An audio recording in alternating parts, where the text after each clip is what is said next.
Oh shit, I muted myself already. Fuck. Okay, right. Let me just dive straight in. Holy crap! Hi. I messed up. You Shit. know. Hi. Jeez. I'm muted to cough? Hell yes, I did. Hi! Cheers. Thank you for the pets. Oh, jeez. Oh my god. Wait, holy crap, there's so much going on. Who was that? Mokatek. Had to catch you among the cheeses. Also, I did see your message earlier. Cheese. One second. Have I even fixed my volume? Shit, I wasn't even ready to go live, but it would be ridiculous to not go live after just suddenly making a noise. Yes. Who would do that? Hello! Wait. There you... Wait.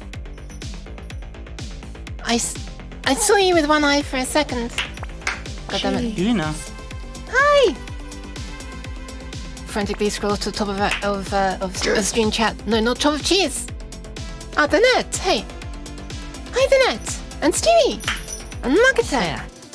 And Devil and Chaos! And I've got something in my eye. And Scroll Out! Thank you for the pet. Scroll Out. Hold on a second, I really wasn't ready. Shit. Cheese. Cheese. Dara! Hello! Omnitunes as well. Scroll. I think I've said hi to everyone, question mark. Do I say hi to Chaos Cast? I'm not sure. I have now though, hi. Might have said it twice. One second, I wanna address some of these messages higher up in the chat log. Mokatek says, I did for the stream overlay. The first slice of cheese of the day is golden. I kinda like the idea. Trouble is, I have like my stream overlay, or overlay if you call it, my streaming entire Unity thing up and running before I go live. Because I kind of have to in preparing for things, you know, like logo and making sure that it can actually connect to Twitch chat and on the redeems and stuff, because occasionally it doesn't. So I kind of need to know that in advance. And then obviously when that happens, the first cheese is going to become blank. But I guess I could just make a thing that... like a button I can press that will just reset the counter, right? So the second I... Nova! Oh my god! Holy crap! Thank you very much for the raid. What on earth? This is. I mean, I know you said that you might raid, but holy crap! That's a lot of people. So well, you haven't even begun yet. Shit! Did I reset my stream category? Jeez. No. Yeah, I did. Okay. Actually, did something correctly for once. Hello, welcome. Hi. I'm very. Cheers.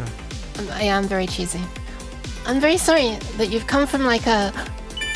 Tenno! Wow, thank you very much for the follow. I'm sorry that you've come from like a... Holy crap. PA, you're heckin' amazing. No, you, Nova, what the hell? Thank you very much. Holy crap. Nova. 1 second, I have to stop the music for this. Shit, I just hit my headphones on the mic. Nova. How's it been hard for you already? What is happening? Are you messing with time? Please stop. Also, thank you very much for the resub. I was gonna say a thing. What was I gonna say? Shit, I can't remember. Oh yes, right. I was gonna apologize. Why am I stretched? That you've all come from such a comfy place, such as Nova's stream. Thank you again for that raid. But now you're here with slightly hectic, chaotic energy. Mokatek? Thank you very much for the 5 subs. Holy crap. I haven't even finished getting through the list of messages that some people sent before I appeared live. You've only just like... I have hardly been on the screen for very long. But hi. Thank you very much. I should probably introduce myself. I'm a strange cat. And I'm on the internet. Okay, so no, this thing you're looking at right now, that's gonna have weird infinite feedback when I do this. This is like my streaming setup in Unity, and sometimes I work on this. But today I'm not gonna be working in C# in Unity. I'm gonna be doing some more, I don't know what you call it. It feels lower level. It's not really lower level. It's just less hand-holdy. Because hand-holding's not allowed on Twitch, you know. So I have to use C instead of C++ or C. Whoa! Thank you very much for the follow! Dread! Excalibur! I don't know whether I should shorten your name to Dread or Excalibur. Or maybe I should just not be lazy and actually read the whole name. That's also an option. But yeah, I was going to be doing stuff in C today, or C++. You know. Oh yeah, that's another thing you should know. People like to throw cheese at me. I was going to be trying to make a decoder. Not for cheese. The cheese is already perfectly fine. I was going to try to make a decoder for a very cool and very new... Like, I think it was just last year that someone thought this up. But someone last year thought up a very, very... simple format for... Yes. Käse. No, we don't need a new format for cheese. Stop this. Exclamation mark, stop this. For images, it's almost as similar. It's okay. So someone made up a format for images called QOI, which stands for Quite Okay Image Format. And thank you for the pats, Dino. Oh. And it's achieves similar to compression to PNGs, while being like dozens and dozens of times faster and really, really simple as far as file formats go, especially image file formats. Daria! Thank you very much for the sub! Congratulations, Owly! I'm gonna congratulate the people who received the gift sub from Muckatek as well in just a moment.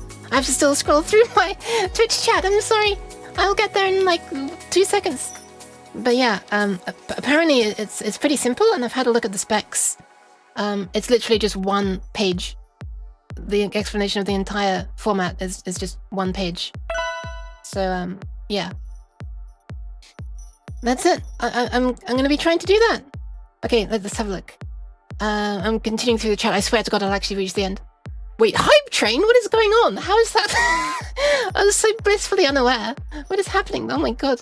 Thank you very much. I was completely unaware that somehow we're on level 3 hype train right now. Sheesh. I've only just begun. Nothing's happened yet. Calm yourselves, please. But thank you very much.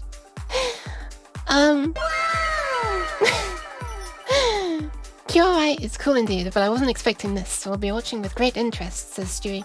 Well, yes, I'm gonna be trying to do it. I would like to try to do it by myself. That's not meant to sound rude. I only say that because there are only like a few different parts to the format, and I feel like, you know, I'd like to try to do them. I would like the challenge of trying to get them right myself, because if I am not able to do one part myself, that doesn't leave much left to do. But don't worry, I'm sure I'll find plenty of ways to mess up and then be asking for help, so don't worry. Hi, hello. Hi there! Yuke's gonna limit break her brain today, oh my. Mind break on Twitch? Is that allowed? Unmuted cough. Yep. Okay, I've almost caught up now. Comfy raid incoming. Hell yeah, comfy raid! I'm sorry, I eventually got to it. Wait, was Chris going to bed? Question mark? Comfy raid, hell yeah. All those little Nova comfies. Look at them, they're so adorable. Welcome. Also, hi, Owly! Oh my God, hello! And Crumpy! Ghibli Magic, I saw you just there as well on Nova stream. I totally wasn't like waiting slightly too long to start my stream because Nova stream was too comfy. God damn it, Nova. Why do you have such comfy streams? Oh, Tina! Hello, hi. I'm almost caught up, and I swear to God I'm almost caught up now. I swear to God. How am I? I am alright. I actually got a pretty good sleep last night for you know, considering it's before a stream. Usually I sleep badly before a stream. Unless it's an evening stream, then I can sleep in late enough. But yeah, I actually got some okay sleep. I probably got over 4 hours uninterrupted, which is like a lot for me with insomnia. Before a stream especially. Cheese. Godot crashed so hard it crashed time itself. Oh yeah, for those who didn't just come from Nova's stream, I think she was using, what was it, like a beta version of Godot? And there seems to be some kind of issue of leaking handles for something in there. And it messed up things so badly that no version of Godot, which is like a game dev engine, could run anymore. And no program that used 3D acceleration could run anymore either. Like, she couldn't run Critter. She couldn't run Sprite, which is another sprite editing software. I think there was a bunch of programs she wasn't able to load. She probably couldn't load Blender either, right? I can't remember if she tried though. Anyway, Mokatech! I can finally say thank you very much for the gift subs and congratulations to Dread, Vixie Buns! Oh hell yeah. Mika, the Scroll Owl, and Elmo is meh. Also, hello, Ali, hi. I'm sorry, I'm catching up now. I'm catching up. You give subs, but not to me. Outrageous. Oh, how could you? A bit tired this week, and I'm glad to catch your stream. Nice. Welcome.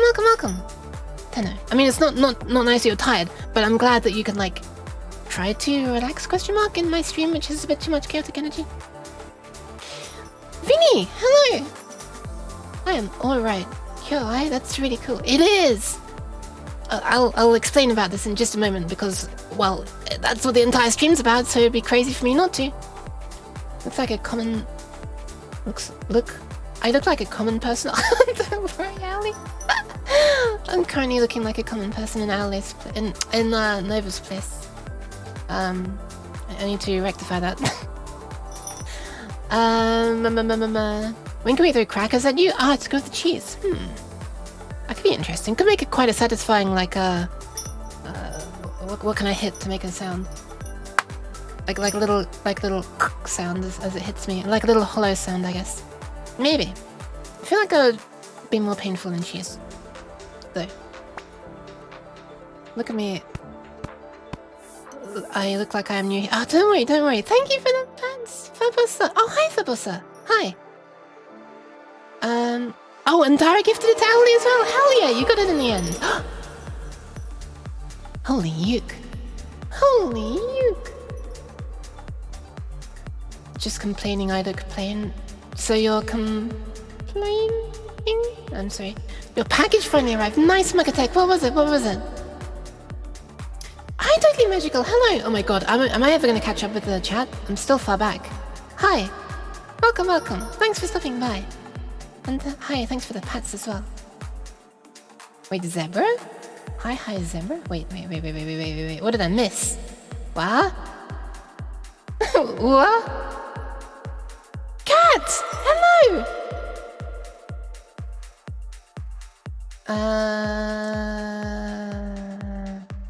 Right, Cat's a zebra, right, okay, that makes sense, yeah. She's dumb fox, but she's cat, and she's a zebra, and she was something else as well, right? Factorio did, and it's DX11. Wait. Oh, Clip Studio Paint and Blender didn't work, but Factorio did. Ah, interesting. I know that they go fairly low level in the making of Factorio, so I wonder how low they go. How low can you go? How am I still amazed at Yukiya's model animations? I don't know. How are you? I mean, how are you amazed? But also, how are you doing? How's anyone doing?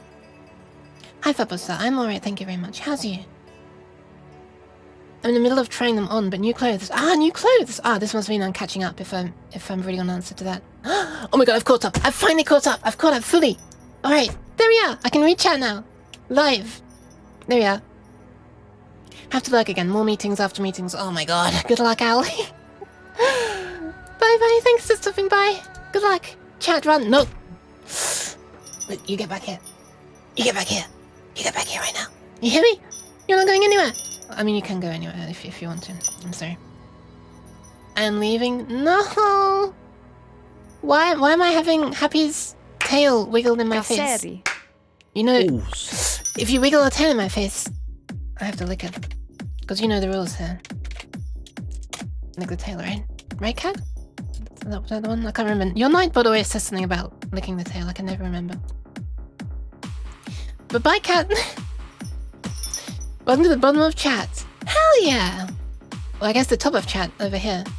I have the chat going like newest at the top over there because,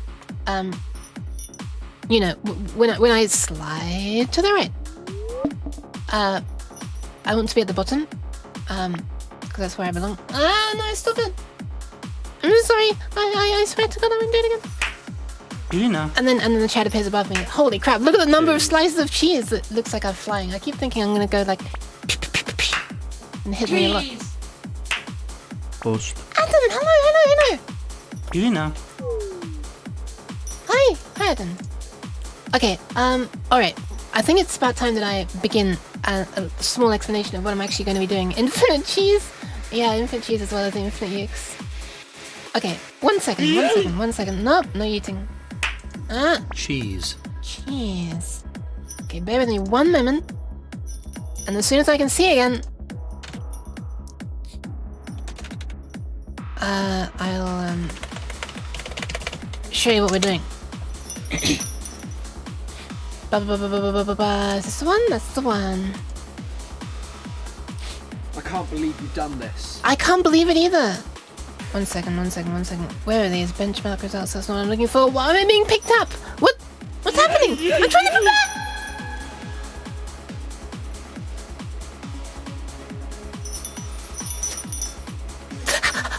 I'm back. Hi, Adam. You made my things fall off. Oh, but yes, Cal as well. Hello. Welcome. How are the peeps? This music is flipping hype. Holy crap. Maybe I need to calm this down a bit. I'm I'm really sorry that you're to anyone who came from Nova's place and was trying to sleep. I'm genuinely sorry right now. My avatar is so entertaining. Aww, thank you. Ain't nobody got time for that. Wait, what? Time for my avatar? Alright, I'll disappear then. What's the resolution of my cheese shadow map? I can't remember, but the reason it looks weird... Why am I being punked? What are you doing to me, cat? The reason it looks weird is because it's directional light. If it were like a point spotlight, it would be being cast in a different way. But because it's a directional light, it uses some different light settings. I can't remember what it was. Can't configure max distance?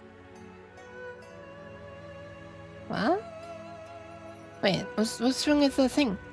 Oh, I mean, I'm not casting shadows on myself, but that's just because I start looking really weird if I do that. To have more resolution on a smaller area. Ah! Oh! Is that how it works? I don't know, maybe you can. Hang on a sec, that's interesting. The cheese does, yes, the cheese does. The jail cells do as well. The jail cell bars do cast shadow. Why have I been stretched, by the way? Okay. Let's actually show you what we're going to be doing today, shall I? One of these days I'll be able to speak, but today is not that day. I'm heading off to reboot and try to recover stuff. Hopefully see you in a bit. Okay, no worries, Nova. Hope it all gets fixed again. Oh.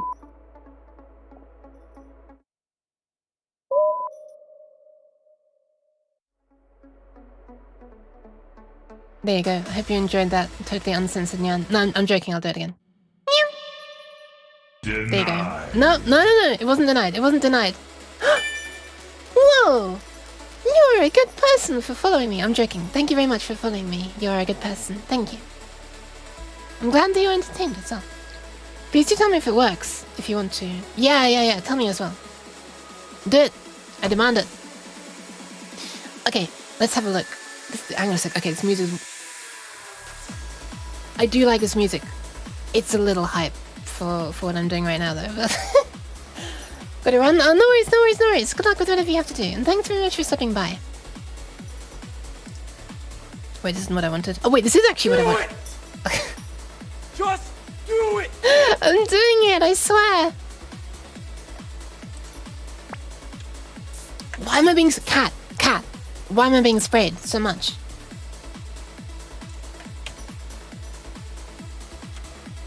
This is maybe not the best thing to be showing right now.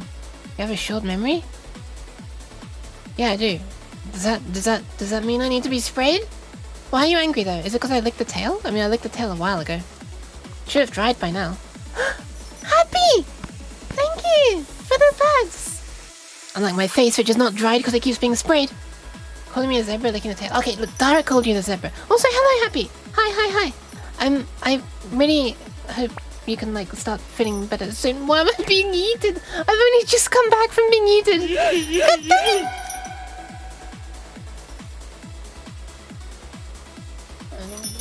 I'm being yeeted. I'm back. I'm back, bitches. Okay, sorry. That was really fucking loud. That hurt my ears.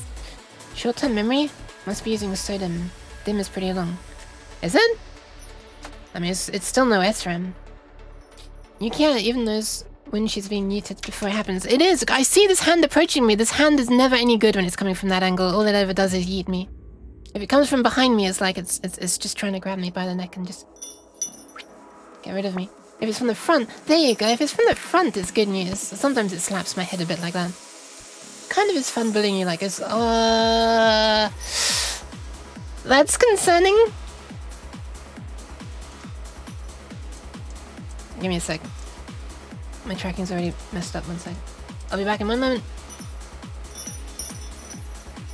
And now I'm back. And this works again. Lactose-filled dairy product. Lactose-filled dairy product always works. DIMM are normal desktop modules. SODIMM are the smaller laptop ones. Oh, okay. Yeah, but SRAM is like still faster. It doesn't need any refreshing. It's static. I bully you out of love. Ah. Wait. Is that good? Also, hi, Silly. Hi. Okay, right. I can't put it off any longer. She says trying to switch to the correct page. Alright, here we go. Prepare your eyes. This is a white page. We're also going to be using a white editor. So whatever. So this is what I'm going to be trying to do today. To make a decoder for this image format called QOI, the quite okay image format. Which just one person just thought up last night. And, sorry, last year. Last night. I think it was last year, right? Or was it? It might have been over a year ago. Well, actually, when did that come out? When did that come out? I don't even remember. Does it say on here? Yes. Oh, 2021, January. Okay, so it's about a year ago. By the way, the entire format is just this. This is the entire specs. 1 page. Like, normally you'd expect to see like a huge document going many, many pages, but like the entire format can be described on this 1 page. And amazingly enough, it provides similar compression ratio. By the way, hashtag not sponsored. Also hashtag this is open source anyway, so wouldn't mean anything to be sponsored. Yeah, this is like it achieves similar results to PNG, and but it's like you know, dozens of times faster because it's so much simpler. There was C#, there is C++, WhenAssembly. If I make something in real life, I know it's probably a joke, but if I make something like for a simple processor in real life, like just a simple, if I get like a simple microcontroller, then I would consider maybe one day eventually trying to learn assembly for it. Writing assembly for an actual modern day computer CPU is probably not so easy, not so meaningful. Also, thank you for the pants, Fabosa. When Cobble, I'm not sure. But also, here, look at this. 1 moment. This is the nerdiest we're going to get today, I promise. Right before we switch into programming it, and I guess it's nerdier. There's this page of stats. So they just run this on like a bunch of pictures. I'm not going to download them because apparently they're 1.1 gigabytes. I zoomed in the hope that this text would get less thin. It's really, really thin. Well, that looks kind of better. Wait, what resolution am I streaming at? Hold on. I should probably have checked that before I started streaming. Okay, 1080, nice. No worries, Dara, no worries, no worries. When punch cards? Okay, I'm probably not going to do that. Reader mode? I've never used it in my life.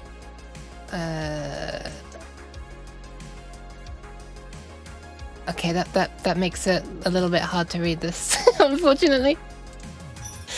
Okay, so what they've done is they've just like got a bunch of images, and they've compressed them with PNG, and they've compressed them with QOI.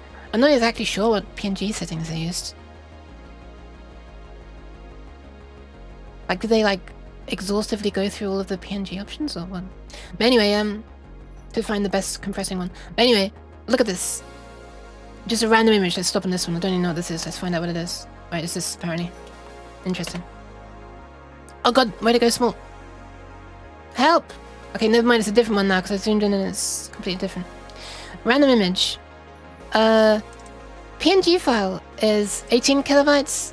A PNG written by some other thing is 31 kilobytes. Wait, actually, is this also PNG? Can't remember. Anyway, QOI ended up being 24 kilobytes. So it is a bit bigger, but look at this.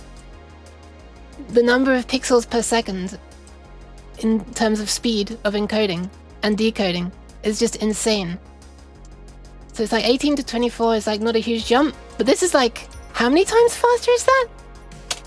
529 divided by 35. It's like 15 times the speed. Sometimes it's like much faster. Much bigger difference. Anyway, like here for example, 5 versus 100 megapixels per second, roughly 95. Anyway, that's as nerdy as we're gonna get. That's just me explaining why this is so cool. It's so tiny and yet it achieves a similar thing. Look at the total time, it's easier. Yeah, I could do.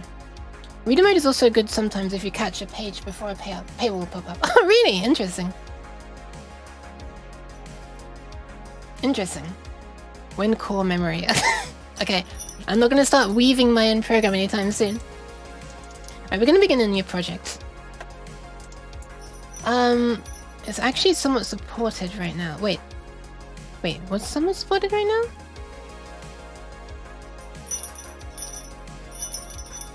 I'm sorry that my bell is so obnoxious right now. There are actual programs out there that support QOI. Oh yeah, I remember that. I looked on their GitHub page and it lists, there's like a list of all the projects that support it right now. It's pretty cool. But yeah. Still nowhere near mainstream, but pretty cool. Skullcore! Hello! Cheese has been thrown at me. In emotes. Okay, we're gonna start a new project. Are you ready? Boop. I'm actually gonna start off with the default desktop application template, because I want a window to appear, and I'm just going to draw pixels to it, basically. No mainstream and it has its limitations. Yeah, like only supporting 8 bits per channel and no animations. Yeah, true. But, I mean, you know, people are still using GIF. And that's 8 bits for all colors. 256 colors, right? So, oh, wait, that's got animations, so yeah, that's why people use it, isn't it? Okay, let's call this... I swear to God, is there a way to change the default place where it makes projects? Because it keeps on wanting to put it on Drive C when I've told it a million times that this is where you put things. I'm gonna call this QOI decoder. If I have enough time and I actually get the decoder working, I'd like to try to make an encoder as well. But I don't need to for testing this because the QOI site has a whole bunch of test images that you can download, which I should probably download right now.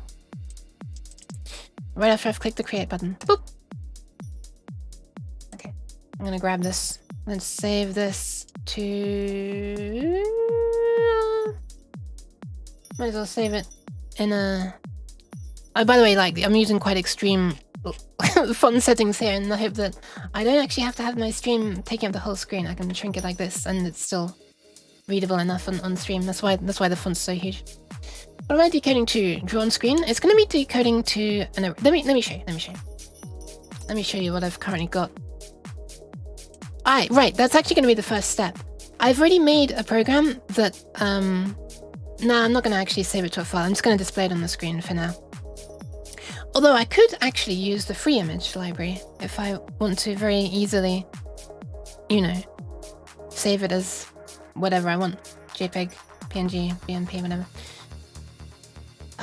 Right now I'm just going to show it on the screen. That my goal for today is just to be able to give it a QOI file and have it displayed on the screen. I think that'd be pretty cool. If I get that done, I'd like to start maybe trying to make it encode them. Maybe. Or maybe I'll make it so that it can save them to a file. I don't know.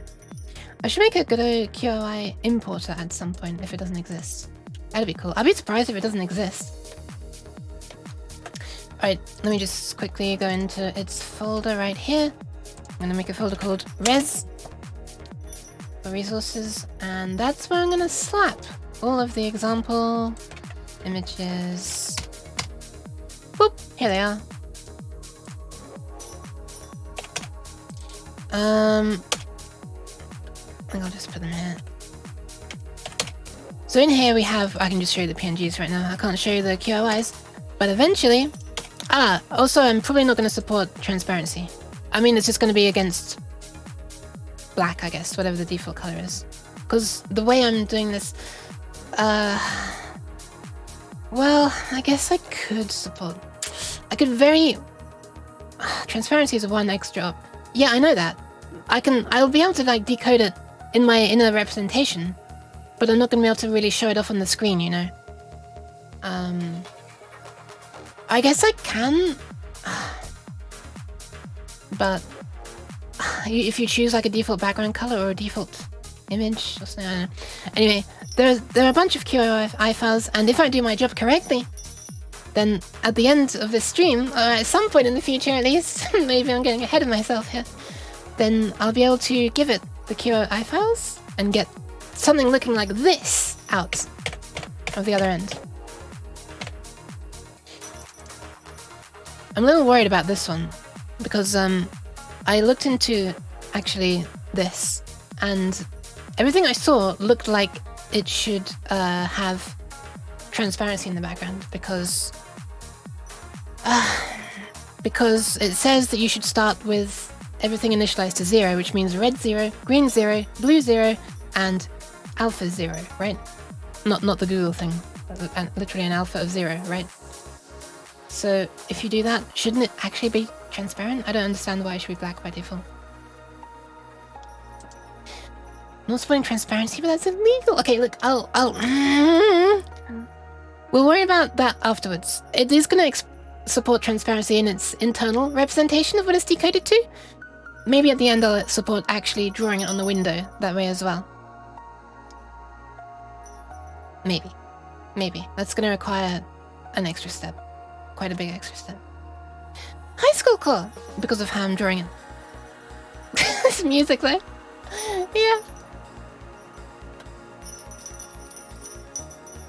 That's gonna be me representing it. Images decoded, encoded, row by row, left to right, top to bottom. The decoder and encoder start with R0, G0, B0, A205. Do they do? Because it says right here. Oh, it does! Okay, never mind. I thought it said... Okay, an old version, I thought it said starts with everything initialized to 0. An old version said everything initialized to 0, right? I'm sure I read that somewhere. Okay, it does say that in this one. Nice. Okay, that makes perfect sense then. I understand now. I was looking at an old version before. Okay, nice. Alright, that's fine. I'm not even worried about that anymore then. I know I had some revisions. Okay. Nice. Alright, so let me just show you how I intend to do things. Let me just cut down some of the crap that I don't need actually. I don't need an about stylic box. And... I'll just comment this down for now, I guess. I might as well just get rid of the damn thing, to be honest. Or maybe I'll keep it there, just in case I still want to have like a menu bar at the top of my thing, so that I can like click file, save as PNG or something like that in the future. I'll keep that up there. I'm pretty sure the video shows an old version as well if I watched that. I did. I didn't think it supported transparency at all in the old version. But I might be wrong. So this is just like this is a lot of it, but it's all basically boilerplate code, or more like a template that Visual Studio just made. One moment, where's the part that shows the... this is where it puts the menu up. Okay, so that's probably all I need. You know what, I'm gonna put this bit back at the end. I'll just comment it out for now. Maybe I shouldn't fully get rid of it. I mean, I can just do this to make it smaller so it doesn't waste space, I guess. I'll just comment all of this out. And I'm gonna do some things that I like to do because I don't like the fact that these are on their own lines, because space is at a premium, especially when I'm streaming it. Well, this can just all be one line. And then I'll show you what also don't think we need function init instance written there, because you can immediately see that it's called init instance. I assume I can get rid of that, and this still appears. Yeah, it does. Devil! Hi! The previous color starts opaque, so maybe you confuse that. Wait, the previous array starts initialized. The previous array starts 0 initialized. Previous array? Ah! Wait. Decoder and encoder start with this as the previous pixel value. Okay. Yes, I think I did confuse it with that. Yes, I did confuse it with that. You're right. Also, Devil, thank you very much for the hydration and the posture check. One moment. Why do you have so many apps open? For streaming? Question mark? Okay, they're not all for streaming. Got Firefox, we got Audacity. Okay, Audacity is left over from something I'm not working on right now. Task Manager and Power Options I always have open. Discord I have open for checking stream chat. Got a few Explorer windows, all for what I'm doing right now. Sound interface settings. And then in most everything else is just for streaming. We've got OBS, my streaming setup, VST hosts, Ableton Live, Fubar, VC Face, Text Aloud for the TTS, Uke OSC sender, which is sending in the temperature stuff right now. This, Visual Studio, and this. There you go. Fred! Hello! I was just about to ask if Redeem popped up or not. Ah, it did. I just took so long to get around to it. I'm sorry. No worries, Crumbly. See you soon. Also, hi, Fred.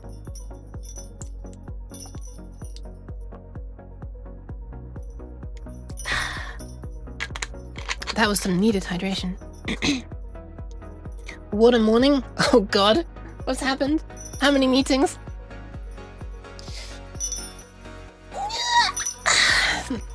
There you go.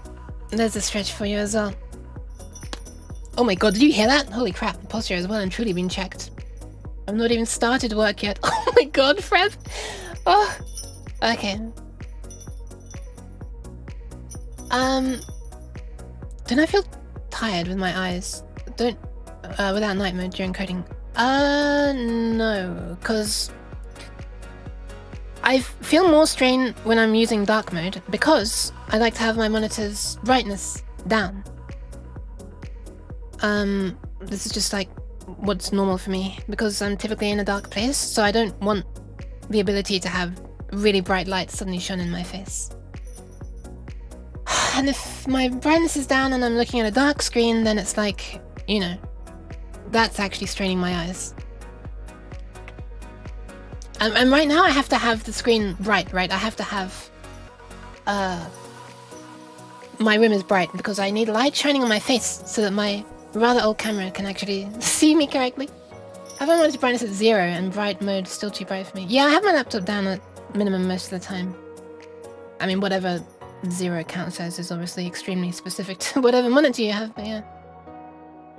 You have a swarm of eye floaties. Oh, really? Interesting. This is all wasting too much space. Oh, actually, it looks a bit ugly if I do that.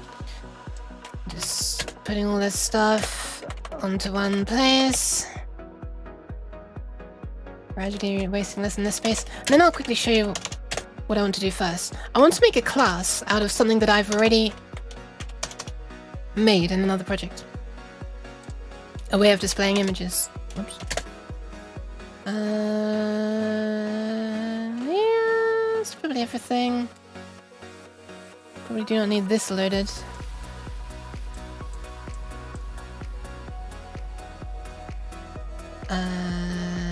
All this question mark? Maybe? I will need that loaded at first. Cheese. Well, I'm having cheese thrown at me! Also, hi, Sticky. My old eyes can't handle this, if glasses count. What? Is there like a recent... There we are. Okay, let me show you. So... well, I guess I should just show you what this program does first. Let me just open up the previous one because I will want to drag some other file onto it first. Like one of these two, which I made. Or that. Or these ones, which I actually have a license to play. These ones I don't. Ah, it's fixed now, I think. Okay, so let me just quickly hit play. And I'll drag on a file as soon as it starts. Wait, what? Oh, what the hell? This is the QOI decoder. How did that happen? What the hell? Wait, what? Oh my god, it's just loaded.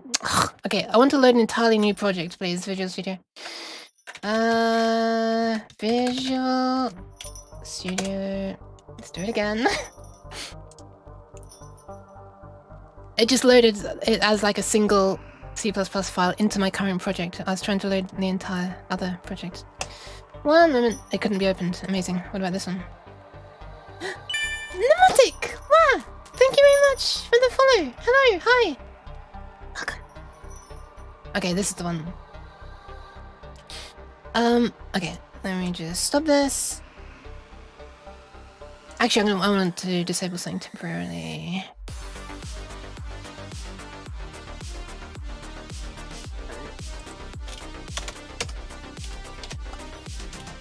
Previously it was -30.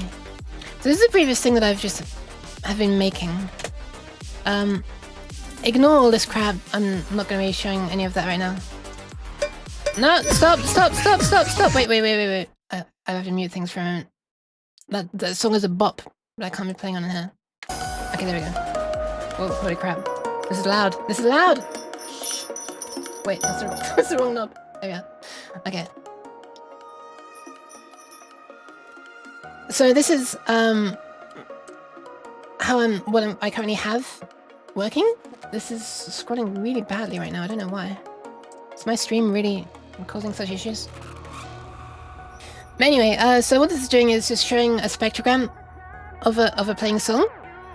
All of the mono parts are white, all of the left channel parts are orange, and all the right channel parts are blue. Because the orange and blue added together makes white. So that it just automatically looks white in the middle. So this is just a representation of the sound that's currently playing. And my hands are not moving. There they are. Hell yeah! No, it's not log scale. I might do that in the future though. So that's why like the top half of this is pretty much useless. It's just a linear 1024 bin spectrogram. So yeah, the way I'm doing that, as for actually drawing pixels on the screen, is what I want to have moved into its own class, because I want to be able to draw pixels on the screen, right? So the way I'm doing it is I made this little struct here called simple pickbox. Hi Joe, hello, hi. Okay, so yeah, imagine wanting to draw a pixel on the screen. I know, pretty cringe, right? So I made this little simple thing here. As you can see, I was like trying different things for a while. I've got a bunch of things commented out that I don't actually need anymore. So once I move these into their own class, I'll remove those now that I know that I don't need them. Anyway, what this is just a way of... it's meant to replicate some of the functionality. Okay, it was originally meant to replicate some of the functionality of the picture box control back from the Visual Basic days. But what it actually does now is similar question mark. I was hoping to be able to blitz from and to it, which is a way of like copying a chunk of a picture, basically a bitmap, from one bit of memory to another bit of memory. That doesn't work. But Enlin and I spent a whole bunch of time trying things out with this and eventually found an alternative that does everything I want Blit to do, basically. Well, enough. It does enough of what I want Blit. Enough of what Blit can do, sorry. Okay, so what it does is it has a width and a height and a number of channels, which is hard-coded at 4, for reasons that will become apparent later. And then it has a little header. Well, technically, I don't think we need width or height anymore, because I think bitmap info actually contains width and height. So we could simplify this even further. Yeah, this contains the width and height already. Okay, so we could simplify this even further now I think about it. Then we have a number of bytes, which is just the width times the height times the number of channels. By the way, channels means red, green, and blue. Each of those is a color channel. And there's a fourth one, which is reserved on Windows, but we can use that for alpha, I guess, in the QOI case. And they're actually stored in Windows. Blue, green, red, alpha, if I remember rightly. I think. Is that how it was? I think that's how it went, right? Didn't I have some, like, test functions around here somewhere? Maybe not. And that must have been in a different project. Oh well. Anyway, and then, most importantly, we have the actual image data. For numchans. Yes! Yeah, so it's 32-bit, basically. So blue, green, red, and alpha. Windows has RGB in reverse order. Yeah. It is blue, green, red, alpha, right? Not alpha, blue, green, red. I can't remember right now. I think it was. Anyway, then we have the actual image data. And this is a union, which means we can refer to it in two different ways in this case.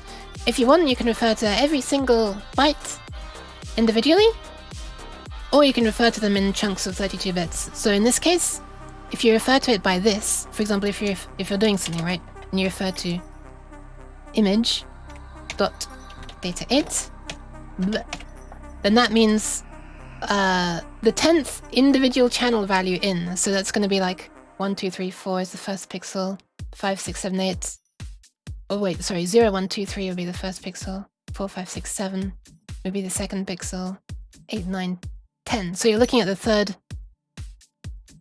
channel of the third pixel in that case.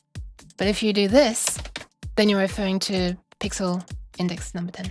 Anyway, this is something that I really missed when I was having to use C#, not being able to use unions. Flipping love unions.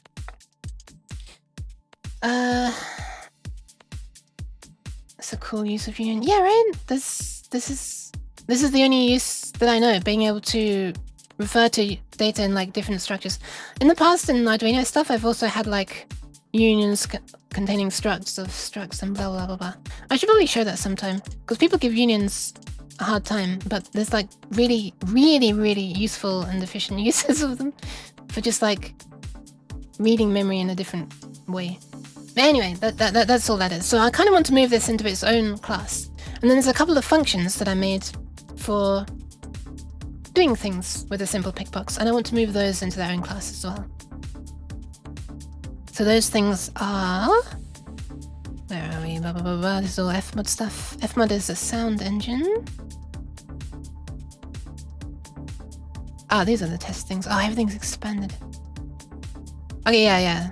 So it's blue, green, and red by the look of it. These are old things. Okay, so I made this thing here, which is... So SPB is simple pick box. Initialize. You pass in like the pick box that you want to initialize. The window handle that it will eventually be rendered onto. And the width and the height. Am I ever using this anymore? Wait, I'm never even using that anymore. I'm never even using that. Okay, this was back when I was... Okay, we don't even need that anymore. Wow, I could just remove that. Holy crap. Okay, once these are all moved into their own class, I think this is going to become much cleaner. Okay.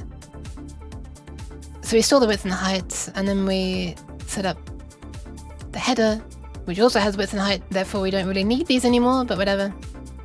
And then we also allocate space to store the new pixels. So we just create a new array.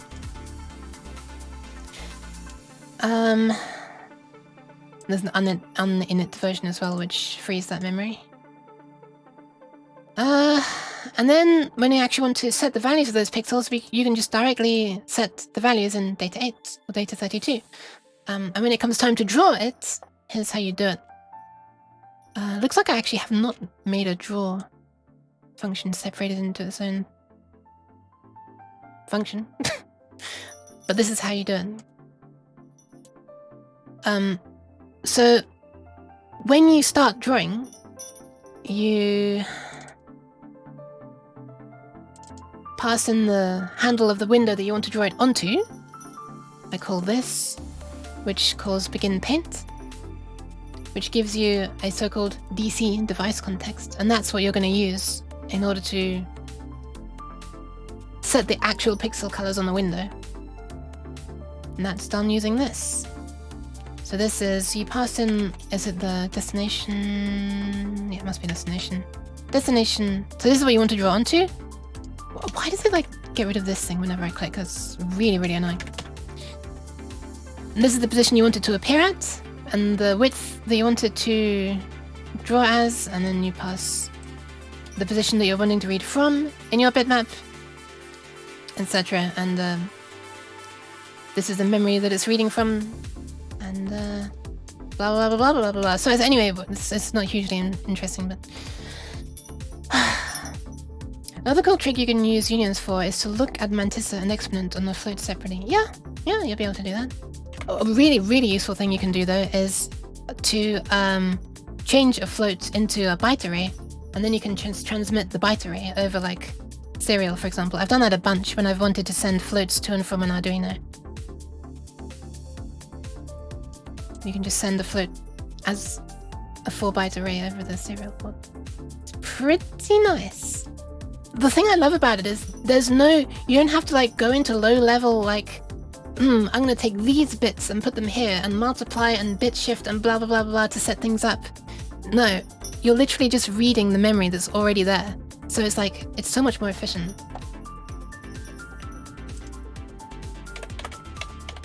Anyway, so I'm going to try to grab all those things and put them into the... Oh, I did this as well. Get image array index. Ah, yes. So there's like a little kind of function here where you can pass in the x and y coordinates of the pixel that you want to adjust, and it returns you the index in the actual image data that stores that pixel. It just simply does some multiplication and addition and works out, okay, this pixel is stored at this index. We're not going to be needing that for the QOI decoder because QOI is such a simple format that it just goes through from the top left pixel along... Oh, sorry, I've got to invert my hand positions for you. Top left pixel moves along, wraps around to the next line, left to right, just like you're reading a book. So we don't actually have to worry about jumping to arbitrary pixels. We can just work our way through from beginning to end. Actually this...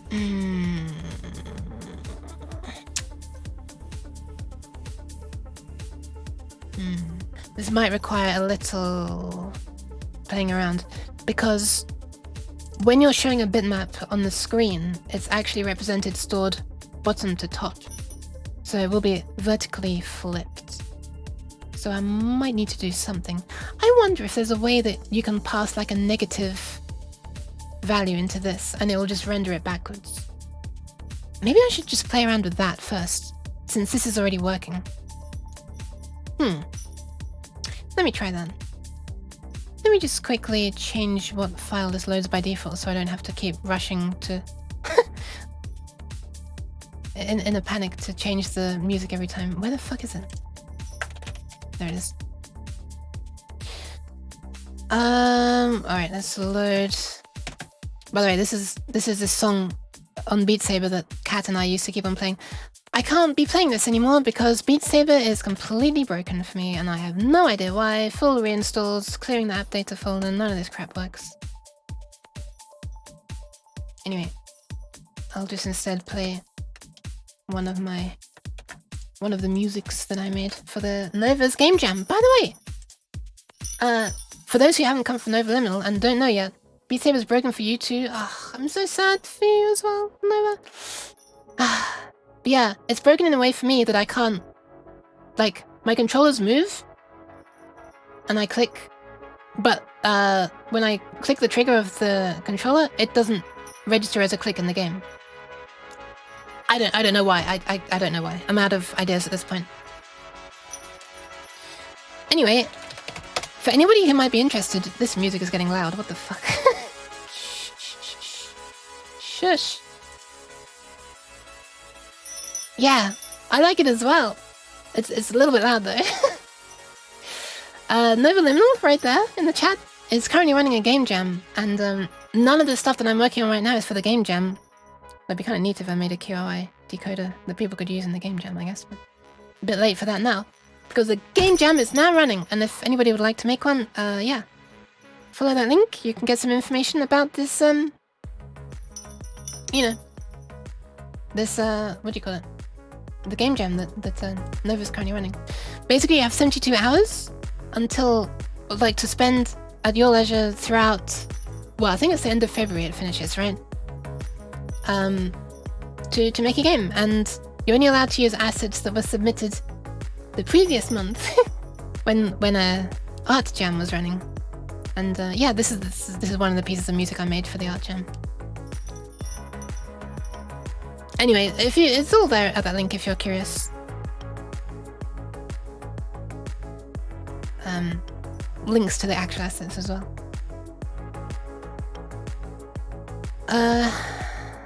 Yeah. Okay. So I'm going to just click play, and hopefully, there we are. Ah, thank you for the pants, Exia. Hello. Thanks, Nova. Oh yeah, right. I should probably show you that you can skip in this program as well. Not that this is the point of this stream. This neither my music nor this music playing program is the point of my stream right now, but I thought I'd just mention that you can do that. Anyway, I just want to double check or test something, that if I tell this to draw flipped, I'm curious if it will draw backwards. Like a number of lines here. What if I set it to a negative number of lines? Or the height to negative, I wonder. Excuse me. 1 second. Mark attack! Okay, 1 second. I'm just actually gonna search online. I'm not even gonna bother to try it, because there's a whole bunch of different combinations I'd have to try. Like negating this, negating that, negating one of them, but setting the start position to the bottom instead of the top, all that stuff. Set DI bits to device. Flip vertically. Is there a way that I can do that? What do I negate if I need to?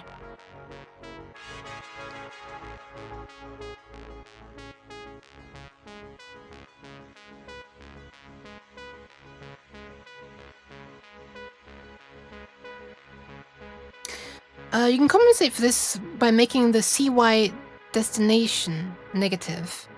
You can make any of the width and the height parameters negative to flip the DIB horizontally or vertically. Huh.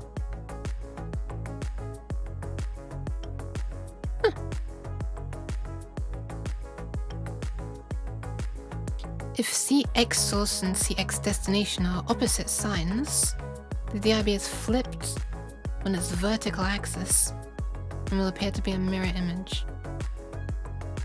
Wait, hang on a second. You can just literally just flip the... You can literally just flip the...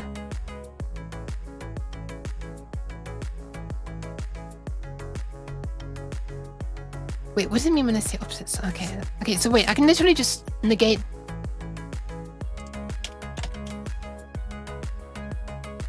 This is Y source though, not Y destination.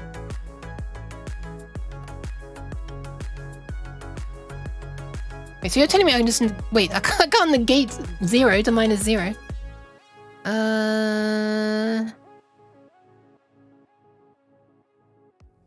What? Okay, what is it defining as CY desktop? That's CY desktop. Ah, that's rectangle height. Okay. Why does everywhere define these variables to be different names? It's so annoying.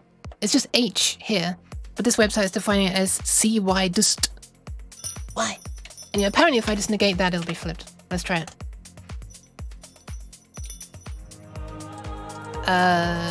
That's not flipped. What if I flip this one instead? Oh, wait, hold on a sec. Sorry, these are 2 parts. From starter buffer until newest column is what I should be doing. Let me just comment this one out. So if I'm seeing something, I know it's coming from this. So what these 2 things are doing, basically, I'm just like constantly writing to Ah, thank you for the pants, Crumsy. Welcome back, Crumsy. Did I say Crumsy? Sorry, that's a different that's a different friend of mine. So what I'm actually doing is I'm writing to the little simple pick box as if it's a ring buffer. So basically, we've got like the left of the image and the right of the image, and each frame I just write to the next one. Then I write to this one. Then I write to this one. Then I write to this one, and eventually we reach the last one, and I just wrap right back to there. And so when I want to draw it on the screen, what I actually want to draw is like the last part. No, how do I explain this? I can't work out how to explain it, but I want to draw the from oldest to newest. Oh, right, yes. So I want to draw all of this part first, because this is the oldest, right? Because this is the very next one that's going to be overwritten. I draw those ones first, and then I draw these ones. So the very newest one is always on the right-hand side of the screen. So when it gets drawn, it looks like this. And then that. That's what it looks like on the screen when it's drawn. You see the oldest one, and then it goes to the newest. That's why I do that in 2 separate stages. Need to head towards food and sleeps. Have an amazing stream. Thank you very much. Thank you again for the raid as well. Also, hello, Slodo. Welcome, welcome. Let's just negate this. I hope you have some nice sleeps, Nova.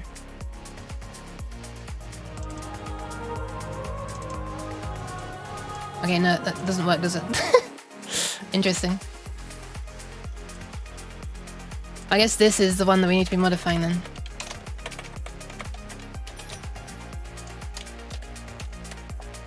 Double check.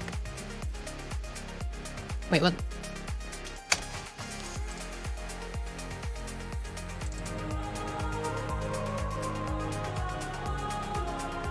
Okay, no, it is this one that we need to do, but it just doesn't enjoy me negating stuff, I guess. Let's just see if it works when I... Okay, yeah, it does work.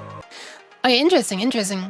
So negating this makes it stop drawing? What if I negate this one?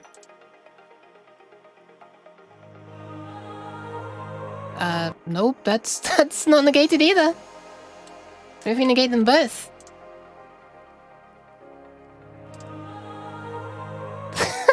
Okay. What if I tell it to start at a position that is the height instead of starting at position 0? Maybe it's drawing it flipped above the window, you know?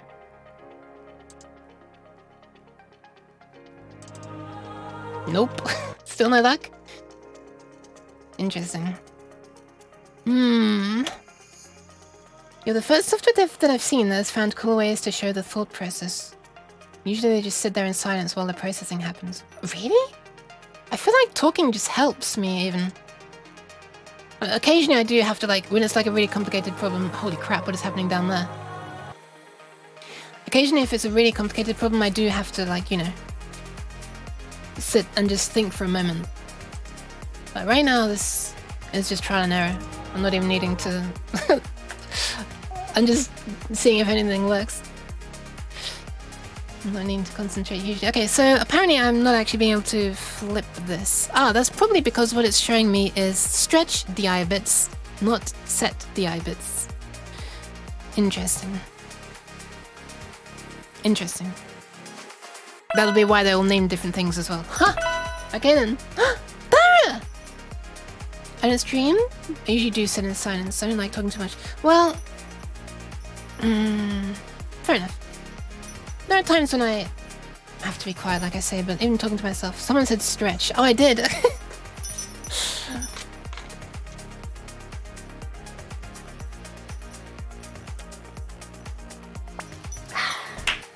Jeez. Jeez. Hi, Jukebox. Welcome.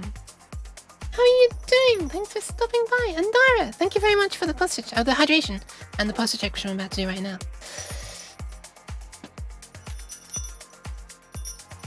There you go. Baka Dara. Hey now. Hold on a second. Vertically flip bitmap. Wait, what? Give me a second. This is important that I know how to do this.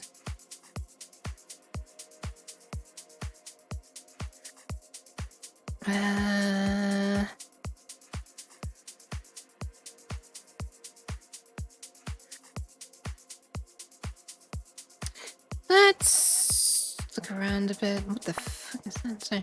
Ah! Shut up. Okay, I deserve it. Close swearing.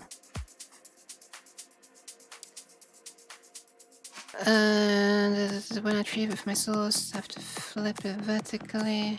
Whoa! What is this? Cheese. Oh, okay. Oh, it's their own flip vertical function, I see. Hi, Omnitrans. I have already said hi there. Alright.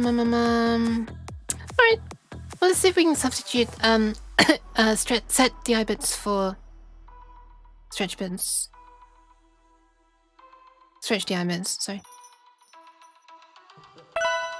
Wait a minute, I've lost it. Help! Where was I? There it is. It's stretch DI bits. Where is it?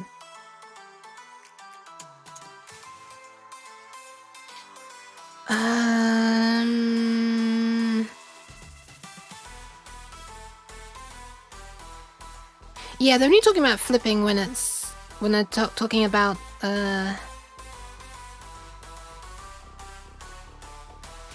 Wait, what are they talking about here?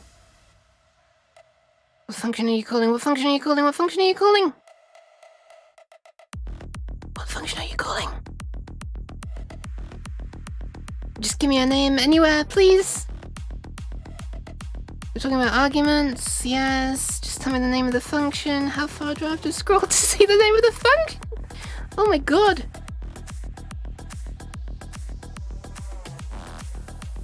I can't. Where's the function name? What the fuck? Am I crazy?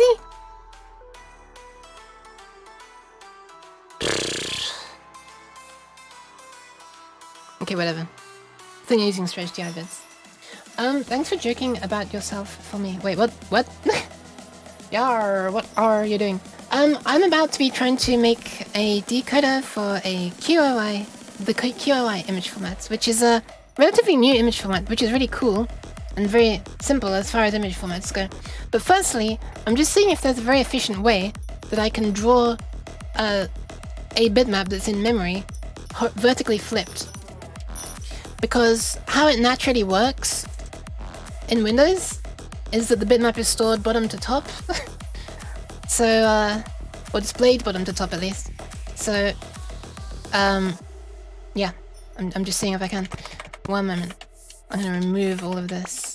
And then if that works, then I'm going to... Hi! Thank you for the thanks. If that works, then I'm gonna move all this code, which is for a different program of mine, into its own class.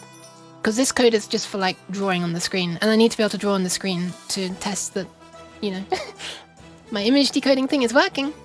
I want to see what it looks like when it's decoded. So yeah, I want to put it into its own class. I found something on MS Docs. Can I link? Yes! Stretch... Wait, it's stretch DI... Oh, it's stretch DI bits, not stretch blit. Of course this should work. I was worried that it was... Because I've never used stretch blit. I've never used stretch DI bits, I've used stretch blit.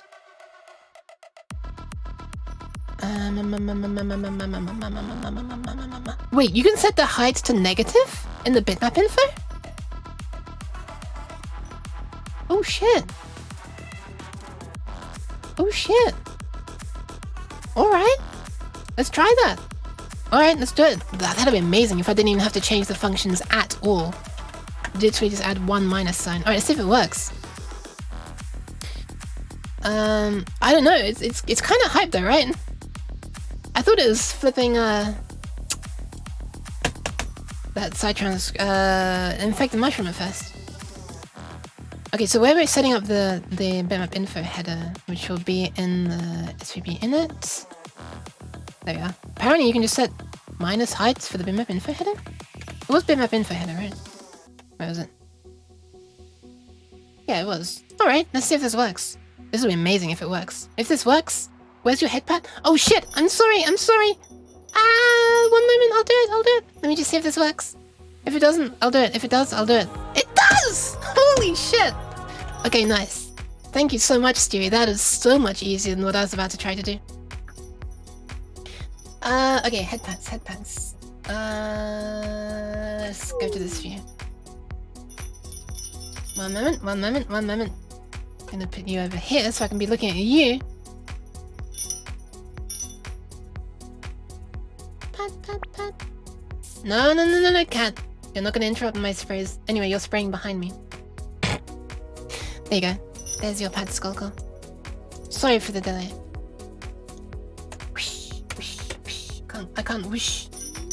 I've whooshed. Give my points back now. I actually can't. They skipped the queue. I'm sorry. Okay. Right, all this stuff works. I'm gonna move this all into its own class now.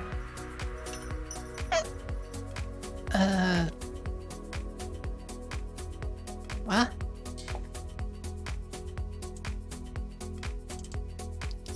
Okay. What's the header type? I do not even know what that means. By the way, I should probably mention, I have no idea how to... Okay, that's a lie.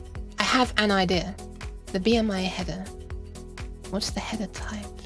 The BMI header. What's the header type? Bitmap info header? Is that what you mean? This? Which is defined to be this. There's a bunch of different ways to refer to... Neff! Hello! Hi! You can probably do custom read-write orders using the ranges and views part of STD. But I don't know how easy that would be since they're a mystery to me. Cheese. What's STD? Stretch? The stretch... 2D bits? Hope you don't mind. What, cheese? I mean, kinda used to it, I'm gonna be honest. No! Cheese. Okay, don't worry. Cat, Exia just got you for me. What? What?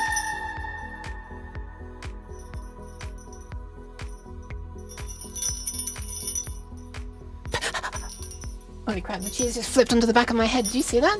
Look at that. No, not that one. Look at that. Not that one. Look at that. There it is.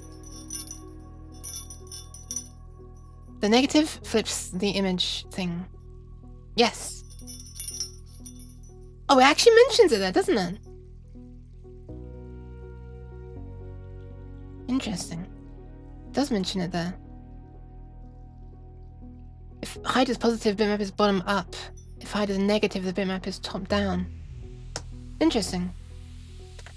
Okay. Well, now we know. I remember you making that. Oh, the bell. Yes, it does now. It's much less obnoxious than it used to be as well. Just really makes noise if I start moving around a lot. Okay, so here's the thing. I'm gonna break it to you. I've never made a class in C or C++ before. I'm used to making classes in C# because like every damn thing in C# is a class, not a struct. So, I mean you can have structs, but you know. Hi David. Hi. How about I made structs? Yeah. Don't think there are classes there. The structures, what? Struct and class is the same? I've been told that a struct is like a class where everything's public. But yeah. But what I mean is, like, don't you normally have a CBP and a .h file, and then, like, you refer to it by : and all that crap? Hi.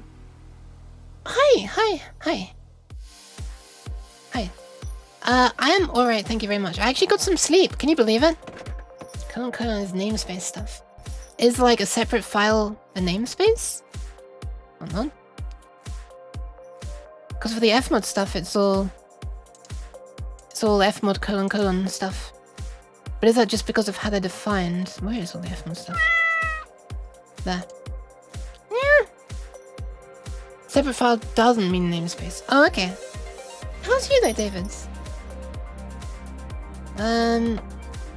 Alright, so I guess inside here. Ah, yeah, right, namespace fmod, okay. You can't got some sleep? Sounds like a bad joke. It does! Especially before a stream. Yeah, but I got like, I think I got like 4 hours uninterrupted, which is really good.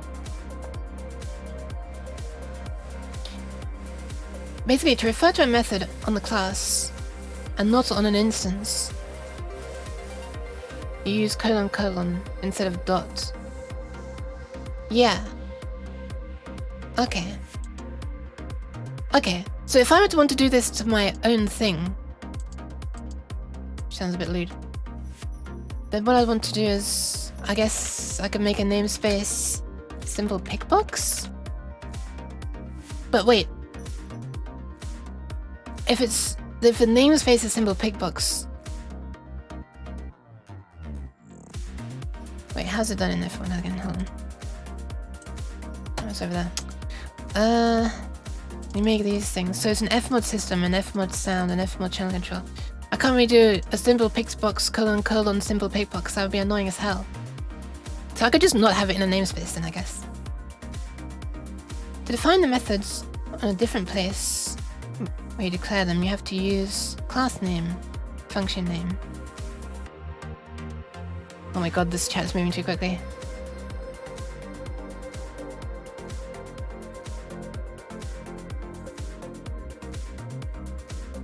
It's good to name your namespace something short, because eventually you're going to be typing that a lot. Yeah, exactly. I don't want to be duplicating it all over the place a lot as well. It's good idea to... Oh, I just read that. Oh, I'm going to be using SPB as my prefix already. I do that. That's just like how I name my variables though. If they're based on like something that's not a standard function type, I just out of habit always do that to remind myself what the hell I'm dealing with. So I could define it to be a simple pickbox.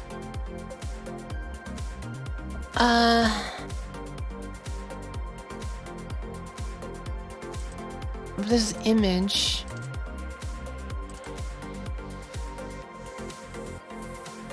Okay, here's the thing. I want some of these functions here. So instead of a function that's named... Oh my god, there's so much crap I need to scroll past.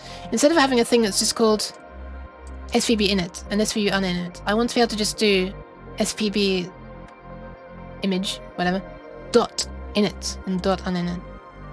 So, okay, let me just copy a few things over first. Let me just copy these. I'll worry about, you know, surrounding them and enclosing them in things that need to be enclosed in afterwards and renaming them and stuff.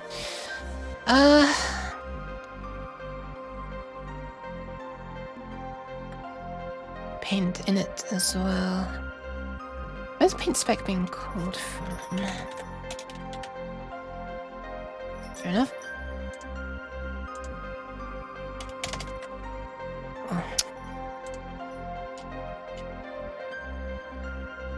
Oh god, where was it? Help! Okay. I'm gonna slap these in here for now. I might keep painting it a global thing.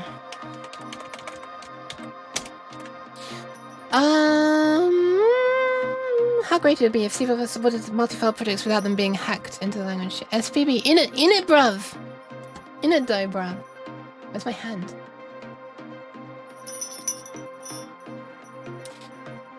Help! Man, this tracking is kind of shit right now. Guess maybe a slight exaggeration. Alright. I don't understand why it's like, it's kind of forgetting that I've put in this pragma to... Pragma balls? This pragma to stop complaining about things inside these places. It used to work. Maybe it's just because I'm looking at it right now inside this. Okay. Should probably name this something.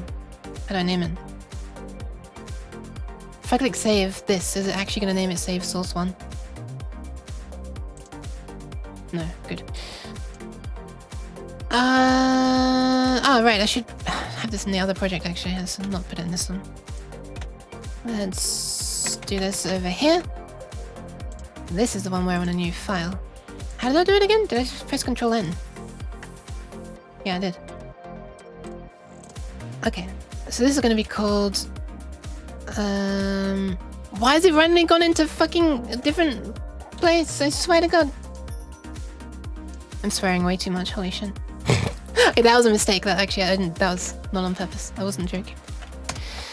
This is gonna be called, simple pick box. Why the hell not?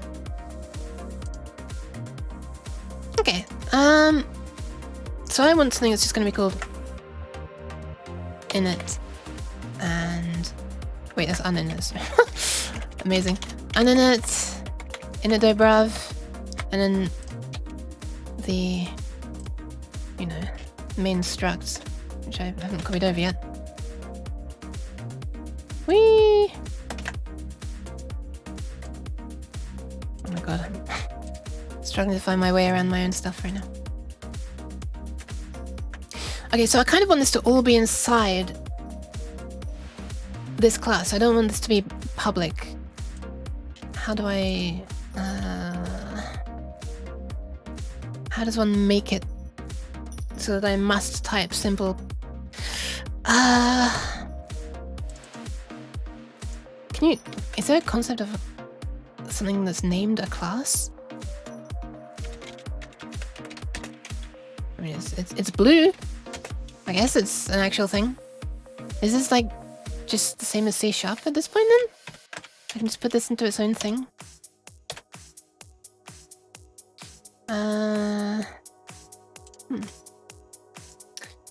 It's one of the places where I feel Rust really shines. The ecosystem is just 10 out of 10. Fair enough. I haven't looked into Rust at all. My only exposure to Rust is listening to Doohoo, learning it. I haven't... I say listening because whenever I'm watching those streams, I'm already in bed. So I'm listening on my phone. I can't read the code on my phone, at least. Not easily.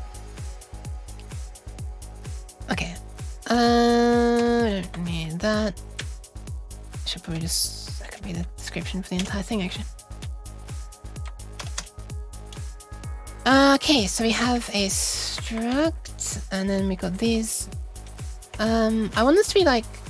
I know there's a notion of things which are public and things which are private, right? So I guess I can put these all in public. I guess. If these are public, by the way, does that mean that I can refer to it... Well, let's find out, actually. I can do this hash include simple pick box.cpp. Would that work? Jesus Christ. What the fuck? What's happened?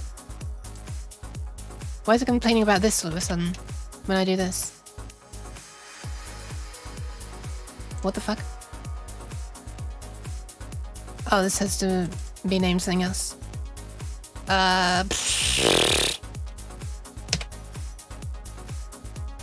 Doesn't know what a U in 32 tiers. Amazing.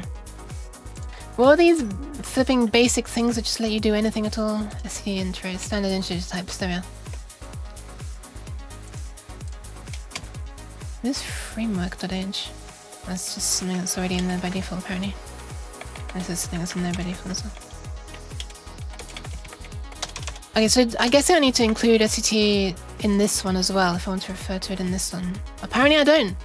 Apparently it's just fine, okay? Do not include CVV files. Why? That's what I was saying earlier about CVP and H, and someone said it was just convention. I've never understood the point of a dot. The header/source file system in CVP is the work of the devil. Trying to include anything other than the header is asking for trouble. Really? Why?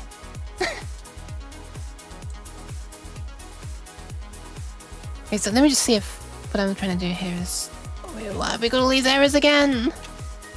Is it because I'm including a CVP thing? Why does including this fuck up instance? H instance, which is defined somewhere else. I don't remember where. I'm gonna need this as well. What else will I need? ABS? Will I need ABS? Maybe. Strings. Not sure if I'll need that or not.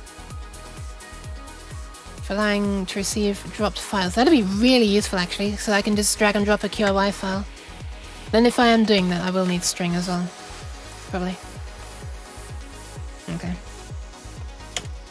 Math.h is for abs. Don't know if I need that. The C++... Hang on a sec. That's not what I meant by C++. Okay, I'm trying to scroll up, but it's doing the annoying thing where I can't scroll up. Okay, there we are. Headers have bare minimum of data, and that includes... Yeah, that's what I don't understand. I've seen .h files, and they're like the same as the C file, but just this, right? Without any of this part, the inside. So like, every time I make a change in here, I have to switch over to H, and add the thing to the H file as well. That's so stupid. Is there not an automatic way to do that? I'm literally just copy and pasting code. Well, not really code, a function definition. If you start including CPP, you'll hit circular dependencies everywhere. Really? Declare everything on every file you need, but not if it's declared somewhere else. So declare everything on every file if you need it sometimes. What? C++ files are for translation. Oh my god, excuse me. Units. HVP files for declarations shared between translation units. I do not understand these words. The header files are the way to do the declaration. Remember that include basically copy pastes file in place.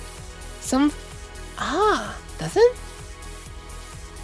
Some formatting probably gets messed up and the compiler is yelling at you that the file doesn't make sense. Most C++ IDEs can do that. Basically, C++ compilers compile them individually. Huh. Long story short, headers are for declaring symbols for other files to know that they exist. Yeah, that's the thing that feels really silly to me. CPP files are for implementing the behavior. Yeah, I understand that convention, I just don't understand why. But I guess if they're their own separate things, then okay, whatever. But they're not really separate if they're just copy and pasted into here by an include, so... Okay. You said there's a way to do that automatically to make the H file. You say most IDEs. Does that not include Visual Studio, I wonder? Wait, apparently this is not even a source file. Why is this not considered a source file?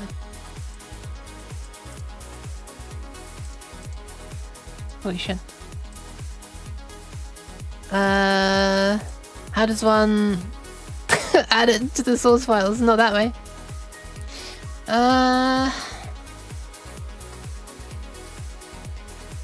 If you have a function on one file and you want to use it on another file, you have to declare it on the other file. So when the other file is compiling, the compiler sees the declaration, and it assumes the function will exist somewhere else when linking. Yeah, linking is something I still have no idea about. But I'm going to be brutally honest, I kind of just want to hurry through this part as quickly as possible because I want to get to the part where I'm actually doing the fun stuff on QOI decoding, and it's been 1.5 hours and I haven't even copied over the code from my previous project yet, let alone started working on this project. If you define it there as well, the linker will complain. Okay, let me worry about that some other time. I'm just gonna put this directly into this because I just kind of want to get going. Gonna be brutally honest.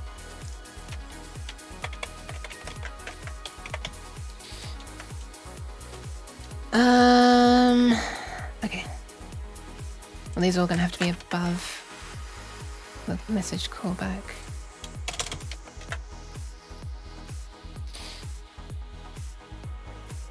What? Oh yeah. Alright, this is hard-coded crap, isn't it? You should find it there as well, link on... When you make a C++ file, you also write a file that declares everything in there. So you or other people can have all the declarations. Yeah, I understand that. But is there not a way to do that automatically? It's cause C requires you to declare something before you can use it, so people started splitting declarations into separate files, so they can use them in multiple places. But then it turned out the circular dependencies are really easy with the system, so a bunch of conventions were made to avoid making them. Okay. So don't use includes is what I'm hearing. Right now. Because I don't know a simple way to not have to copy and paste all this into separate header files. Or even how to move a thing into source files. What if I drag it from here?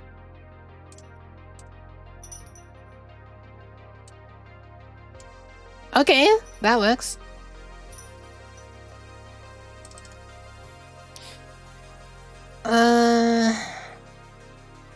Doesn't know anything about bitmap info though.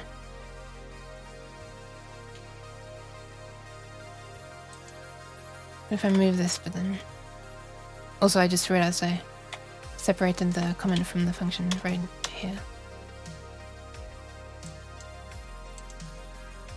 Oh, I did not know bitmap info. Is that part of this?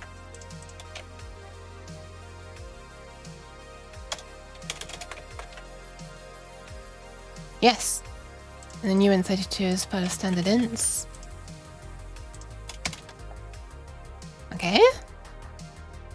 Errors are gradually disappearing.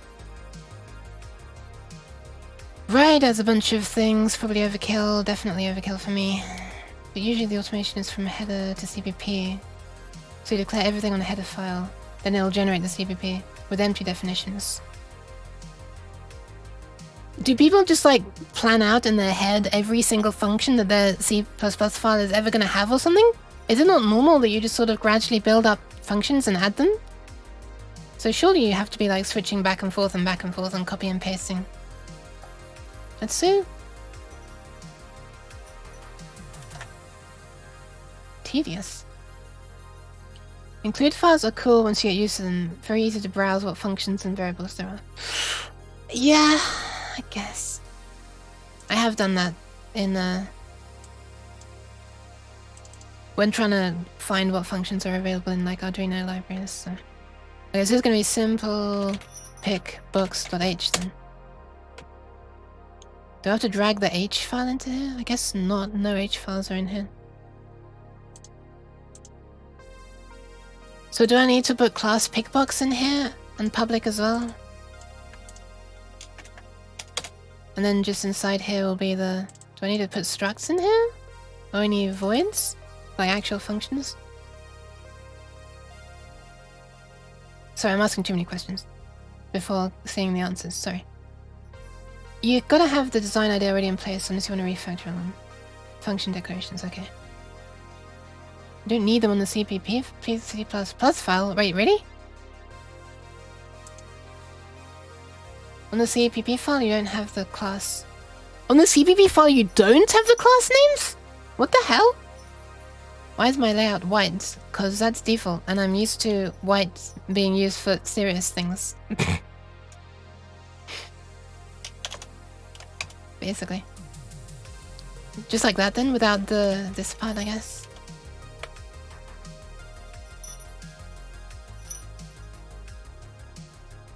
You just declare all the function as class name : function name. Wait, class name is : I thought that was dot. Oh no, right. I thought his namespace was : You do though need class name, something, function name, implementation. Class name as well. You're experiencing right now why C++ drives a lot of people insane. A lot of weird solutions to problems it had. Apparently. I swear to God in the past I've just included a separate CPP file. And it was fine. Why am I copying the same thing? This is disgusting though. Having to, like, I really don't like the fact that you have to define it precisely as it's going to be here. Like, what if in the future I decide, I don't want that. I'll delete that. Sorry, I'll delete it from here. Because this is where my code is, right? And then it's like, oh, wait a minute. let me just switch back over and find this exact function in here. Where is it? It's this one. What parameter was it I wanted to remove? Oh yeah, this one. Let me just remove it from this one as well. You can use your approach if you want. It's called Unity build. You have a header of all your common used stuff. And include that into your main CPP files. Unimi! Hi! It's dot on an instance, but okay. You can use my approach if you want. What is my approach? What is my approach? Include your CPPs. Okay. And include all those CPPs into one big CPP file. I mean, that's literally what I was going to be doing, right? The alternative is that this here was just going to be code in here. It was literally just going to be that, right? Except it wasn't going to be a class inside here.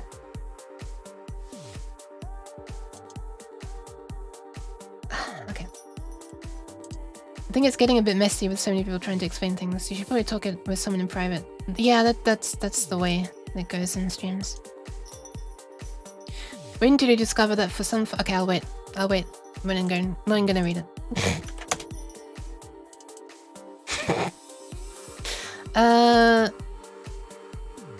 Okay. I even said I wasn't gonna say much, sorry. It's okay. Well, about QOI, right? Though you aren't on the QOI part yet. I don't think I'm gonna get to the QOI part this stream. I'm gonna be brutally honest, it's been nearly 2 hours.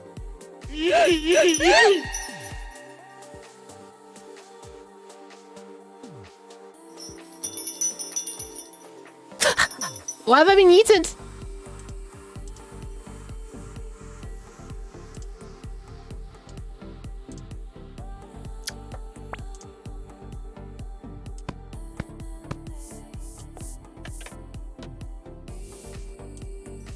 Thank you for the pats. Oh, Fluffy! Hi! 10 seconds break was that. Okay. Thanks for the break.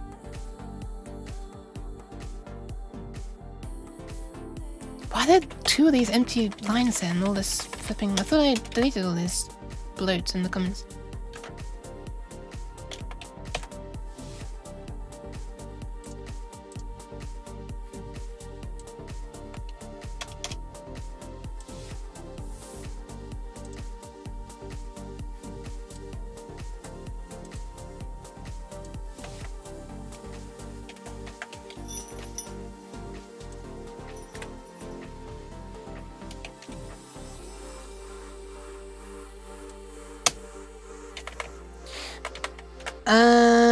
Okay.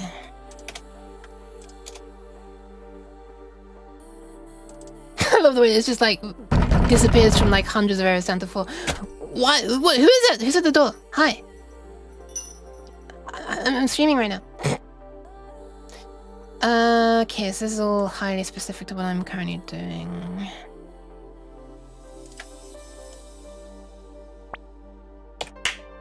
Cheese. Okay, this is gonna be named paint. What should I call this? QOI, I guess. And it's gonna be. I kind of want to make this actually a function that can just draw onto what do you call it? It's called paint main. I'll make a thing that's called paint, or SPB paint maybe. And we'll pass in. How was I doing it? I was passing as a handle in all my other ones, wasn't I? Yeah, a reference. What do I need to know in order to do that? The HDC. That's all I need.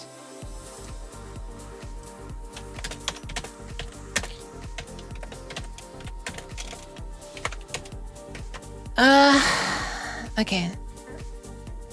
All of this stuff can just go into here. All of this stuff is highly specific to my previous use case, so I can get rid of that. You got the best redeems on Twitch. Wow, thank you very much, it's very generous. Or you could just use raylib. Is that something for ray tracing? That sounds a little bit excessive. How did I type it like that? Oh, thank you for reminding me. I should be on my clicker keyboard because everyone knows that mechanical keyboards increase your programming skills. One moment. One moment.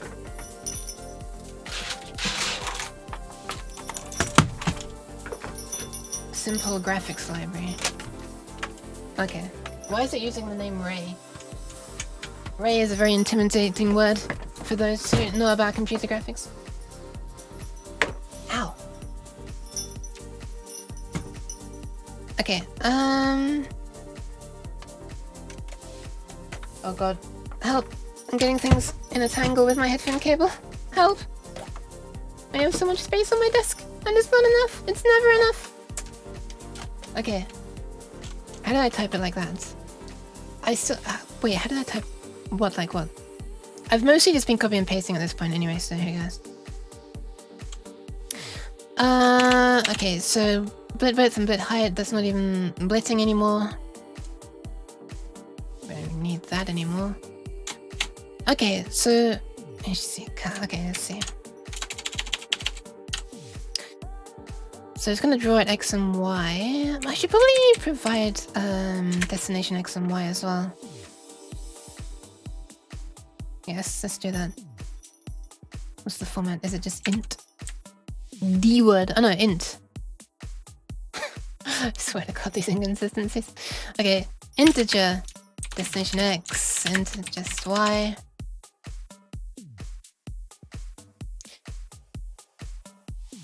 And this is destination X and Y, so I'll just pass those along into there.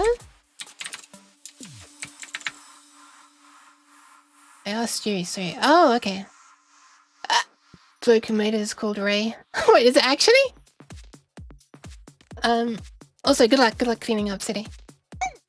A bit more like a tiny game making framework. Supports stuff like input and audio. Ah, okay.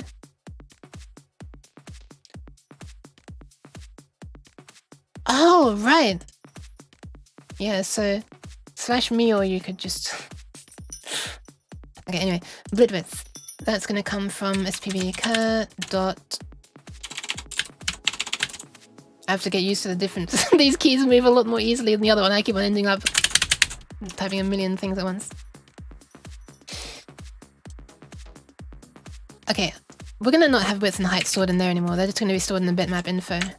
Which means I'm going to need to redefine this part. There is no width and height anymore. Instead, width and minus height are going to be stored in here. I gotta remember that that's negative height. That's going to come back to bite me, isn't it? That's going to come back to bite me. Width times height, blah, blah, blah, blah, blah. Okay. That's going to come back to bite me, I know it is. Okay, so cur.bi dot... oh yeah, right. Dot the header. Dot width. And this is a lot more long-winded now, huh? And this is the height. But it's negative. And we're wanting to read from 0, 0. And then this again. And it's reading from this thing's image data.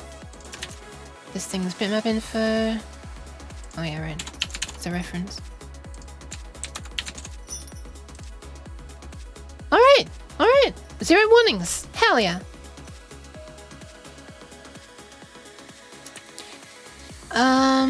Nice! So now when I want to draw it, I should just be able to do this. And we'll pass in SPB QOI, I guess is what I'm going to call it in the end.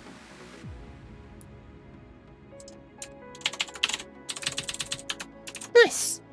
And then paint main is what we'll call from in the paint event.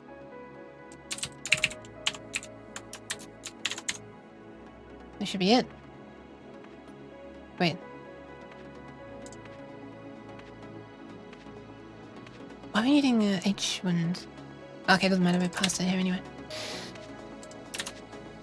Oh, because begin paint needs the H1, doesn't it? Yeah, that's the only place this is being used, I think.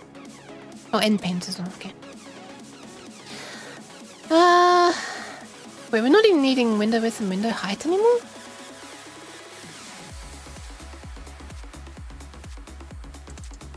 I guess we're not. Right, this thing that eventually... So originally when I was trying to draw it the other way, using bit blitz, I did need to know the window width and height, I think. I might not have, I can't even remember. But I thought that I might, so I made my function return the width and height of the window as it currently exists now. But you don't even need that for set the ibis to device, it just handles it. It doesn't care if you overrun the edge of the window either, so yeah.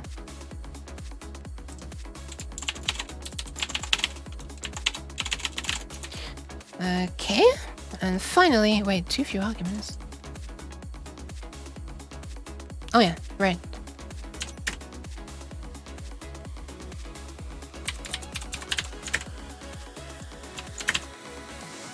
Okay, and now we just need to define SPB QOI, which is going to be the simple picture box that holds, well, that will be the representation of the QOI file once it's decoded. What is happening? That's going to be a simple pick box.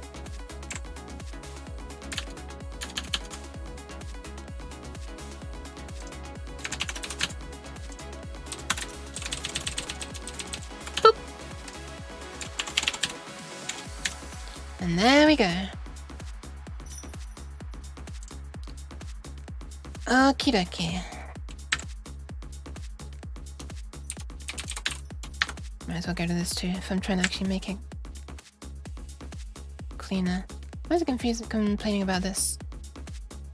No suitable conversion function from simple pickbox to simple pickbox. Oh, star exists, right. I'm gonna pass that in as a handle. Alright, nice. Okay, alright. Let's begin the stream. 2 hours in. Alright, so in this stream, I'm going to want to decode QOI file. Thanks for coming. Let's begin the stream. I don't think I need that anymore. Actually, let me quickly reopen that, or I'll just grab it, one of the things from it. I just want to do the test. There's like some test thing. Okay, now it's opening Visual Code. Amazing. Oh, hi, Dara! Welcome to the stream! What an amazing .h file this is. I actually meant to load this file.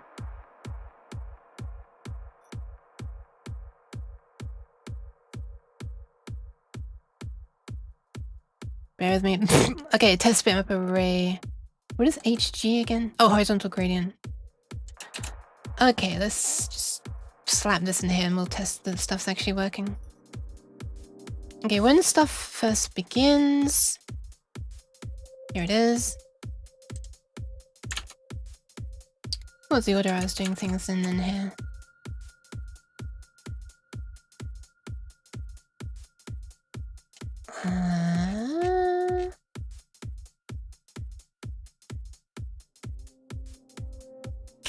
What the hell is this? Where is init instance? There it is. Okay, I just did it immediately after update window. Let's call this init SPBs? Sure. For some reason I needed a H1 being passed into that. Do I still need it? No, I don't. Nice. In that case, I'll just do this.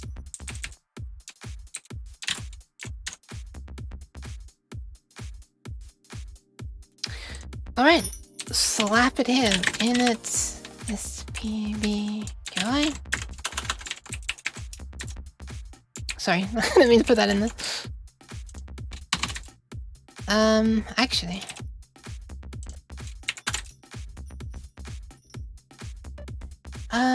Rated also supports QI. Interesting! VS Code has an outline. If you open the file view on the left, that lists the symbols in the current file for easy navigation.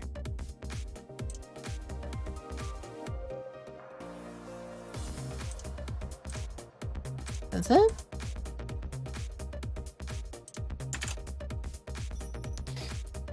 Maybe on projects. Ah, okay.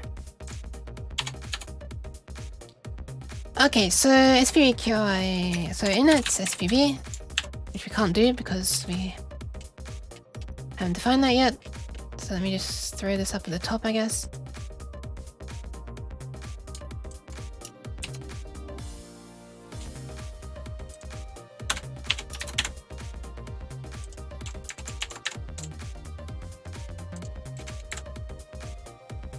And SPB. Oh, SPB in it rather, sorry. That's going to initialize the SPB QI. We don't need this anymore. If I'm not mistaken. Yeah, we actually don't need it, nice. And we want the width and the height. So as a test, let's just make one that's 640 by 480. 480. And then we'll call test bitmap array. So what this function does is it just makes it sets up an image array basically to show, how is it again, blue, red and green vertical lines if I remember rightly, white horizontal lines and the gradient from top to bottom. Visual Studio Code can play audio. Interesting. Well, it's just a web browser, right? It can probably do anything. Can probably play YouTube videos, right? Probably play flipping WebAssembly games.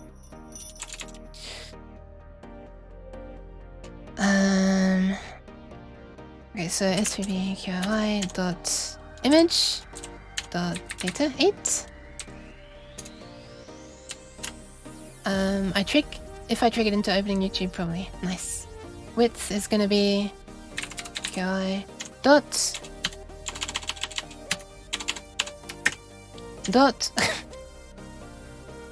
bi dot header dot width. Same for the height, except it's negative. I've got to remember that. That's gonna catch me out. I kind of don't like that actually. Wonder if it's possible to make a macro that will get the real height, just negate the bitmap info height. Number of chans.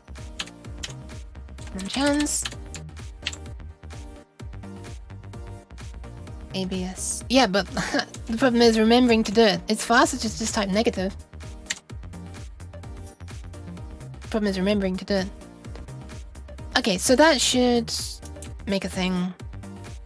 And now it should get drawn in the paint thing, I guess. Alright, let's see if that works.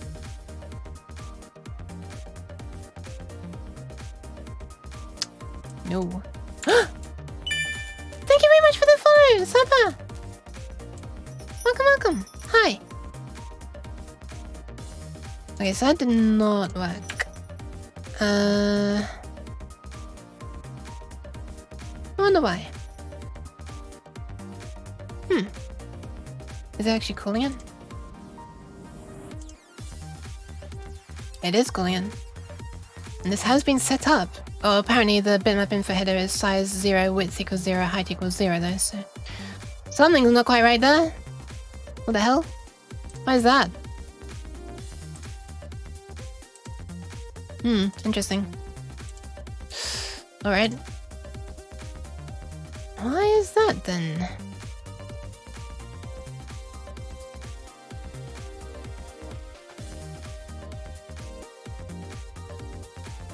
Is this being called at all? It is. Okay.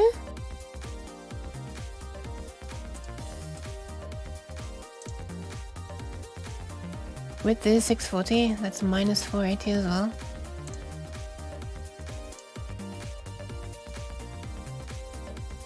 At this point, this is stored as 640 minus 480. Now we're out of that section. It is still 640 and minus 480, alright.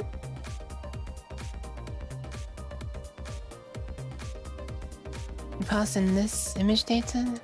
Can you set a breakpoint on there? You can. It's still set up correctly at the end? Okay.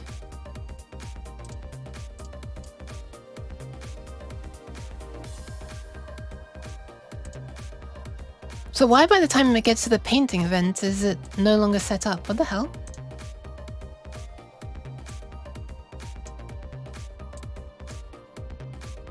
Oh, now it is set up. Is it just... Okay, nice. Oh, never mind. This does actually just make a horizontal gradient. Okay, it works. I forgot that I had issues with it only drawing when I resized the window. Alright, that works. Okay, nice. I guess that's because when it calls update window, at that moment, it does the redraw. And then it realizes, you know, it doesn't consider there's a reason to repaint the window until it's resized. I wonder if I put that first, then when it calls update window, we'll see it.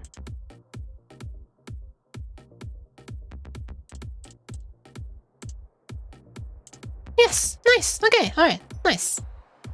That works. Alright, I'm happy about that. Okay, so now we can actually make the QOI decoder so we actually do more than just make a horizontal gradient. Ah, let me just test something actually. Let me try the other test pattern I made, which used to go from, I think, black to something else. Ah, I don't care. It's working. Never mind. It's working. Don't need to worry about that anymore. Or that, or this.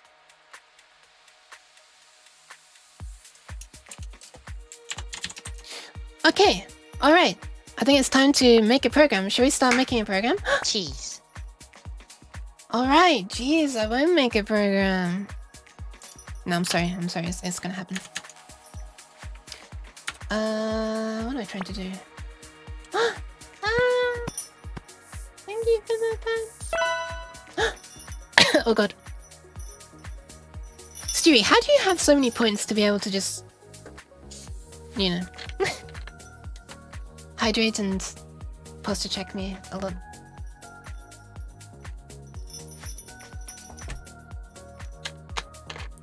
Thank you. Use them as soon as you get them. Oh my god, that's even kinder, I guess. Oh my god, did you hear that? Maybe I should make the hydrate and posture check ones less expensive. Oh god, I've got stuff in my eyes. Just got enough for posture check right after hydrate. Oh, nice. 41. I feel bad about that, but thank you for both. Okay, so here we go. Let's have a look at the specs. A QOI file consists of a 14-byte header, followed by any number of data chunks, and an 8-byte end marker. Oh, it does have an end marker, doesn't it? What's the end marker? I'll get to that eventually, I guess. The specs are whack, are they? This is the entire documentation for this format, by the way. It's so small. I should use some of mine at some point. Yes, you should. Use them responsibly. Use them responsibly. Don't throw cheese. Only. I mean, I understand the urge, but... Okay. Oh, there are different color spaces. Someone asked me before. I think it's Enlin actually asked about, does it support different color spaces? Apparently it does. That's cheese. What the fuck is QOI? Hi, Correct. It's the quite okay image format. It's a very simple you know, format for images that somehow manages to get similar to PNG compression. By the way, it's lossless as well. And but it's very simple. So it's like dozens of times faster. Both logo and spec are public domain. Wait, logo? Alright. Thank god I can use that logo. Okay, let's just... So we have QOIF for the beginning. Width and height. Alright, I'm beginning programming now. Maybe I should switch over to my programming playlist. Boop.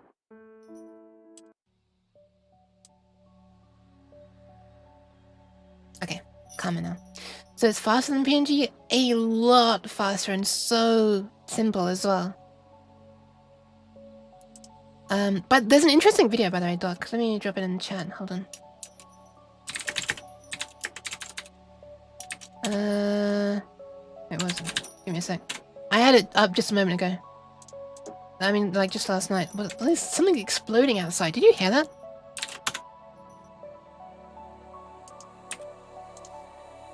Here you go. There's a very interesting video. This starts off explaining PNG. Then I think like the last few minutes explain QOI. I think it's like from about 26 minutes, if I'm right at the timestamp. What was that? Shut, stop. Ah, it starts from like 23 minutes, is where they're actually explaining how QOI works. But I'd recommend watching the whole video because it's very interesting. And it gives you a perspective on how simple QOI is when you see how PNG works. Video version of the spec is out of date. Yeah, it's true. It doesn't mention alpha and stuff. But like the core concept of like how it does things doesn't change much.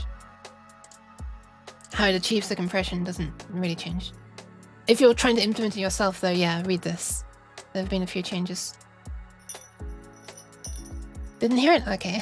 The explosion, I see. Okay, so it begins with this width and height, which are really, really, really important for my internal representation.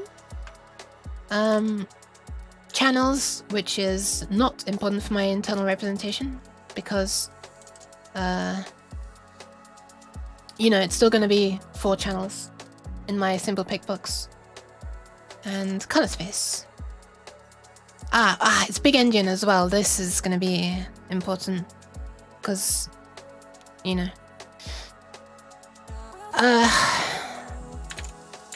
x86 is little engine, so I'll need to do a bit of bit shifting on that. That'll be fun.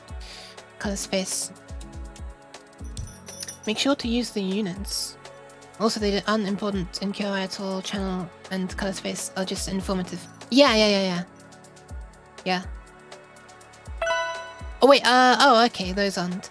1 second. You know what is important though? I have to do this.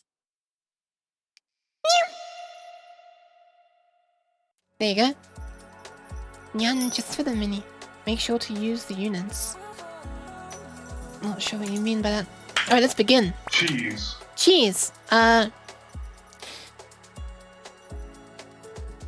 cheese? Why cheese? All those values are unsigned ints. Yeah, I know. Don't worry, Stewie. I want to do this part, the actual QOI part myself.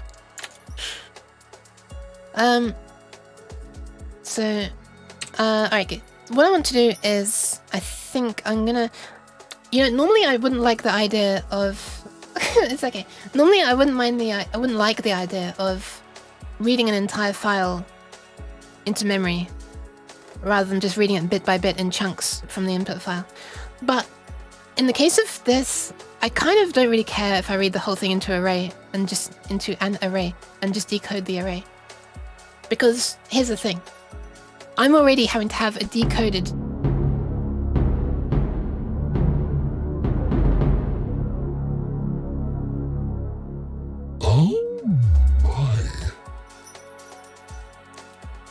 I'm already having to have a decoded form in memory, which is going to be much cheesier, much bigger. So, honestly, I don't really care. I think I'll just read the whole file into an array, a byte array, and then decode the byte array. If that is okay with you. Okay, let's begin. Alright, I guess we'll start with the main thing called QOI decode.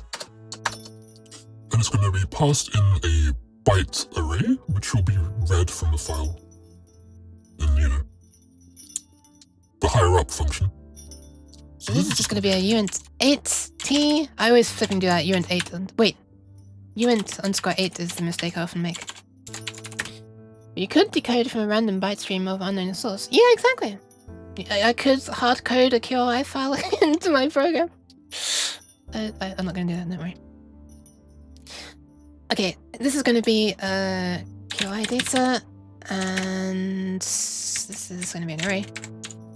And I guess we want a place to store it as well. So this can be the SPB decoded. Yeah, so you pass in... Oh, sorry, that's a... simple pick box. And it's going to be passed by reference. I swear to God. So, anyway, we're going to pass in the data, and we're also going to pass in... Oh, you know what? It could actually just return one. But nah. Do we want to return one? We could return a brand new one. That might be kind of satisfying, actually. Yeah, you know what? We're going to return a brand new one.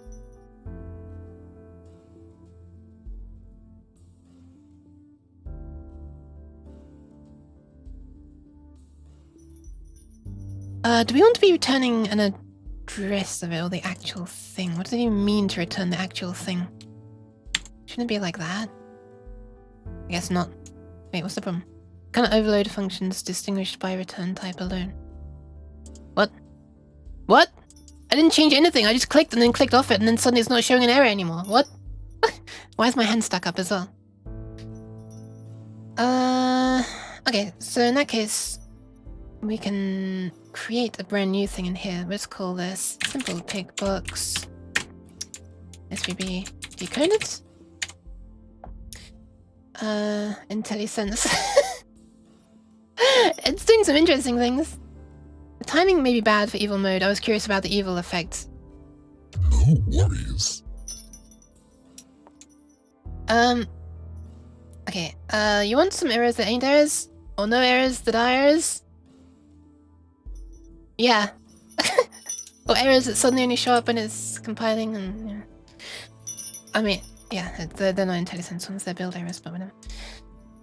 Okay, that's gonna become that, and we're gonna initialize some space in it. So SPB, fuck off, SPB init. We're gonna pass in this, and we want to know the width and the height. So we actually need to start decoding the QOI to begin with. Might as well just store these in their native uint32 width and height. We got the magic characters, what do you call it? Magic bytes. Thank you. I could literally just read the text right there, saying bytes. Best thing is when ID errors and compiler errors are different. Oh my god. Looks like that all of the time when working with Unreal. I can imagine C++, right? You only should trust compiler ones. I guess. Wait, why is it complaining about this? Why is it complaining about wanting a semicolon here? Okay, why does an error later on complain... Oh, never mind. It's just done it again. Never mind. Ah, thank you very much for the follow. SPW. T. Spoot. Spoot? I'm gonna call you Spoot. My hand is not there. Why does, now that I'm starting to get like serious with programming, why is it now thinking that that's my hand? Is it to do with the fact that I'm using this keyboard? Does this keyboard reflect too much infrared or something? I wonder. Or could it be a reflection from the other keyboard that's now sitting vertically? Or standing vertically?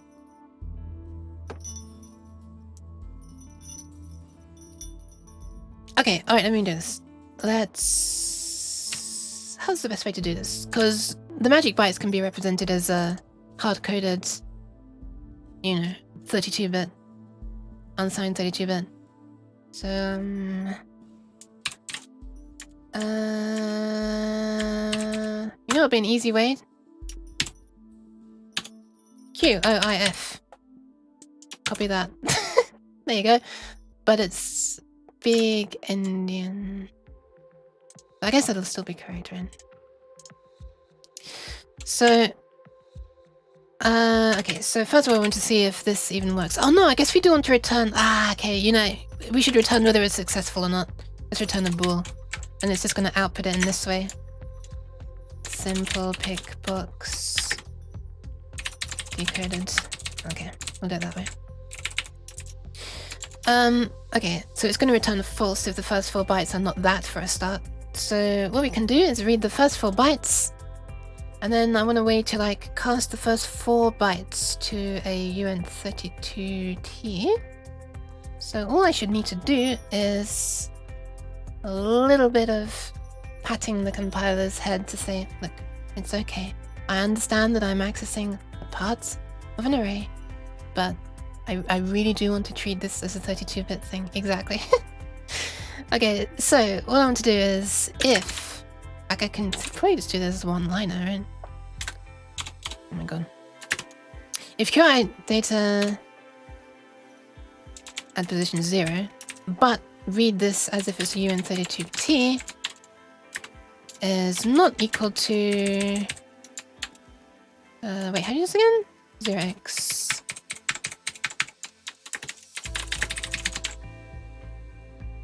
That, right?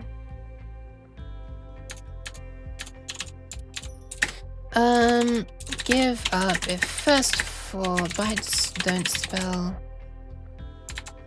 QOIF. I guess that would work. Wait, the little Indianness might... Oh no, we're literally comparing to that though. Should work. I'm a little sus. Let's test it.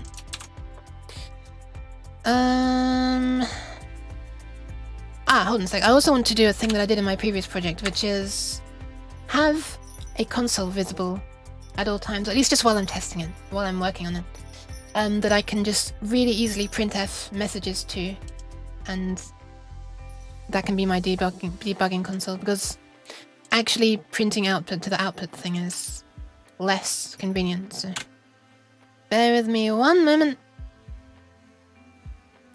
I'm gonna grab my part that initializes the debug console. Imagine not having U32 colon from LE bytes. Well, that'd be neat. Wait, do you not have that? Oh, wait, is that a thing that's in Rust then? That's what I meant to say? Okay.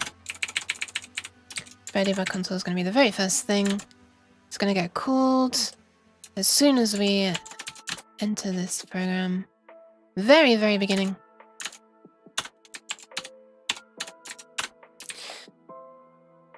And I believe that's it. And at this point I can just printf to std out and see text. In that case I could literally just flipping printf oh no, printf automatically goes to send that, right. What I could do is just %d this. Oh no, not %d, %x. How do you do it again? %x8? Is that how you did it? A hex padded to 8 digits? I think that was it, right?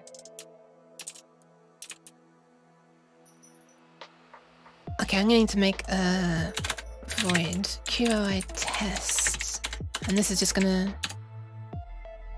build a really simple test thing. Actually, you know what? I think I should probably implement the part that opens up a file and reads it from disk at this point.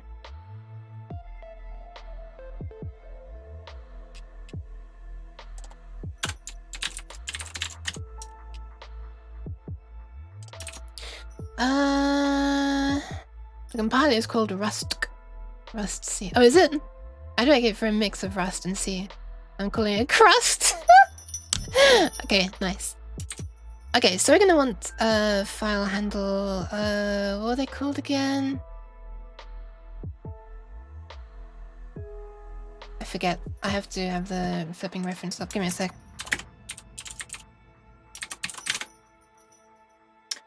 I need to look up the docs for the fopen and stuff. Is this the one that I like to use? No, that is not the one I like to use. Is this the one I like to use?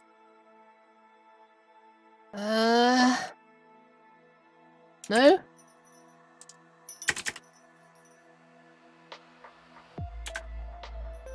There's one particular site that I just really enjoy reading from.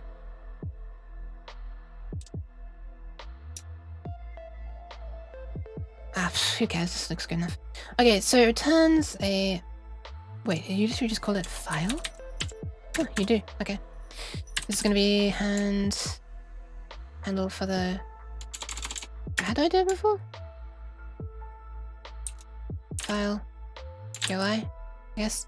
Wait, how do I... I've forgotten my own naming conventions. How did I used to name these things? Enlin! Hello! Hi! How are you doing?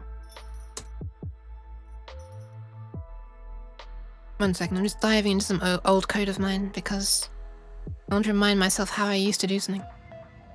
Of course, this could be the opportunity for starting better naming conventions. But nope.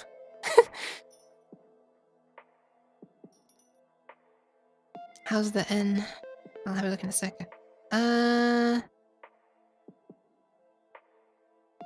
Save file open, F open, style handle is file. Wait, did I really just call it that? Did I really call it that? What about this one?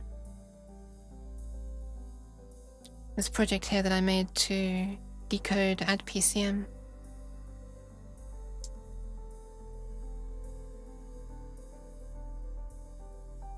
Holy crap! These are terrible names. I'm not gonna use that naming convention. Sadly, can't stick around today, but I hope you decode all the pixels. Thank you. By the way, Inlin, it does support simple color spaces, but it's entirely just metadata. Look, if you're here, where is it? That's the wrong one. It's the other orange icon. This one. Just these. But it's entirely just metadata. So it tells, you know, the part of your code that's going to end up displaying it on the screen what color space it should be in. But yeah. Bye, Ian. Thanks for stopping by. Hell yes, lick that tail. You know, with endings it looks more like this. With endings this one works better. Oh shit! I think my sub to Ali just expired, like right now. Oh no, it is still there. It is still there. It's just not showing up when I type mlem. For some reason Kiki! Thank you very much for the follow. Hi! Welcome. Yeah, the emote does still exist. It's just that when you're typing on the Twitch app on the phone, it correctly predicts the names of emotes if you just type part of the name further on. Apparently, when you're typing in the Twitch chat on a browser, you have to type... Wait, no. Why is it not... This is weird. Okay, there's this emote. And as you can see, it's named Pretty401 Diego Mlem. But when you type :mlem, it's not showing up for me. It says no matches. Yet if I type :tail, well, Enlin tail does show up. Why is this? What if I type ale? Okay, ale doesn't work. Okay, I guess you have to start typing it from after the prefix to the first capitalized letter. Interesting. Weird. On mobile Twitch, I can just type mlem and it shows up. Works for you? Huh. Okay. Well, maybe it's this dodgy better TTV thing that I've got added to the Twitch. You know, the OBS Twitch chat thing. Anyway, okay, file QOI. So let's just call this. So this is handle for file as QOI equals F open. Let's just hard code a test file in here for now because I just want to make sure that it works. What should we use as a test? It's a simple one. Okay, let's use this. Maybe not, it's got a grey border. Let's do this. Codium23.png. Well, QOI is what it's actually going to be. There are QOIs in the same folder. Okay, how do I get from my code into that? So up by 1, then into res. Right? Or is the working directory this or this? I feel like I had this conversation the last time. And then we ended up changing the settings so they put them into subfolders, blah blah blah blah. I don't have to do that for every project, that's insane. res/this.qi. Oh, it's up by 1 as well. Mode. I mean, I wouldn't read, but how do I tell it that I wouldn't read? Oh, put R in. Okay, fine. Then I want to read the entire file. No suitable constructor exists to convert from file star. Oh, right, it needs to be a file star, does it? It does. Alright, fair enough. So... Okay, I want to be able to read the whole thing. So if read... Can I just have a shortcut to that? Yes, I can. If read... Okay, so we're going to need to get the size of the file to begin with. If I remember rightly, you do that with fseek. You tell it to seek to the end, then you call ftell to get the current position, right? This is the way I've done it in the past. Don't know if there's a better way to do it. Also, my taskbar is now completely full. I'm gonna need to close some things. Oh god, what can I close? Close that. And close that. And close this. And close this. Okay, that's all I can close right now. Alright, let's do it the seek and tell way. Alright, so we for fseek, how does that work again? Fseek into this. Offset 0 and then seek underscore end is the mode. So I'm essentially saying we seek to position 0 in the file, starting from the end of the file. In other words, we seek to the very end of the file. And this returns... Does this return a thing? What does it actually return? Well, apparently it's okay to ignore it in this case, but what does it return? An integer. What does the integer mean? Successful if 0. Okay, fair enough.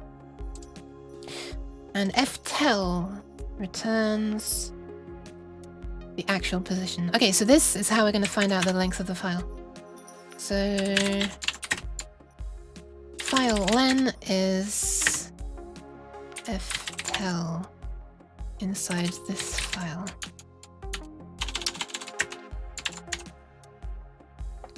Which is a -1 if it fails. Okay, let's see if that works, I guess. We'll just printf. Oh, let's close the file afterwards as well, I guess. Let's also do the QOI decode. I know I haven't actually got any of the data yet, I'm just getting a bit ahead of myself. Oh, I guess I can't even call that yet, because I haven't prepared a byte array yet. Okay, so the last thing I'm going to want to do then is fclose. Wait, what? Is it not fclose? Oh. Fclose on this. Okay. File length, %d, file len. Alright, let's see if this works. So it should tell us the size of this file, assuming that we can actually open the file successfully. Assuming that this is like the correct path. I should probably set a breakpoint. See if it becomes non-zero.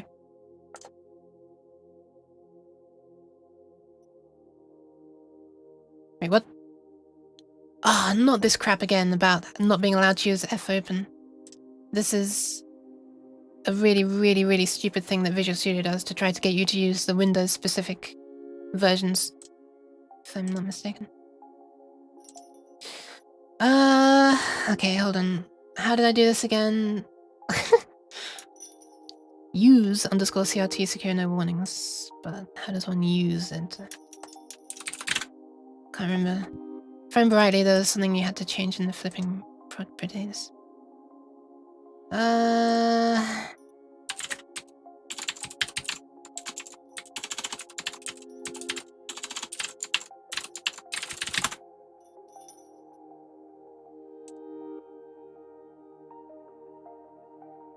All configurations, all platforms, preprocessor.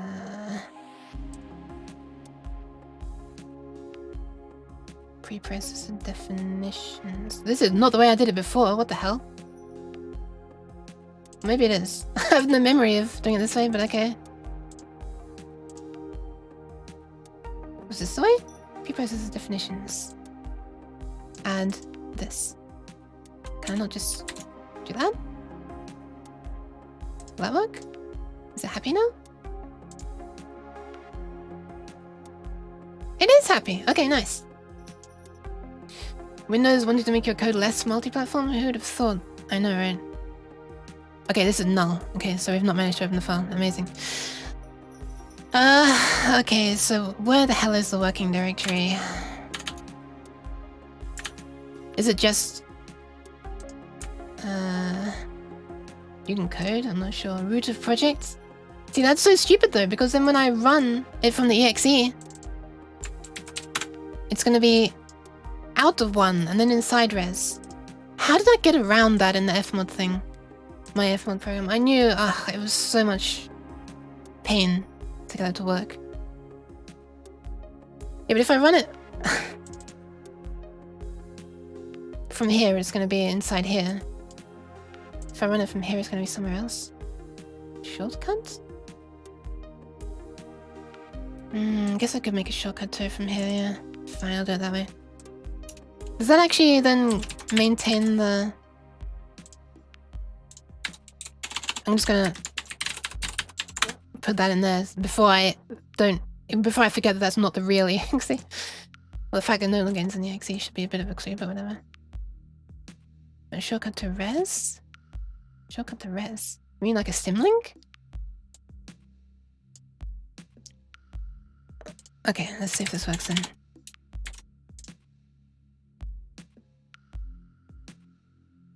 Nice, nice. It's not 0 anymore. All right, let's see what happens. Boop. We should have a terminal here. There it is. File length 6752501. Let's see if that's correct. So this is this one, right? Yeah. 6752551. Hell yeah. Okay, nice. So we've got the file open. We know how long it is. So we can prepare to store that entire thing into here now.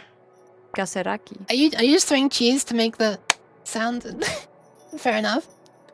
Okay, so we're gonna have one of these. I might as well call it the same thing. It's gonna be equals new unit dates t of a size of file 1. And we're gonna read the entire file into that. How does one use fread again?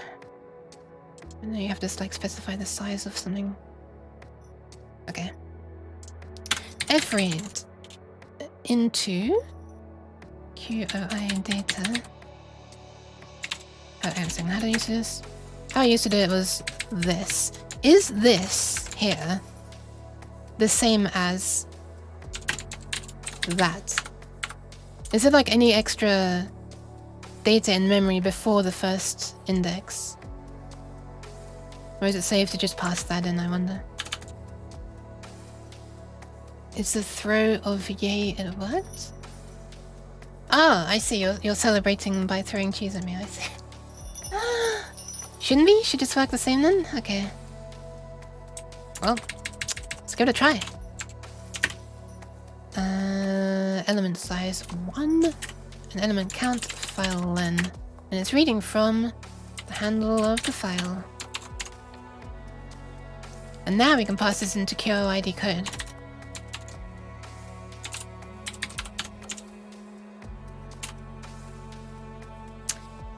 Oh yeah, I guess we should make a... Oh, well, that's going to be SPV QOI, isn't it? It's already defined. This one's to be passed by reference, right? Why is it not showing an error? Okay, now it is. Height, unreferenced local variable. Oh, these are just warnings, so I haven't used them yet, yeah. And this doesn't always return the path. True.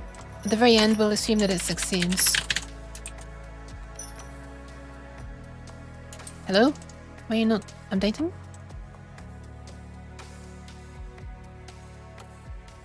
Oh my god, why is it... Can this just go away, please? Can this all go away? What is... Okay, what? Oh, I see, it's the watch list. Why is it rearranging everything into crazy flipping? I hate this so much. Can you not just stay on output forever?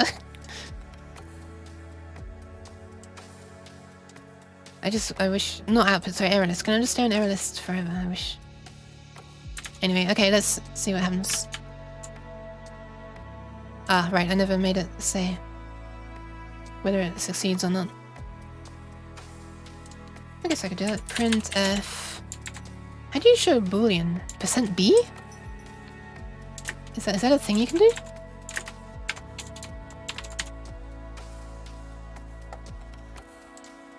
I guess so. It's not complaining that it's the wrong data time. She was asking about typing emotes. Wait, what? Wait, you can code? She was asking about typing emotes. Oh! Shit, sorry, that wasn't directed at me, it's directed at Devil. I'm sorry.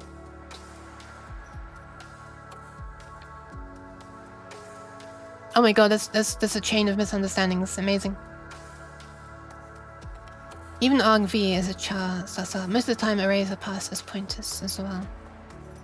Fair enough, fair enough. %D works 0 or 1, I think. Yeah, I think it might be 0 or -1 on Windows, yeah. Extra argument passed to printf. Parameter 2 is not used by the format string.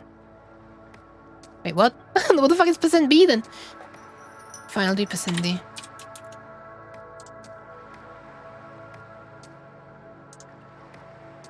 It's not returned anything apparently. Wait, param 2 is not used by the format string? What? Still? %B autumn. Cyleaf! Hi! Welcome! Why is this... What? This is a bool. Why is my brain small right now? %D. This should also be \n, but no.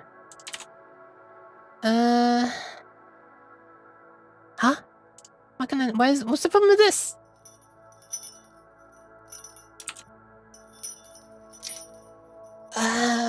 Okay, why is this not working? %D is a signed integer. Fair enough, but why is it saying that it's never... Oh, now it's not saying that it's not used. What? Huh? Visual Studio? You okay?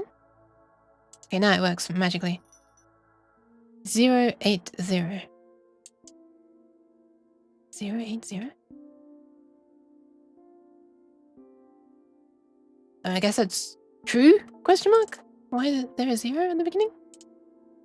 Okay, I'm confusing myself. Let's just do this. And then from inside here, I'll do the... Ah, it was this! That was printing a thing, sorry. 080. I'm starting to doubt that C string functions are method. What? Worth for what? Okay, let me remind myself how the hell C, printf, hex, padded. Thought it was %x8, but clearly it's not. Ah, you put it before! It's %... Ugh, it's %08x is what I was meaning to do. And it might even be lowercase x as well. Okay, no, that worked. 0000000. Interesting. Huh. Why is... okay. Why? I wonder. Oh, I know why. Because we're literally taking the single function that is... We're literally taking the single value that is 0.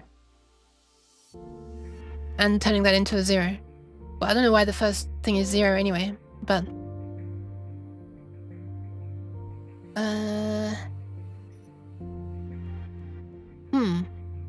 How would I force it to read the first 4 bytes then? I mean, I guess I can make a union right here.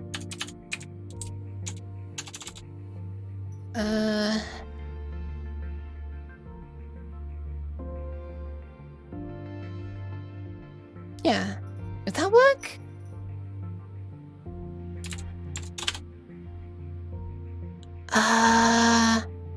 It's almost like I want to take this as a pointer and then tell it that it's a pointer of uint32t. It's like I want this. No, wait, how does this work?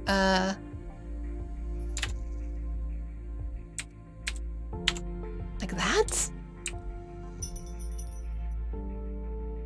So basically what I'm wanting to do now,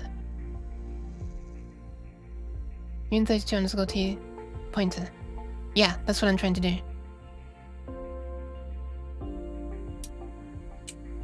This is a pointer now. Oh wait, this is a pointer now, right? If you do the and, isn't it? I'm not actually wanting the value though. I'm wanting to like dereference. Okay, hold on a sec. Let me just stop trying to do this on one line. This is confusing the hell out of me. Let's break it up a bit. Okay, so what I want is a pointer like this to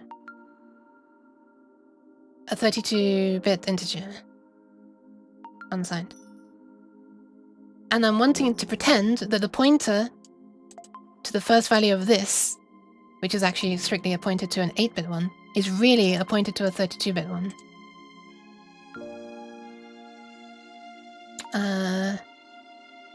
This is like pointer for magic bytes. What's it called? Magic.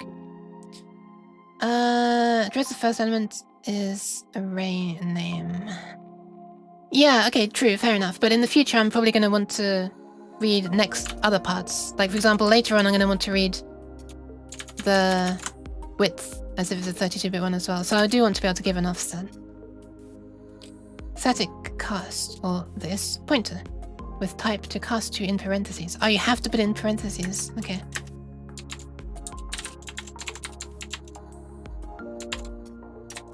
Right.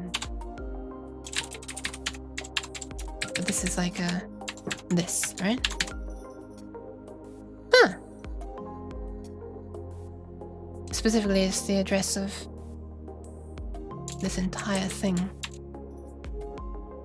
I've had weirdness sometimes where I've tried to like... Where... I can't remember the order of operations, but like... I tried to do something like this. I'm not sure if this is the exact thing that happened, but... Something similar to it got the address of this and then tried to reference that or something, I can't remember.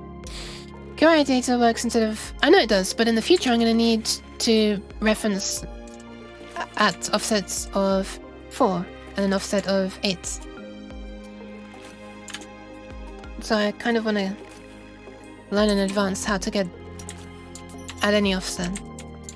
I guess I can see if this works. So then at that point, if you want to display the value, you just do that then, right? And that's going to show you the... If we shouldn't call it pointer though. Magic int. Let's call it magic int because it's no longer magic bytes. Isn't it that? Or do you do... Is it star that or that star? I never remember the way around. Star at the start. I can never flipping remember whether it's at the start or beginning. Why do they have to use the same character for like 2 different things? That is like... This is what stopped me... This is what was making me terrified of pointers for the longest time. Anyway. Okay. So, I assume that would work then.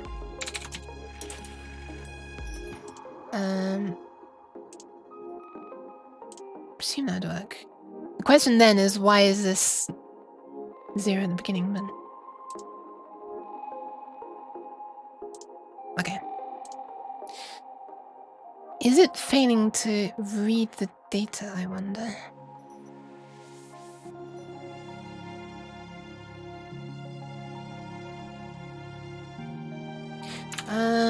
Okay, what does fread return when it manages? 0, I assume, but... Oh, it returns number of elements successfully read. Okay.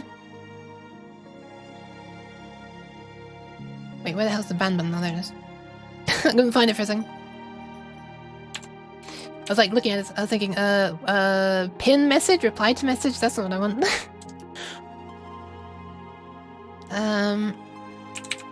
Okay. So this is gonna be uint32t. Num bytes red equals that. Printf red %d bytes.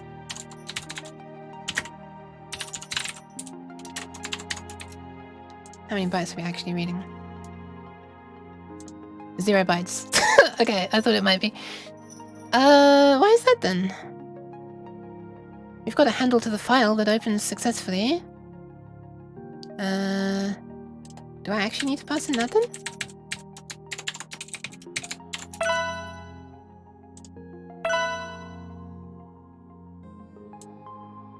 Nope, that's not what the problem was. Oh, so thank you very much for the hydration, Dara. Welcome to the stream where Cat tries to remember how to read a damn file. I'm quite sure why I'm having issues. But oh right, the flipping thing still seeks to the end. God damn it! I need to seek it back to the beginning. I forgot.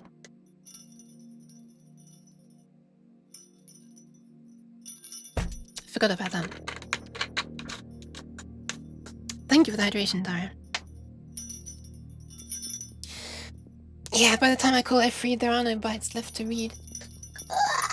There you go, gremlin stretch for you there. Okay, so after we've got the size, then we seek back. Can even make this its own function, actually. Is it seek offset? Seek underscore... how's it working? Seek set, right?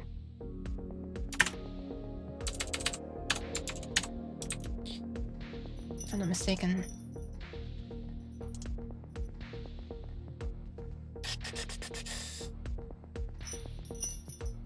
Set, beginning of file, yes, okay, nice. Okay, I'm gonna make this its own function actually because I think it'd be neat. Get file len. We're gonna pass it a file handle. I'm just gonna return that, I guess. Fseek is int. Int. Fseek is an int. Just an int? Just an int? Like a signed 32-bit integer? Really? Really? Oh, ftel, sorry, ftel is what I'm interested in. Oh, long. Okay, that's a long. Alright, fine. I might as well make that uint32 then. And... we'll just do this.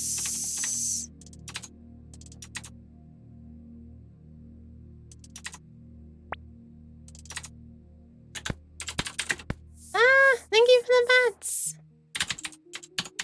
Oh, out of habit, I already was just using that. Hold on, what's the problem? What's the problem? Ah, right, it's meant to be a handle. God, why do I keep forgetting that? Sorry, a reference. File star, yeah, set is the opposite end. It is. There's a second one, a third one. What was it? Ah, relative to the current position, okay.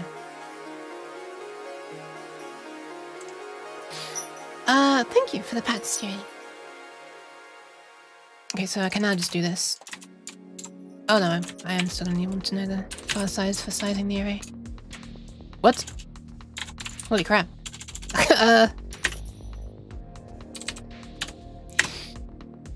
had a shouting integer instead of just a regular integer.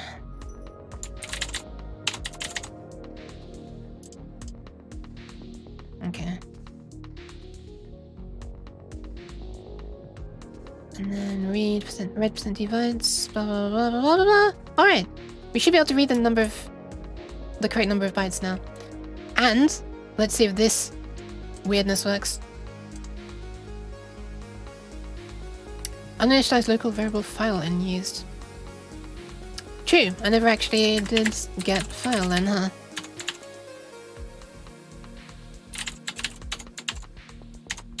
Imagine writing a function and never calling it. Shouting integers require you to type with capital digits. Yeah, so like 1024.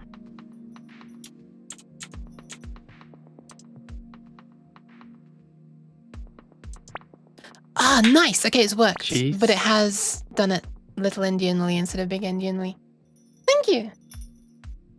Wait, no, thank you for the cheese. What am I talking about? I'm trying to say hello, hi! Hi to what's up. Lactose-filled dairy product. But no, thank you.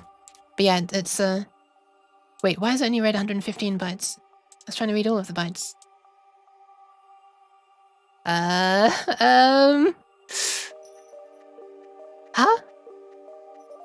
Little Enlin instead of big Enlin. Bug Enlin is also pretty interesting. Want to see Bug Enlin. I wish I could help, but I've actually never used fseek and freed. Ah, no worries, no worries. I've got what I wanted now. It returned this, but in the other endianness. So we got 7-1, 6F, 6-9, 6-6. I was half expecting this. It's fine. I can just swap this around. Ah, you know what? I should probably make a function to do this. Wait. Yeah, I should probably make a function to do this. Let's call it UN32T. Swap Indianness is what it should be called. Current value, I guess I'm flipping it. I wish I could help, but I shouldn't. No, don't worry. It's fine. I feel like I could do this with a define as well if I'm feeling really spicy. It's probably gonna make a difference, but this is gonna become the rightmost bytes. Okay, let's do this. It's gonna become the rightmost 2 bytes. Shifted the far distance plus the. Is a bitwise OR faster than addition? I wonder.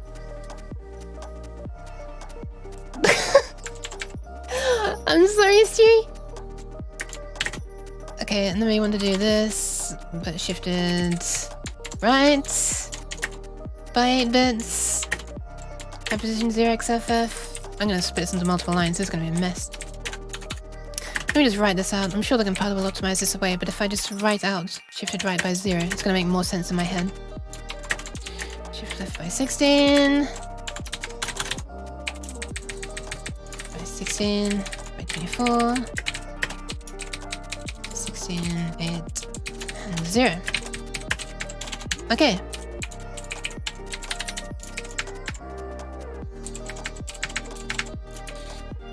You can get the file length without seeking, can I? Wait, hang on a second. You're replying to define sane. Oh, I see. In Rust, right. Is this a new model or am I misremembering? This... I may well have switched around my clothes and twintails since you last saw. Also, hi, Ashish. Welcome. So if I were to do this, for example...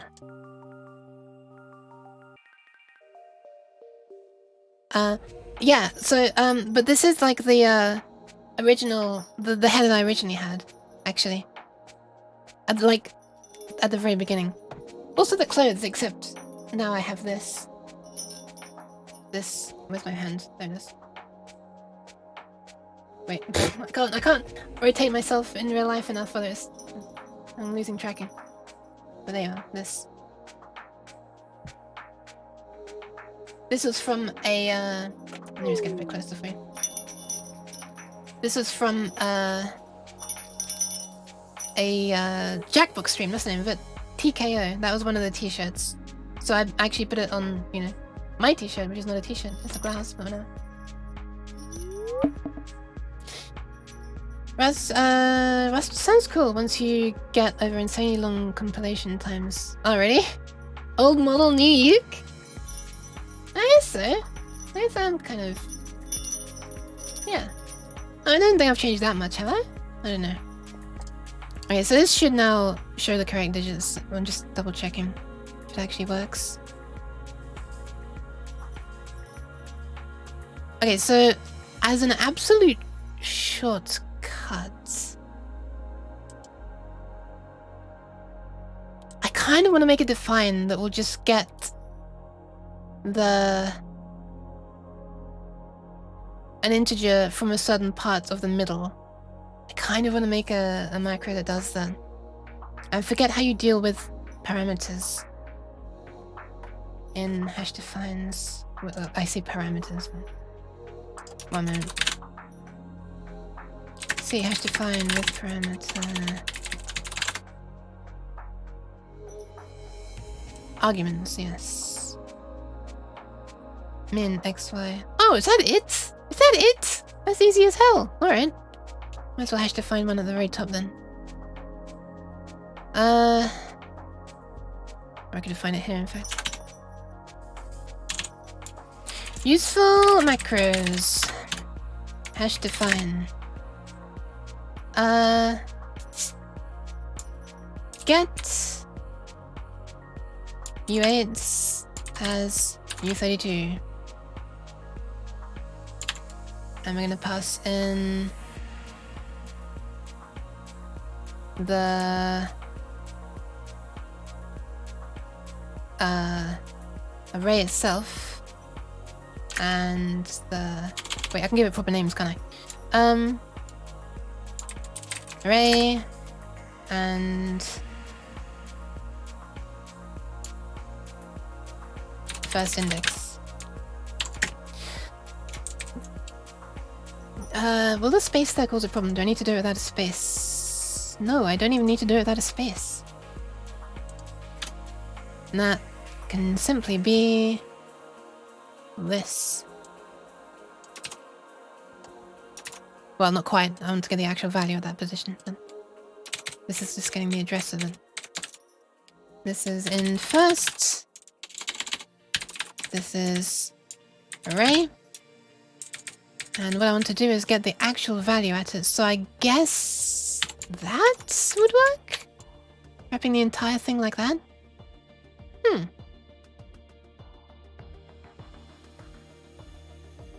Oh, without the semicolon, no, that's going to cause problems. Yeah. I kind of want to wrap the entire thing in parentheses as well, because I don't want... I don't want these asterisks getting too close to anything else I'm working on and possibly being misinterpreted, because I'm still not sure in what situations the asterisk could be misinterpreted. So let's have a million parentheses, which probably don't need. Well, let me just... Okay. Let's just test it without it being in a macro first.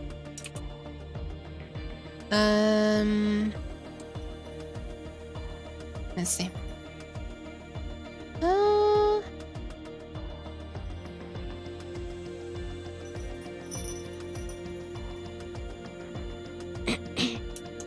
Okay. If I were just to do... Let's just no longer do that. And do this instead. Oh, apparently just an asterisk immediately works. So obviously wrapping the whole thing would work as well. Alright, let's see if this works then. But I don't know to... Bleh. I don't want it to be this anymore. What I want is for it to be a swapped version. Okay, so if this works, we should now see the actual... You know, thing as it should be. 7161 F6. Sorry, 716F 6966. Hell yes. So that's my swap endianness function that's working there. Now let's see if the macro works.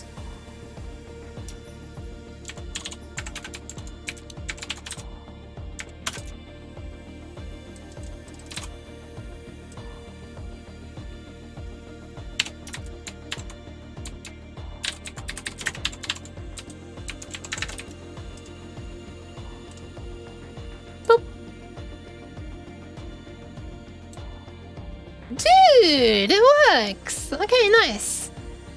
I'm happy. And obviously I could even just wrap this. So this will get it as little endian. I could even make another thing that wraps it in swap endianness. I mean, I could literally just... I'm lost. I could literally just have all of this crap as part of the define. I wonder if that's necessary. Is the C compiler clever enough to, like, But if I were to put this manually as part of the define, it would be the same as just having it a function that returns that. I wonder.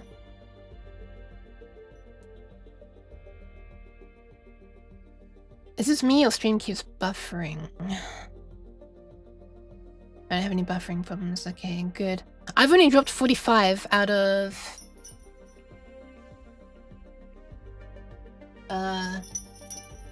665,000 frames, which is rounds down to 0.0%. So I think actually on this rare occasion it's not my internet that's the problem.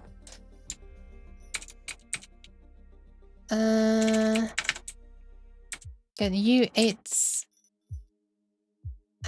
LE B.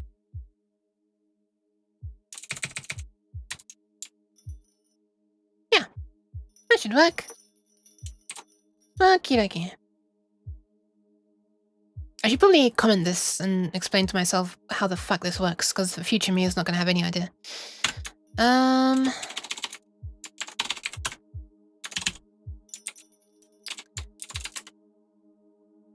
For reading parts of a byte array as a 32-bit value, we get the address. Cheese? No, the address is not cheese. Get the address of the first. Wait, the address. We get the address of the first wanted index of the bytes array. Cheese! We don't choose after that. That's not correct. Pretend that it's a pointer to a 32-bit int and get the value out of that address. Yeah.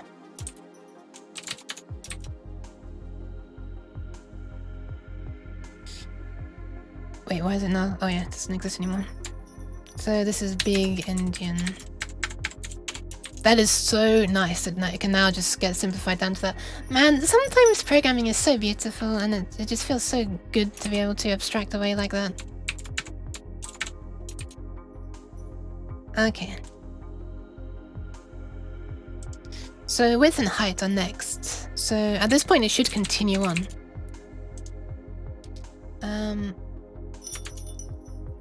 No probs for me even in saving mode. Saving mode? Like power saving? Okay, so where are the docs? Here they are. Next comes width and then the height. Then channels. Okay, so width. We can simply do this. Watch this. Watch these beautiful one-liners. Are you ready?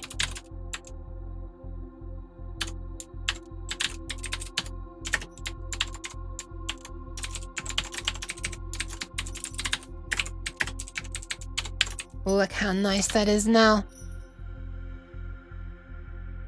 And then we've got channels and color space, which are pretty much not really doing anything if I'm not mistaken.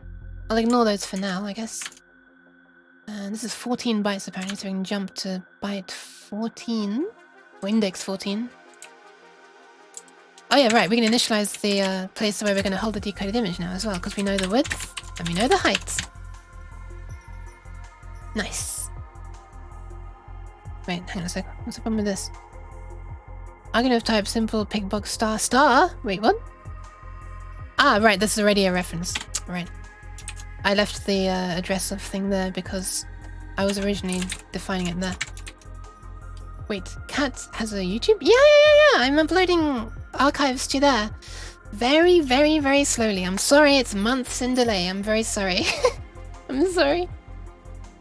Opera saving mode. When tab is not directly opened, it turns you into 144p CAD. Huh. Interesting. Interesting. That's pretty neat that it can do that. You could make a struct with that data and just cast the memory to that. Why? Why did I not think of that? That's literally earlier in this very stream I was talking about how that's one of the things that I use unions for. But then I will still have to do the conversion of, you know, big Indian to little Indian, but, you know. That is a really good idea. I was literally talking about it earlier in the stream before you were here, Ashish. Thank you for the pants.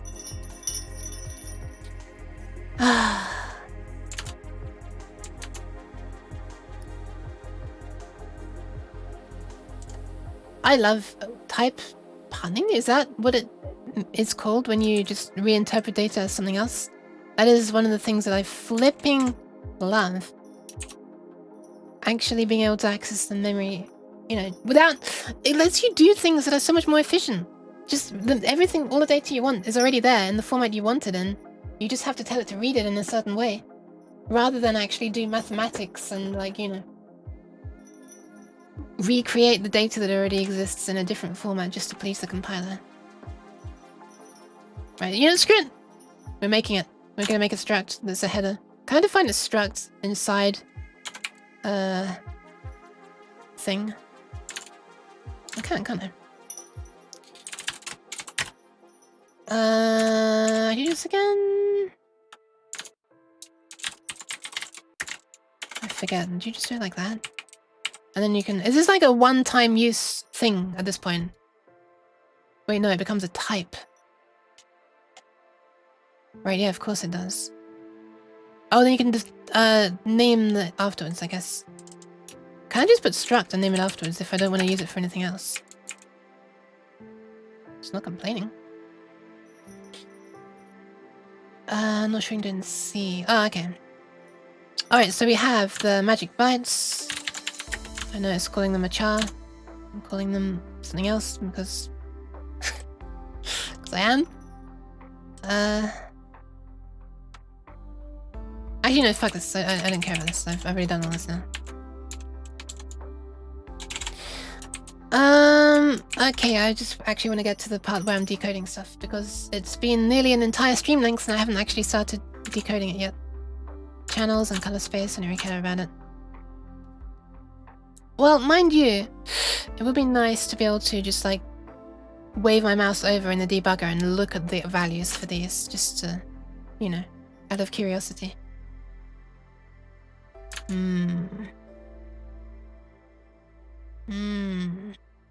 I've just made those defines though, they're such nice defines.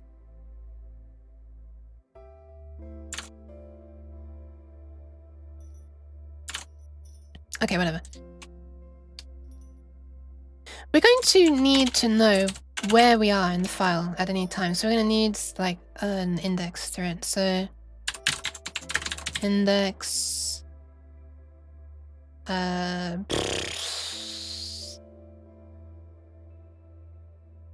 data starts at 14. Starts at first byte after header byte. Why don't you copy paste the spec and just massage it a bit? I don't want to, it feels like cheating. They don't change things decoded. Okay. Images are encoded row by row, left to right, top to bottom. The decoder and encoder start with red, green, blue at 0 and A at 255 as the previous pixel value. So previous pixel value seems to be an important thing. And what was the name of RGB quad? RGB quad.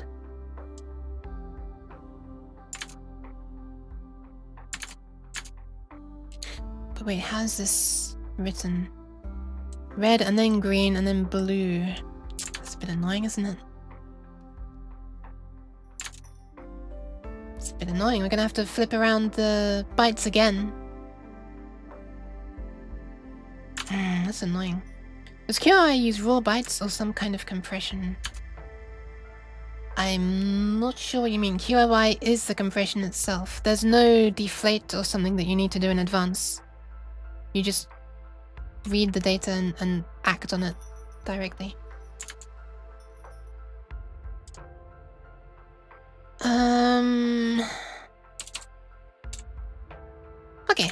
let's do a thing. Let's do a thing.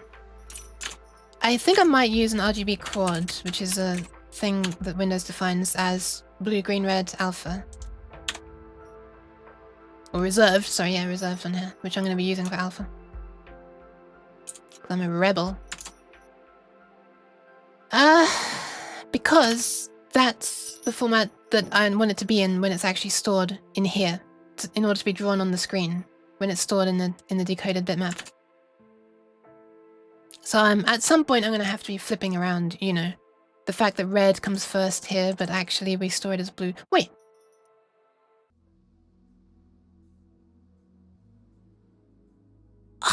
That would almost be useful. If they had stored the alpha first, and then red, and then green, and then blue, then I could have read this as a 32-bit integer.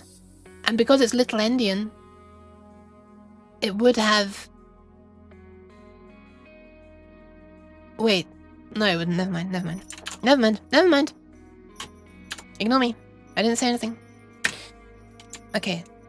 We're going to want to know what the previous value was. So let's just call this call prev. It starts out as 000255. Where was it? There it is. How do you do this again? Was it just 000255 like that? Yes. Looking at UK stream is kind of fun on coding stream. You just hear cats noises, not understanding it at all. I'm sorry. I'm sorry. I'm kind of honored that you'd want to lurk then, if that's all it is. So this is verify first for magic bytes of file.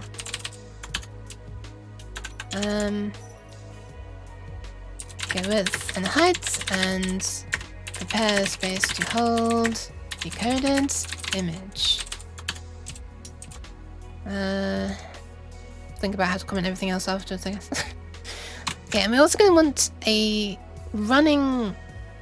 How do I explain it? Running recent 64... Is it 64? Colors, let's have a look. Actually, let me just read this first. So, images are encoded row by row, left to right, top to bottom, to explain to people how this works. The decoder and encoder start with the thing that I just initialized as the previous pixel value. An image is complete when all pixels specified by width, by height, have been covered. Pixels are encoded as these different ways.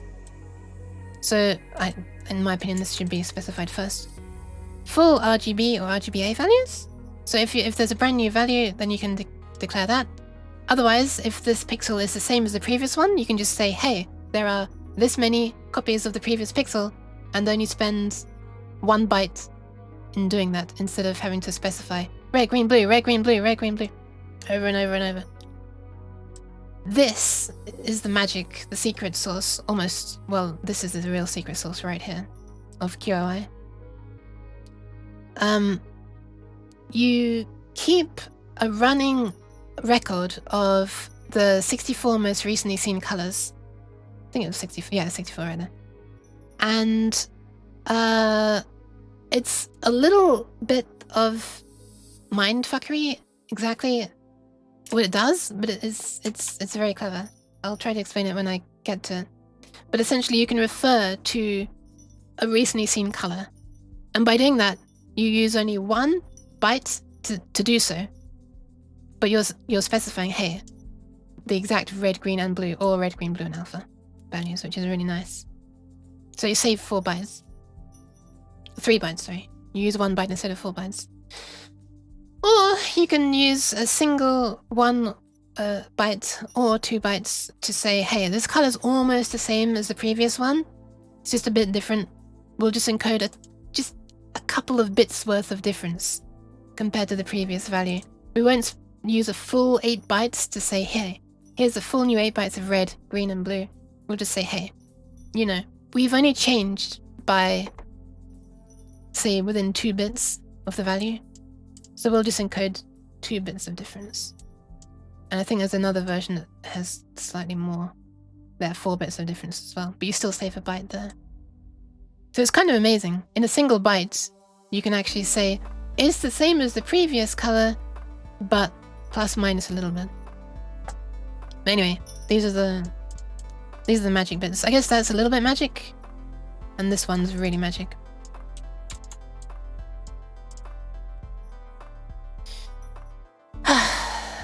Blah blah blah, this is irrelevant for decoding it.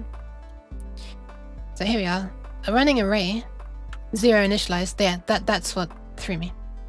Of previously seen pixel values is maintained by the encoder and decoder.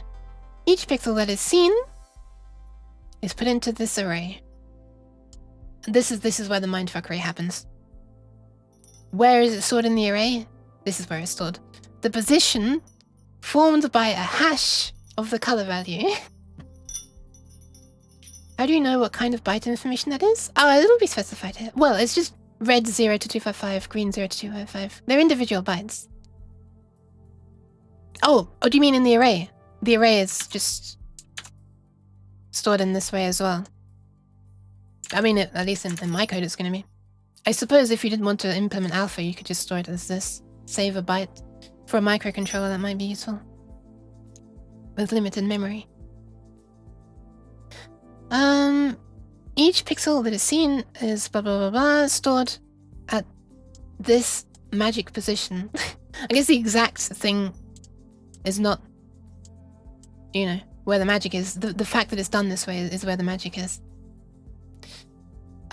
Because basically what that's going to mean is you've only got 64 different positions in the array, right?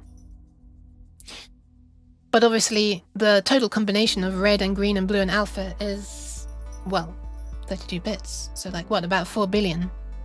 So obviously there are going to be what you might call in security hash collisions, but, you know, implying it's a bad thing. But in here, it's not a bad thing. Because it just provides like a neat, how do I explain it? It's like a neat slot to store red, green, blue, and alpha in. And the position is determined by what green, blue, red, green, blue, and alpha are. And the cool thing then is that if, in the future, while you're encoding it, you come across a pixel value that is inside your array, right? You've got the exact red, green, and blue already stored there.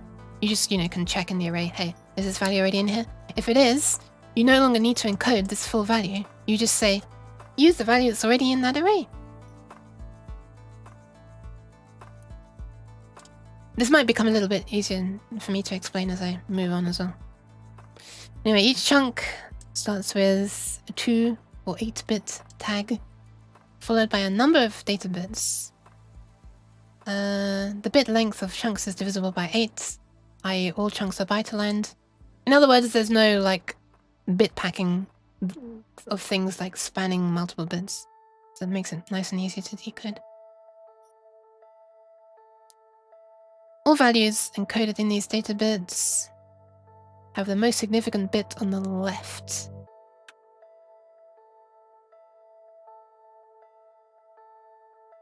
Okay, that's okay. Okay. Isn't that just due to how you write it on paper? It's a bit of a weird way of saying it, in my opinion. I'm Return, how's it going? It's going. I've just been trying to explain the rough overview of how it works. You missed all the juicy technical bits. Sorry. Okay. 8-bit tags have precedence over 2-bit tags, so check if it's an 8-bit tag first. So this is what it's calling a tag, I guess. The byte stream's end is marked with, oh, there we are. 700 bytes followed by a single 01 byte. Okay. There's an exception there, alright. Wait, how does that work then? I'm just having a look. So 00, 01, 10, 11. I see, if you're specifying everything, then you have to do it that way. I'm wondering, is there not like a... I guess if you did bit packing, you could squash this down further. As in, like, you just made every tag be 3 bits instead of 2 or 8 bits. Wait, no, that might not even save space.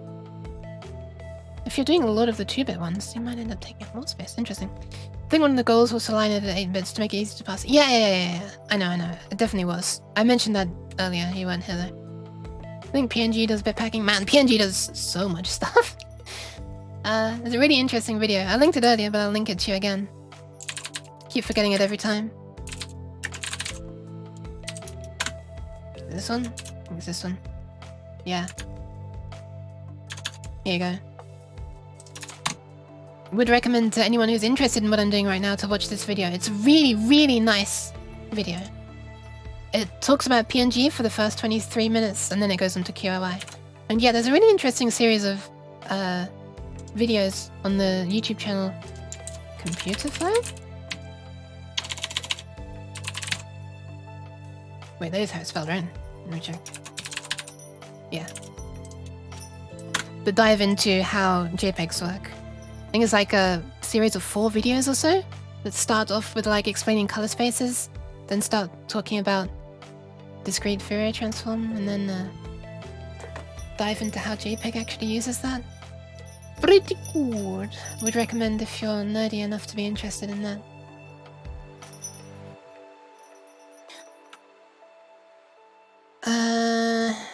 I don't just search the channel for JPEG or something, you'll find it. Okay, alright, let's begin. Wait, let's not begin yet. I need to actually make the array. Where the fuck is Visual Studio? There it is. Okay, so that's my previous 1 value. We also want an array of previous values. So RGB quad. Oh my god. I swear to god. I swear to quad. I'm too burned out after work to be nerdy. Free time is playtime. Okay, fair enough. This is my nerdy time. 3.5 hours in, we've almost begun. We have begun now, finally.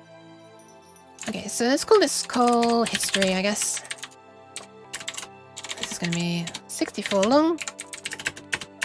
Initialize. These are all initialized to 0, right?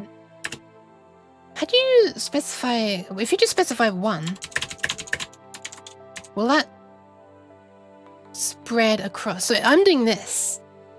Is that gonna copy this across all elements of this?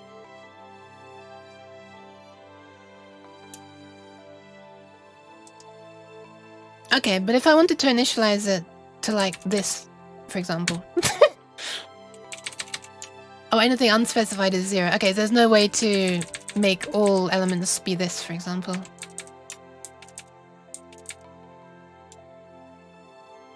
So if I were to do this, for example, the very first one would be 0020 and all the rest would be 0000. Just to make sure I'm understanding. Alright. So welcome back, Signy. Welcome back. Hi. So wait, that does it. Okay. Initialize all channels of all colors to 0.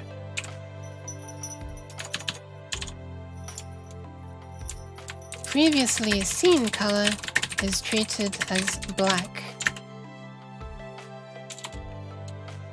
Fully opaque.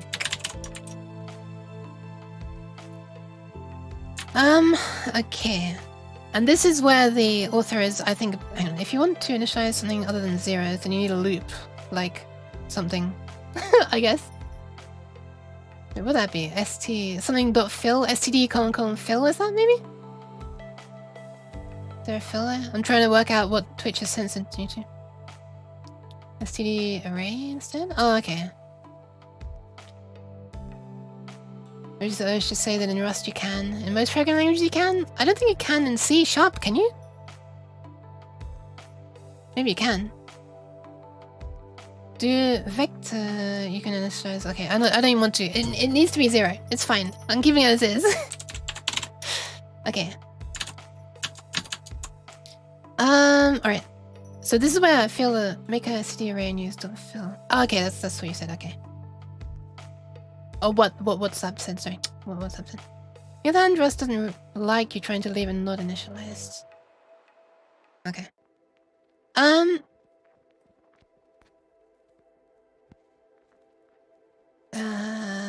What was I saying? Oh yeah, right. I think the author is being a little bit not, you know, they're desperately trying to keep it one page because it's like a statement that is so simple it fits on one page. But in doing so, they omitted a couple of useful clarifications, such as okay, so here's the thing. Somebody found an edge case in this where if you start off the file after this initial header of width and height and stuff, of course, if you start off with the first chunk being this one, which is a repeat, you know, repeats the previous bytes thing. Sorry, a repeat previous color thing. Then, you know, you haven't seen a color yet. So yeah. In that case, it's almost makes you think that this part here, where it says 0 initialized, you should repeat one of those. But that's actually not what it means. It really is just the previous one that you've seen. And thankfully now they also has put this here. I must have missed that though before, or other people did. I swear that wasn't specified before. So we treat previously seen as this. So if the very first thing is repeat previous pixel, it means put black pixels here. Run its previous indexes on the array, yeah. Okay, let's do this. I'm gonna want to do this for every byte that's in the data. Oh, we probably should pass in the length of the data then, actually.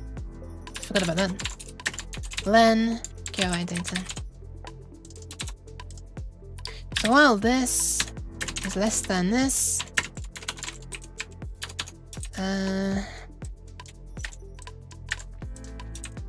we're probably gonna want like a little state machine to remind ourselves. Oh, we don't need a state machine. We can just handle everything in one run of this and just increment that, I guess.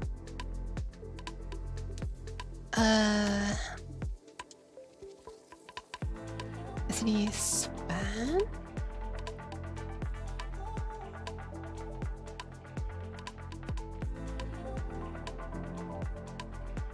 Wait, where's all for my news? Wait, where's all for my news?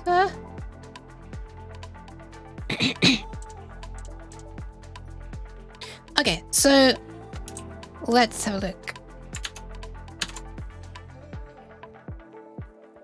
I don't know what a span is. Okay. Oh, it's new apparently. Okay.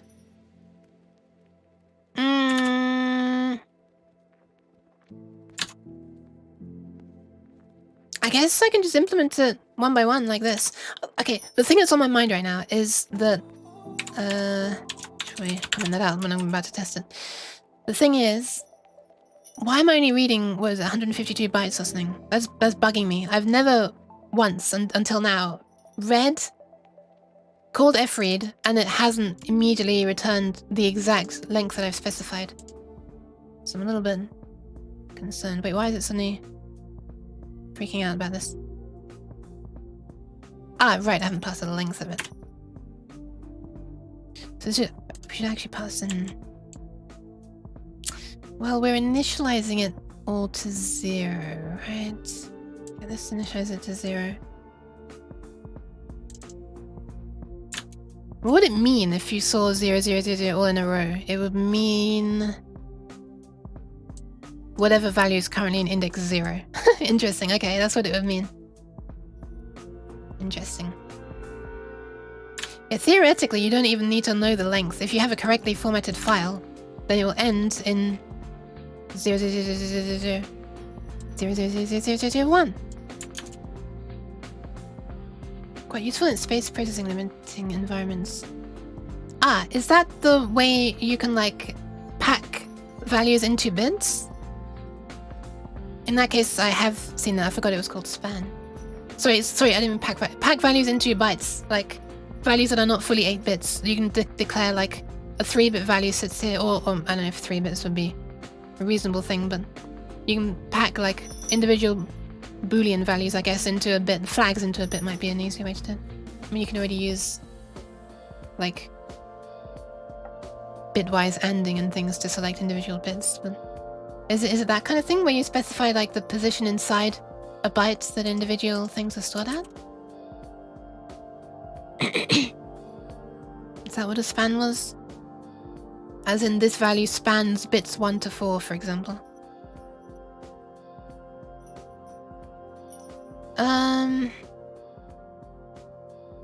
Yeah, okay, so I will just pass in the length to force it to stop when it reaches the end of the data and doesn't just go forever.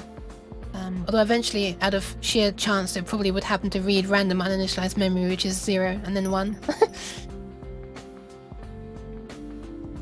What am I talking about? That is bitset.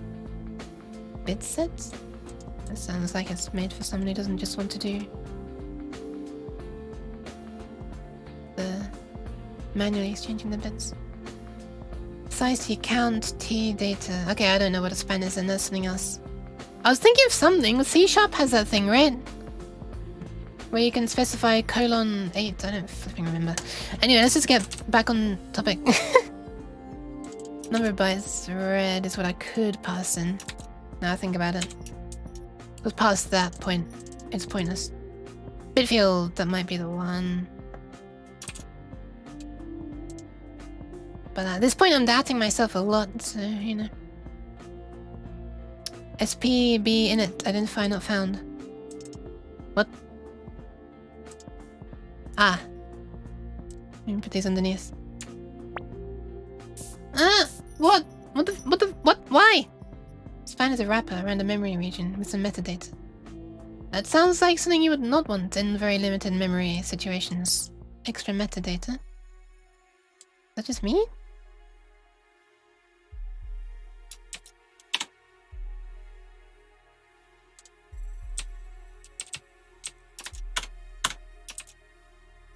Back to work? Oh my god, did you really just spray? And then, like you did hit and run, but a spray and run? How did I learn to code? Arguable that I ever did. Okay, hold on. It's not initialized yet. 115. And I asked for 675251. Okay, why am I not getting everything that I want?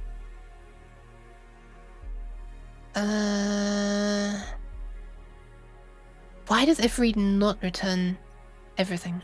I know it's perfectly within spec for it to not do that, but I know it wasn't erased. Okay, hold on. I don't know. I started with Game Maker. I think that was the first thing. Why am I not getting all that I want? Exactly, Dara. The things you'll only hear in a non-selfish sounding way from a programmer. I started with Game Maker, I think, and then like there was something called Basic, which was a yet another basic interpreter for Windows. I mean, it also exists for other things. Oh, by the way, on the PlayStation 2 demo disc, there's a version of Basic, and you can plug a USB keyboard into the PlayStation 2 and actually type on it, and then run with this interpreted, so it's slow as hell. It came with an example one to draw a fractal, like calculate one of the Mandelbrot fractals, yeah, it took like maybe a minute or two to finish rendering it. Around the middle, it became so slow. You could see each line being drawn like... Anyway, yeah, so I don't know, I just started with little things like that.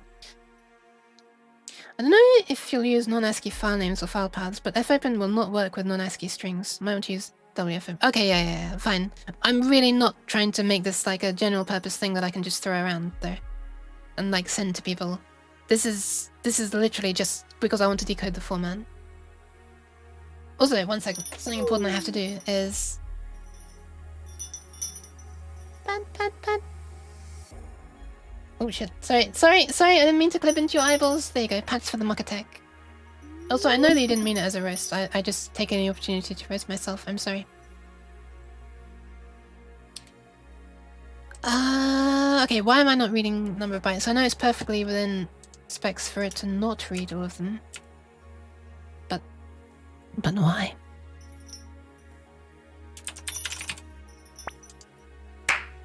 Gaseraki. Okay, hold on.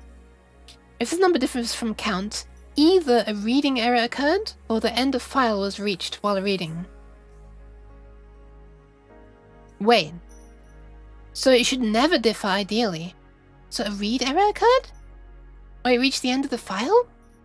It shouldn't have reached the end of the file, right? We already have discovered that the file is, you know, this length. So either a read error occurred, or it reached the end of the file. Why would it have reached the end of the file? And we know that it's reading from the beginning because it begins with QOIF. Scoops out the eyes under the disguise of pats. No, I swear to God, I'm only trying to pat. No. Thank you, Stewie. So, okay, why are we not reading the whole file? This is bugging me. Element size of 1. Element count of file then. Am I crazy? Probably crazy. RB. Ah, reading text. Oh my god. Okay, that explains it then. It probably hit a 0 byte, right? It probably hit like a 0 byte. And thought, huh, that's the end. Or wait, no, maybe not. Maybe it like tried to decode it in the current code page and realized that's not a valid character encoding and got stuck or something like that, maybe? RB, thank you, thank you, thank you. Shit, thank you.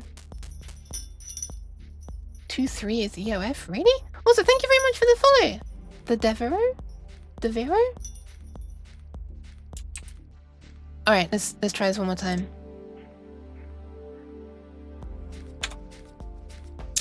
There you go. There you go. Now it's reading the whole thing. Nice. Okay.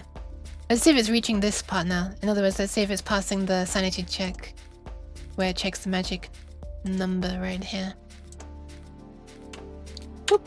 Hey! It still continues. We're still in here.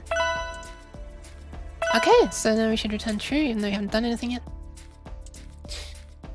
Oh, did you see that? It was showing the correct size for the picture. This is exciting already. It sized the picture based on that. That's cool. Look at that. We've actually got the correct size. I know it's obvious, but look at that. We've actually got a canvas to put this image on now. How cool is that? Okay, I probably should not be so excited so quickly. Also, thank you very much for the hydration, Dara.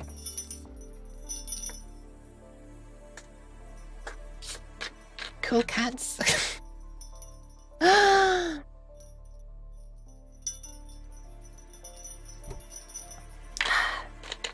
Yes, progress. I need to be happy with what little progress I can make. And, oops.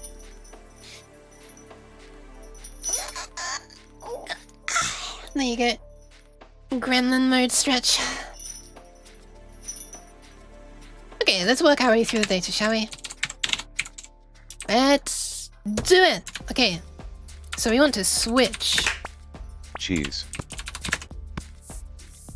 Thank you for the mats. We want to switch on the, they're calling them chunks, but they're calling it OP here. So I've always interpreted that as like operator or operand. Not operand, operation. That's the one. Now I've got smooth operator stuck in my head. I need to be happy with the little progress I've made. Oh,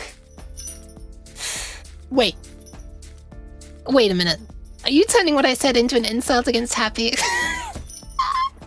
Okay, that's actually quite clever. That's actually quite clever. Don't tell happy I said that though. I also don't agree.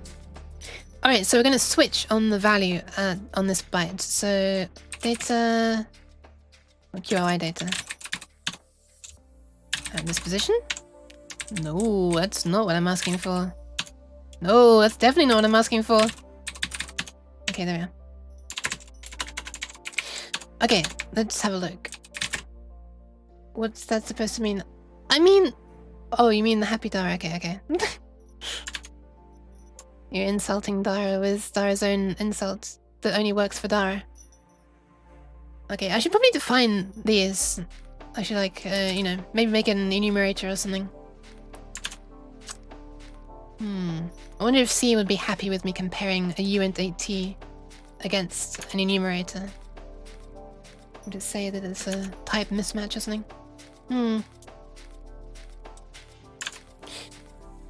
Ah, right, but we're... Ah, okay. We probably shouldn't be switching, actually, because this is 8 bits. And these ones are 2 bits. So we can still switch on it, and then in the else... the else... or default case, we can check the first 2 bits. Yeah, let's do that. Let's do that. Okay. Case. Is this like actually a way of... Okay, hold on. Is this actually a thing that you can do in C? It's not defined, is it? Yeah, because in the Arduino you can do that. If I'm not mistaken, it's capital, and it's got a whole load of binary values defined, 8 and 16 bits. Oh, 0B. Ah, right. So the B is meaning like thank you for the pats. So the B is meaning interpret these as binary, because if you do 0x, and so that's why you do 0x, because the X is hex, yeah, and you use the X in... Oh my god, I just learned what the X in 0x means. I never knew until now. Damn, okay. Hi Tennyson. Hi, thank you for the pats as well, welcome. You're one of the few people who gave pats instead of throwing cheese when you see me. It's like you're just walking along. Is that Yuki? Whew. Not too shabby. But Let me pat your head.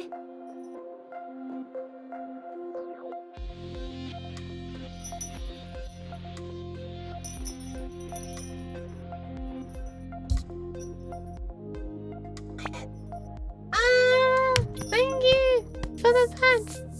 I was waiting for it. 07 is actually 8. What? Look, alright, I need to do chores now, even though I'm feeling way too lazy today. Ah, good luck! Enjoy the rest of the stream, everyone, if I'm not back fast enough. Alright, good luck with your chores. Thank you very much for stopping by. If you start with B, then it becomes an identifier instead of number literal. Wait, what? So this means 8, are you saying? No. Oh, it starts... Oh wait, so this... Start with B and then becomes an identifier, then what? If you start a number with 0, it'll be octal. Oh god. Oh god. Alright. I didn't realize that. That's worrying. Okay, so we're starting with 1110, which I'm gonna type out on my own thing because I have a satisfying way to do it. Listen to this. I'm gonna use one number, one finger on the top row of numbers and one on the keypad. I typed one too many. There we go. Okay, so this is up. I might as well just make this be the comment. I know I didn't copy the whole thing. And then another case is the same but all ones. Which obviously I could just do 0xFF, but whatever, who cares. This is the same, but it's of ARGB instead. Break. Default. Do you need to break out the end of a default? I wonder. I had some errors in my code because I added 0 and some numbers to indent them properly with code. Yeah, I indent as well, but not with zeros, with spaces, but I can imagine, yeah. I can easily imagine. Maybe I did get tripped up by that in the past. I don't remember it. It feels like a thing I would get tripped up by when I was trying to, you know, be neat. To get punished for being neat. Thank you very much for coming, Crumvy. No worries. You could bitwise not 0 and 1.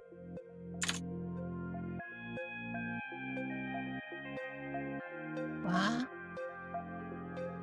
Okay, so after this, I'm going to just check the top 2 bytes, which are going to be... Well, I guess I'm just going to calculate what this is first. Bitwise not 0 and 1. Yeah, but like, it could be data for other things, for other types. That's why they recommend that you check the full 8 bits first.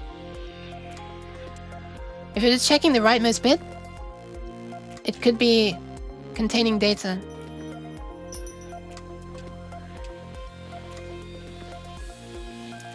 Oh, you mean to get 0 and 1? Okay. Okay. I mean, yeah, true.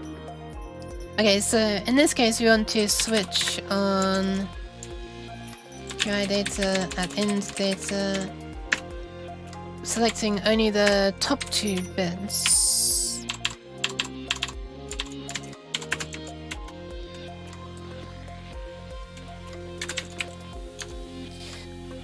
Oh, sorry, 0B. I keep forgetting that.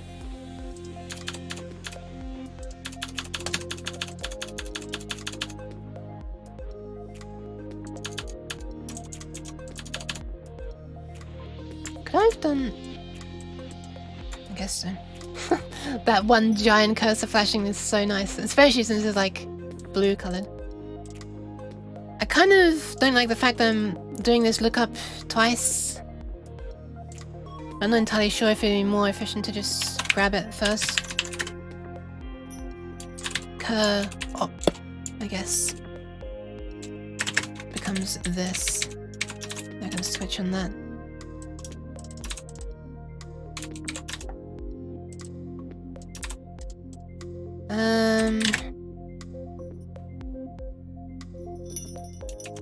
Okay, case.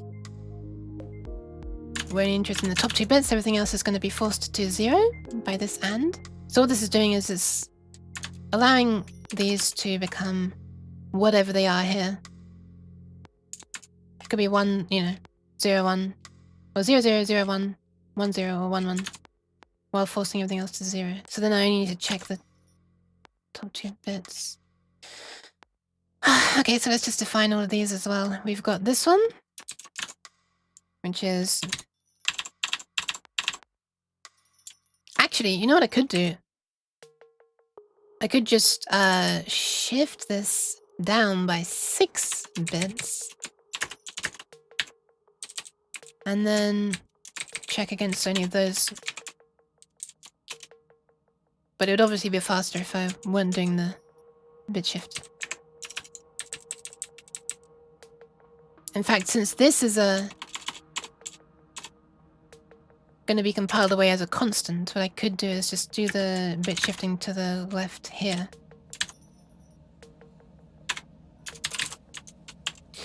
You might want to define those as named constant or enum, easier to read. Yeah, I said earlier, I wonder if I should do that. And then I was wondering if C would be okay with me, like, comparing uint 8t against an enum, but... whatever. 0B, 01 is this. Oh god. Is 0B 10 and I could just define, yeah, I could just define all of these. I might do that later. She never did it later.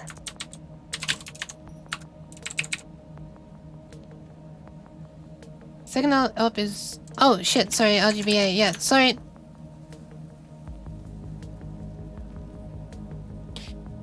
Uh, 01 is the diff, this one's a luma, and then the last one is run. Feel life!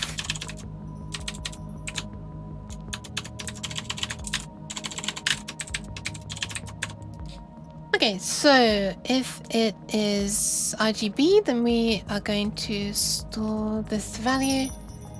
Well, we're going to define call prev to be. Oh, let me just do it with ARGB. Oh, actually, screw it. This is going to become red and then green and then blue. So what we can do is say, well, we could just do dot blue equals this, dot red equals this, dot green equals this.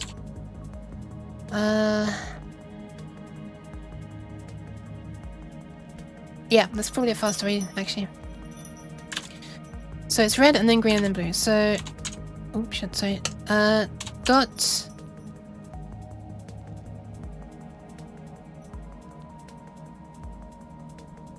I guess if you're using just RGB. So alpha remains unchanged from previous. Ah, okay. Oh wait, no, this is exactly what I want to do. So dot red becomes this position plus 1, right? The address at that position plus 1. So what I could do is actually give me 1 sec. QOI data and data plus plus.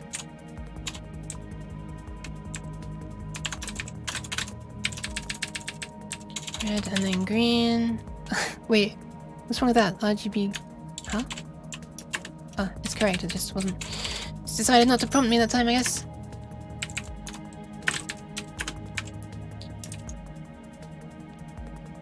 No, wait. In data is still currently pointing to the ops, so what we could do is increment it beforehand.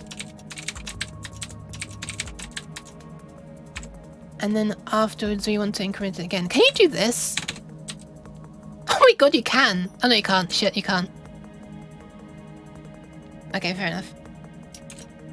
So, oh, by the way, Ashish, I'm kind of wanting to try to do this thing by myself. But yeah, oh, it doesn't matter, I realize anyway, but if I put brackets, I can. Interesting. Wait, which way should the brackets go then? I could also just do this at the end to not confuse. Yeah, you know what, I'm just gonna put that at the end because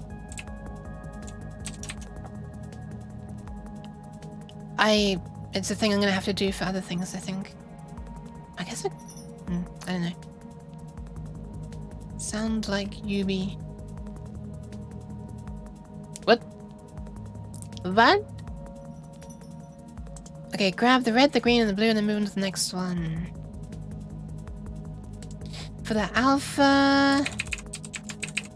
Oh, hold on a sec. We actually want to use this in the end.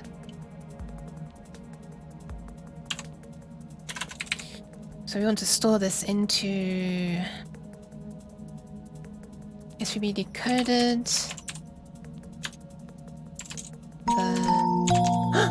Oh my god! Mei-Xing! Hello! Welcome! Thank you very much for the raid! Hi! Wait! Oh my god, I just realized I never even shouted Nova when she raided earlier. What the hell's wrong with me? Okay. Oh god. Oh god. I am a terrible person. Also, welcome people. I'm a terrible person. Formaggio. And there's cheese on my face. I deserve much more than cheese on my face. Welcome, Signing Kitten. Hi. Yeah, I deserve all the sprays. I'm sorry. I'm a weird cat, and everything that's moving on the screen right now is part of my Unity setup. Thank you very much for the follow. Although I'm not currently working on Unity. But thank you, Signing Kitten. Currently, I'm doing C stuff rather than C# stuff in Unity. And I'm trying to decode, I'm making a decoder for this really cool image format called QOI, which stands for Quite Okay Image Format.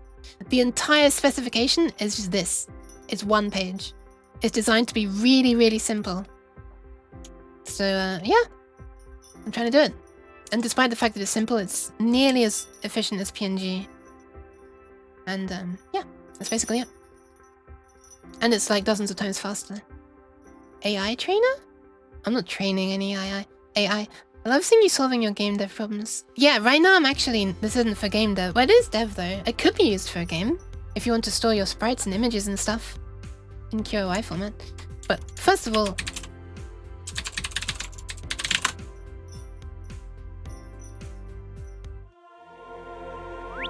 Ta-da! Thank you very much! Art. Working on my indie game before baby wakes. Before baby wakes? 1 second, I'm getting pats. There you go. Wait, no, shit. Almost worked. Almost worked. Oh god, it doesn't work. Okay. What is your game about? Also, this is really, really late. I'm so sorry, Nova, but I'm just gonna quickly say this. Because I should have done this, like, 4 hours ago. Ta-da! This is the very, very, very kind cutie who rated me earlier as well. She's currently running a game jam. I'll take the opportunity to shout out the game jam again, I guess. Thanks for the Nova. Also, if you like comfy streams, probably check her out. Shut up, spilled dairy product. Oh my god, you remember every time Spitfire? I never remember. Oh god. So basically, when I'm doing shoutouts, my redeemers pause so that they can't get interrupted. So that my thing can't get interrupted. Cheese. Is it really? Look at my dating sim. Canty? The Land of Hearts. Nice! Is it like gonna be like a visual novel kind of thing? Cheese. Also, thank you very much for the follow, Ryan. Welcome. I'm trying to get the cheese off my face right now.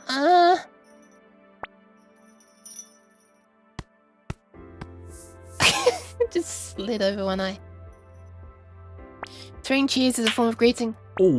I mean, here it apparently is. It is visual novel, but you can customize both yourself and lover and stuff. Ooh, that's cool. I've never actually seen one where you can set up the... Okay, I've seen 3D ones. Where you can customize the love interest, shall we say. Is this like a set expression? That's interesting. I need to have a look sometime instead of, you know, not. Yeah, one sec. I am making one because it's my wish list to bring my own OCs into games. Ah! Makes sense. And yeah, if you make a system like this, then anyone could bring their own OCs into their games, right?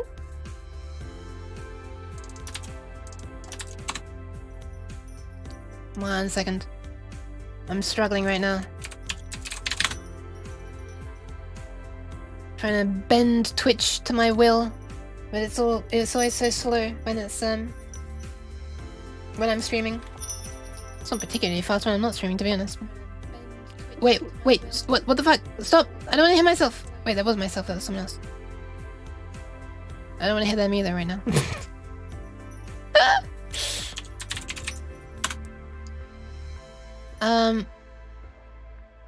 Okay. How do I do this? You know what? Why am I not following you? Well, you know what? Now I am. Wait, why does I keep on playing that same thing? That's weird. They sound kind of similar to me. Alright. I will now have to catch one of your streams. Or possibly, you know, just watch the VODs because, you know, time zones are a shame, but sorry. Let's fix. Hello. Oh my. As a mix of oh my god and oh my. Just oh my. Okay, so I kind of want a reference to oh, wait, you know what? You know what I actually want to do? Add another thing to my union. Another way that you can refer to these is by RGB quad as an array.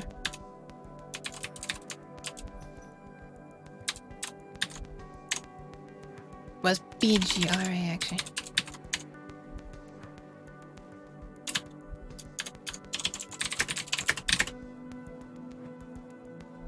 As an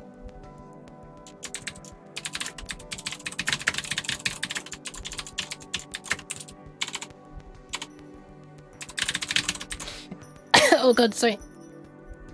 Oh, bye bye Meishing, no worries.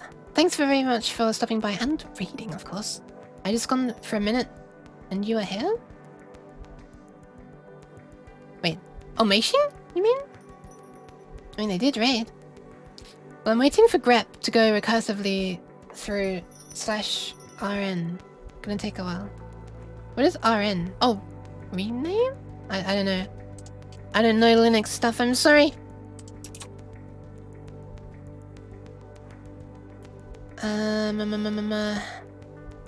Okay, where the hell am I? Oh, here we are. Okay, so this way I can just say SPB decoded image dot data BGRA equals call prev. There we go, everything gets copied over in one operation. Nice. Wait, what's the problem with this? No suitable for conversion from RGB quad to RGB quad star exists. Oh. Right. At the current pixel. Okay, right, so I need to keep track of the current pixel as well. Union UB trouble? What do you mean by that? Upper bound? Because if you just define the length of the one of them, like, it's the same memory space, you know?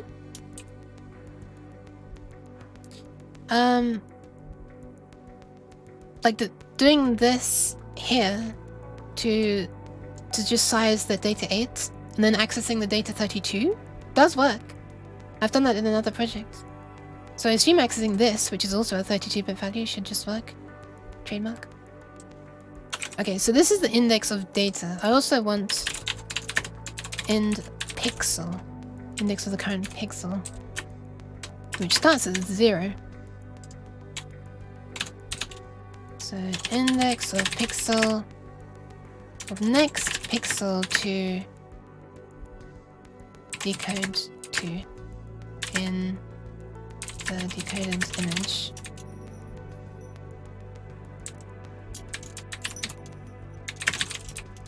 Okay. I also think, actually, you know what?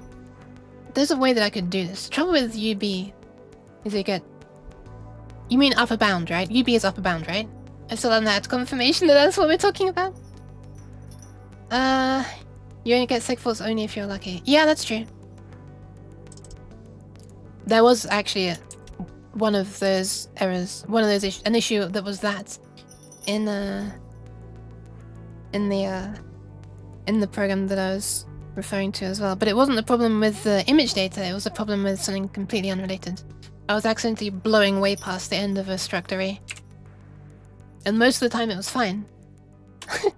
But then, like, you know, after like a few thousand or tens of thousand accesses, suddenly it wasn't able to read. And I was like, I had a look. It should have been only going up to index 15 and it was on index 20 and I thought, huh. I think I know why it's crashing. Unions are not UB. Oh, undefined behavior, right.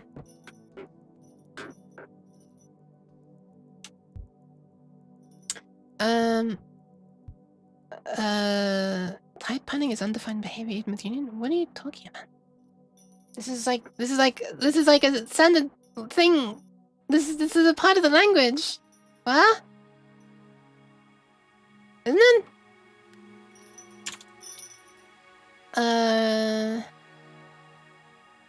Okay. Anyway, what I'm thinking of is actually I don't need an index to the pixel. What I could do is reference the address of that pixel directly, and then I don't need to be doing this lookup every single time. I can just increment that address by 1 each time, where 1 means 32 bits because it's, you know, an RGBA. BGRA. Okay, so this is going to be a pointer to an RGB quad. I'm going to call it next pixel. And it's going to be the address of the pickbooks image BGRA number 0. address of next. BGRA. Oh my god, I can't type. Pixels! BGRA to decode. Okay.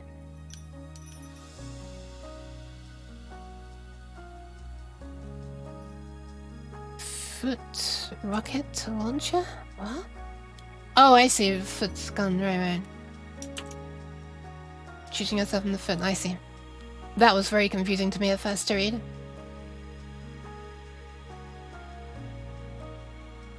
The official spec says a reading from Union from a member that it wasn't the last one Euro 2 is undefined behavior. Though some compilers allow it, and by some it's probably all. Really? I mean, I have never had a problem with it, but you know, that's literally just the works on my machine meme. And I acknowledge that. Okay, so if I want to store the value, then I want to dereference and say that this is called prev.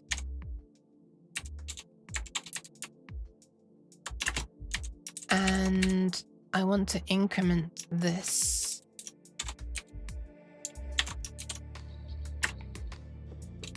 Like that. Would that work? I think that'd work, right? So get the current address. Wait, would that work? Would that increment by 1 before it's dereferenced? Or after?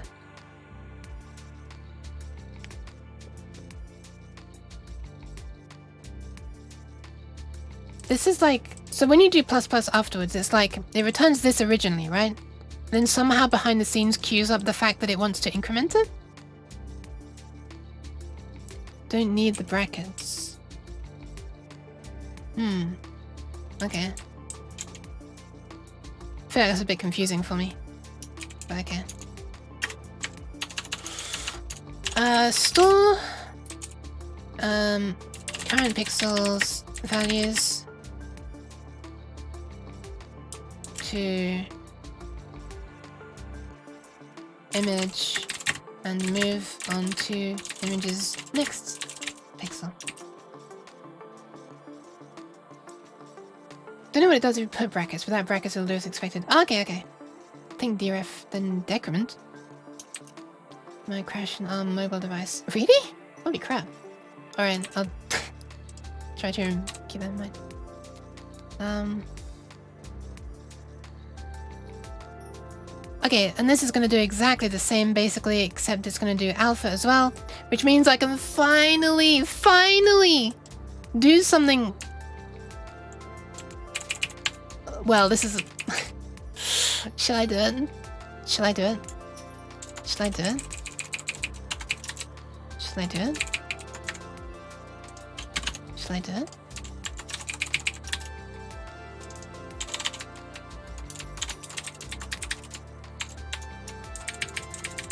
And just let it fall through and do the rest? Shit, what am I doing? It's reserved anyways. And then it just falls through and does the rest. Should I do it? And everything else is identical. I've lamented not being able to use fall through in switch statements in C# so much. Now I finally have an opportunity to do it. It's slightly unintuitive though, because I'm actually giving an offset here. Is that the right way anyway? So we're currently looking at op +1 would be that, 2, 3, 4. I mean, that should just work.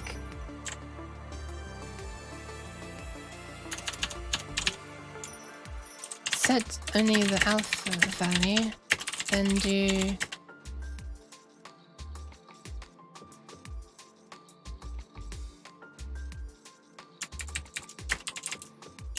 everything, then fall through to identical RGB. Ah! Yeah, no, this is actually a problem. This is a problem because it's only going to increment by not enough at the end. Ah, that's an annoyance. I've lamented forgetting to type break. Really? I mean, I've done that sometimes as well, obviously, but whatever. Brackets should merely specify the order of the ops in almost everything but this. Yeah. Wait, hang on a second. How is Lisp different?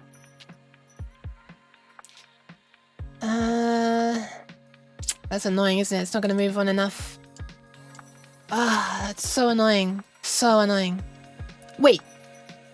This is fine. This is fine. There's still a nice easy shortcut. There's still a nice easy shortcut. You can put this all back though. Closer to how it was before. Come on, come on, come on.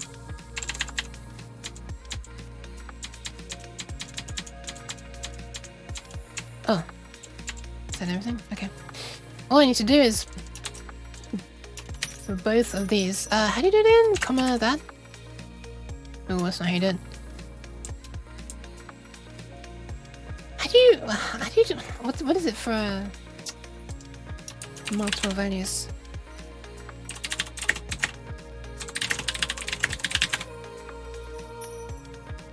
Oh, right, you just stack them, yeah, sorry. Just stack them.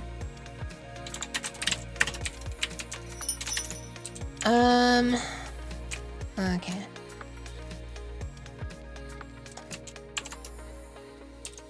Hang on a sec. We have ended up with... That was confusing. Ended up with those labels swapped. Okay, so we're gonna do everything the same in either case. The only time we do something different is if it's currently this, which means we have to check this again, but...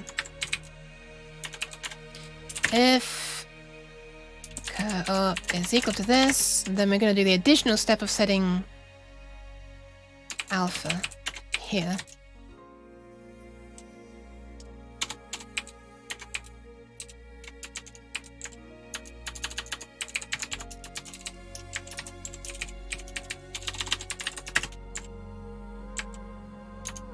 Okay. I mean, that will work. It's just one more comparison there. Whereas it could, strictly speaking, be slightly more optimal if we're just doing RGB with no alpha, if we're not having to check this for every single thing, but that shouldn't be too bad.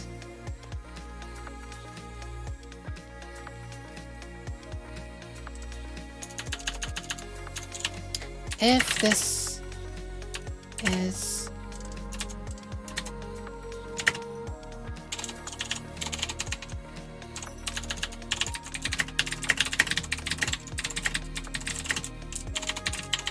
Oh my god.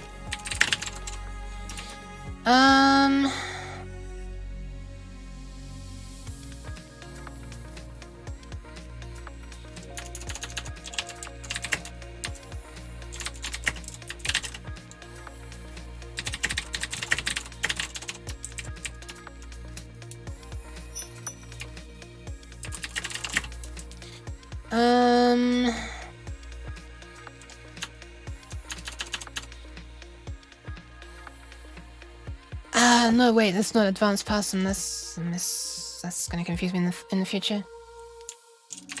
Move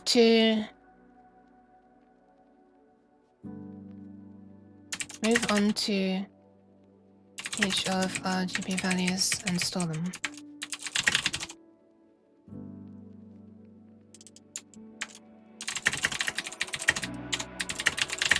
And then we move past whatever the last byte was. Move to next. Oh, byte. Okay. Alright, that's the first two implemented, hopefully. Well, we'll see if there's a mistake later on, I guess. Out of curiosity, I know this is going to make a completely broken image. But I kind of just want to run it and see what happens at this point. I want to see the really weird colors that show up. I've also got to put a ++ in here, otherwise we'll get stuck forever. I just want to see the weirdness, okay? Setting the file position to end of file has undefined behavior for a binary stream. Or for any stream. Okay, sure. That's how people do it though, so... Okay.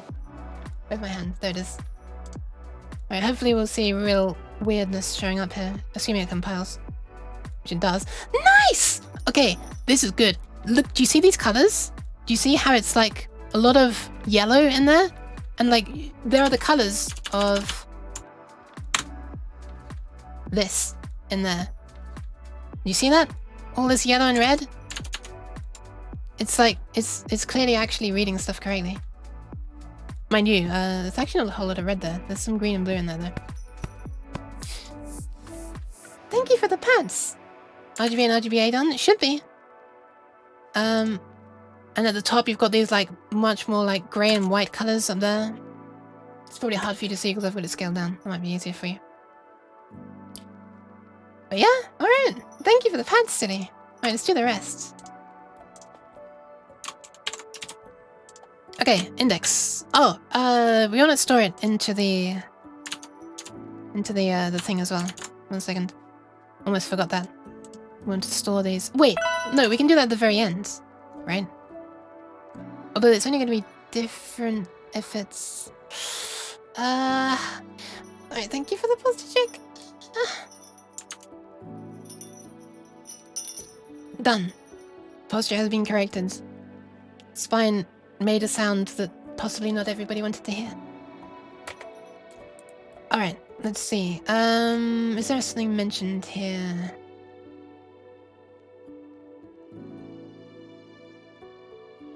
Okay, so you always seem to need to know what your previous color was. And since we're decoding directly into the previous color, that's automatically remembered onto the next one. I feel like I'm always going to do that. Decode into this and then store that in the image. Alright.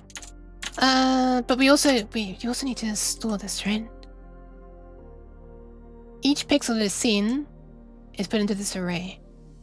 Each pixel that is seen.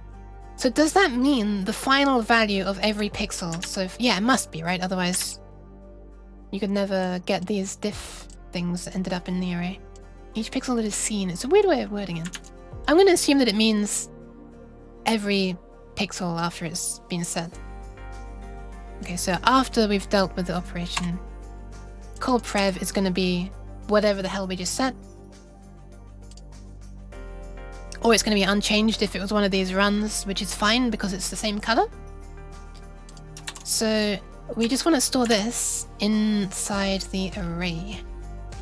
Remind that the spec is written from an encoder perspective. Yeah. Okay. This is the one thing that I will copy because this is actually specific. Okay, let's do this. Call prev equals... I could actually make this its own inline function, you know? Where you pass in red, green, blue, and alpha. Okay, so it's gonna be... red times 3 plus blah blah blah blah blah blah blah. Okay, so this is the previous colors, red, green, and blue. So what I could do is... You know what? I'm gonna make this its own inline function. It's gonna be... returning the index into the 64 slot array. So we only need to be uint8t. And it's gonna be... I guess it's gonna be uint32t for speed, right? Because it's native. Doesn't really matter. For a microcontroller, I'd make that uint8t for sure. This is gonna be get call history index. Is that what I called it? History? Wait, where did I define it? Hold on. Oh, there, call history. Yep, get call history ind. So I'm gonna say get ind for call history. And you're gonna pass in RGB quad. Current color call. Is that how I did it? I'm forgetting my own naming conventions. It's bugging me a lot. I don't want to be inconsistent with things. Speaker. Okay, I guess. Okay, who flipping cares anyway? We pass that in, and it's gonna return this.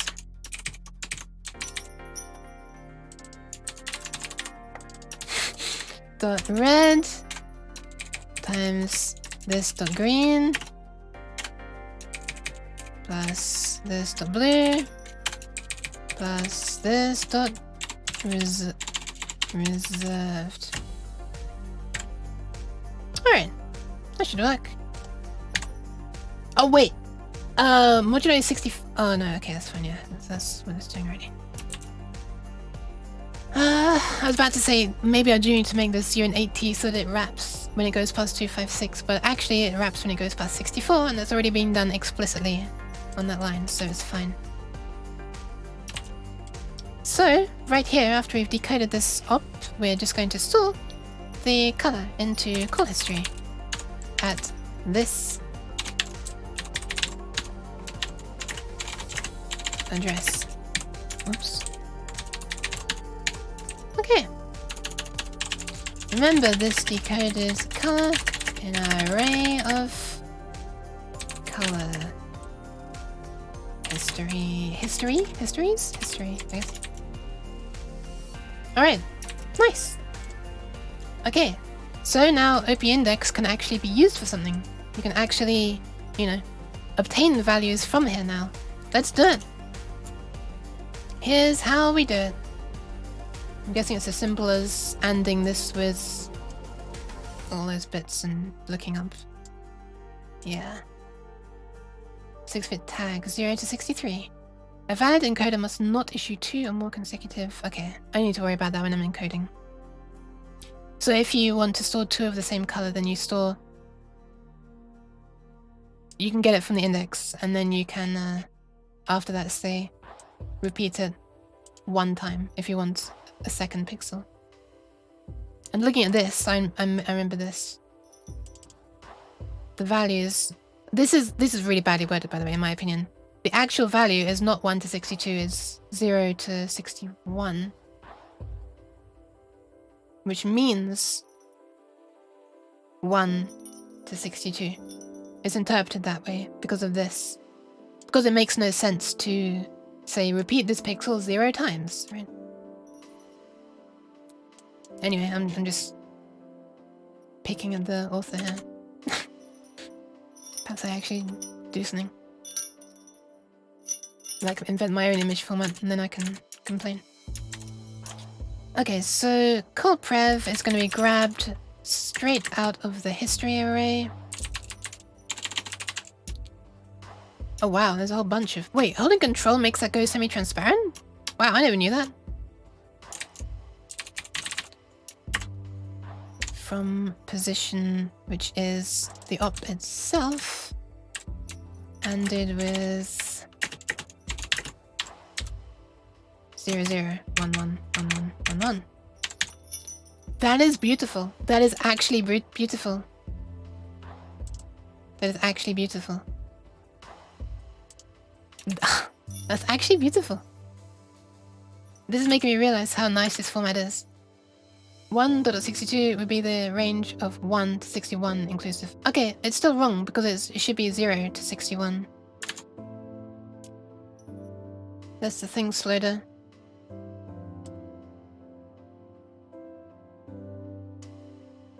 One to 62 means 0 to 61. Wait, no, wait. Yes, that's right. You can't have 63 or 64. Wait, sorry. 0 to 61 means 1 to 62. That's what I'm trying to say. Did I keep on saying that, or did I can't remember. Was I getting myself back to front? Hi, Fairies! Hi, welcome, welcome. Okay, let's see if this works now. Oh my goodness, thank you for the follow. Holy crap. So now we should get an image that's a little more complete. Still very incomplete because these ones are not implemented yet, but the image should look a little bit taller. Hopefully. Ah, hold on a sec, we're stuck in an infinite loop. I forgot to move on to the next OP bytes. I'm just gonna manually put this in here right now. For everything, just so we don't get stuck on these ones.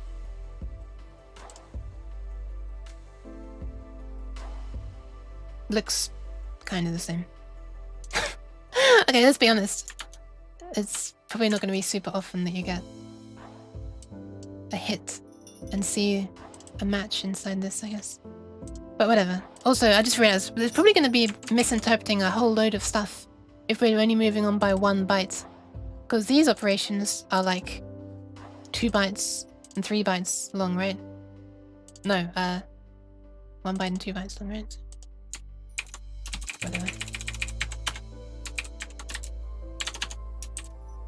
currently gonna spend more money than I probably should be to repair their latitude, blah blah blah. Interesting. Good luck. Good luck obtaining the monies. I didn't know that exact computer though, unfortunately. I assume it's a computer.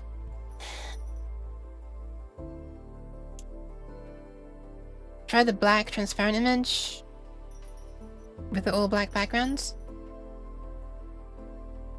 Well, I haven't done the run length encoding yet. I assume it's just going to be like a couple of purple pixels splattered up in the top left, but sure, let's try it.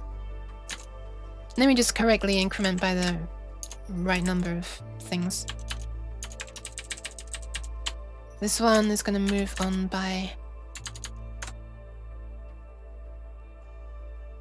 Okay, so it's the Luma is the only one where we move on by 2.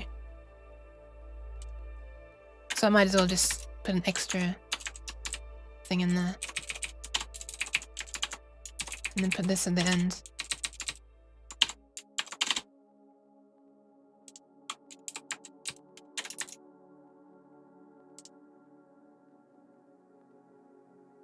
Okay, fine. Let's try that test image then. This one, right? You haven't written to the pixels buffer. I have. Right there. Wait, edgecase.png. Let's try it.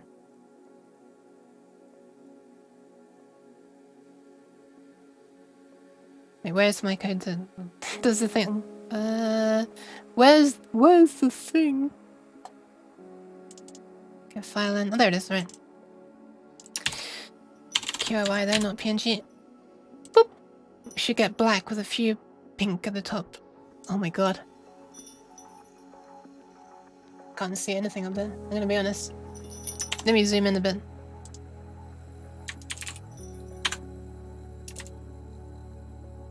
Whole load of nothing. Yukina! Hello, welcome! Okay, I'll worry about that another time. Hi! How's the other Yuke doing?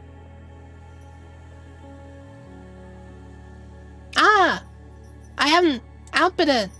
Right, that's what you mean by pixels buffer. Right, sorry Ashish. Right, the actual decoded image. Sorry, when you said pixels buffer, I thought you meant the history. Right, yeah, I never actually wrote that out here. Oh yeah! Yeah.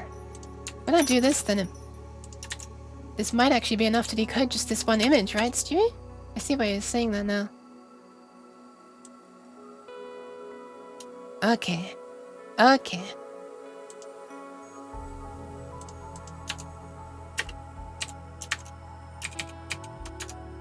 Yeah, this might be enough instructions to decode it. It's probably only RGB and index that I used.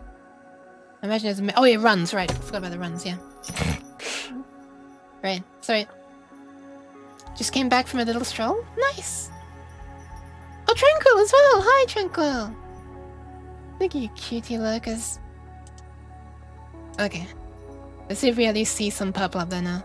Oh, holy crap. Ah, right, we're still in the parrot one. Okay, nice. It is taking up more space now. And if I were to change this into... was it edge case? Edge case. You seeing any purple in there? I don't think I am.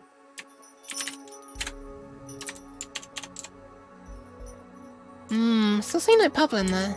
Interesting. Worrying. Very worrying. Very, very worrying.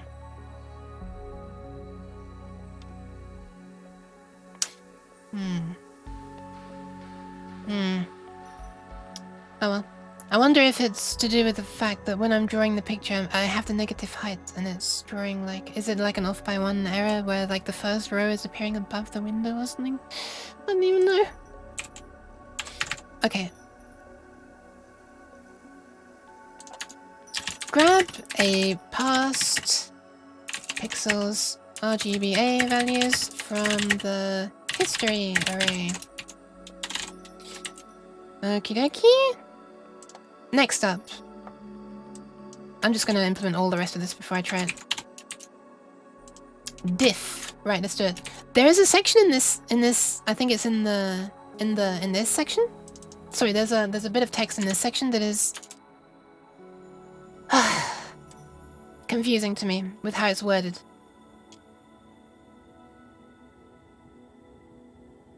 Maybe it's not Diff. It might be Luma. I think it's Luma where the confusion is. Cheese. Cheese. Why cheese? As a C++ noob, I refuse to use other languages. I rather use math set notation. Mathematical notation is scary. Anything that's two-dimensional is scary. When it comes to, you know, how things are written down. I need my things in linear pseudocode for my brain to be able to pass them. Now, that sounds extremely, you know, sci-fi jargony, but they're actually real words. Amazingly. Okay, diff is this. 2-bit red channel difference from the previous, -2 to 1. Values are stored as unsigned integers with a bias of 2. For example, -2 is stored as 0. Okay. Isn't that a bias of -2? Isn't that what it means? I thought bias was a thing you added, not subtracted. Cheese. The do cheers!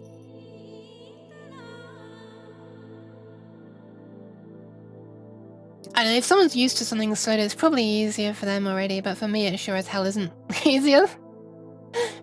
How am I getting on? Pretty well so far.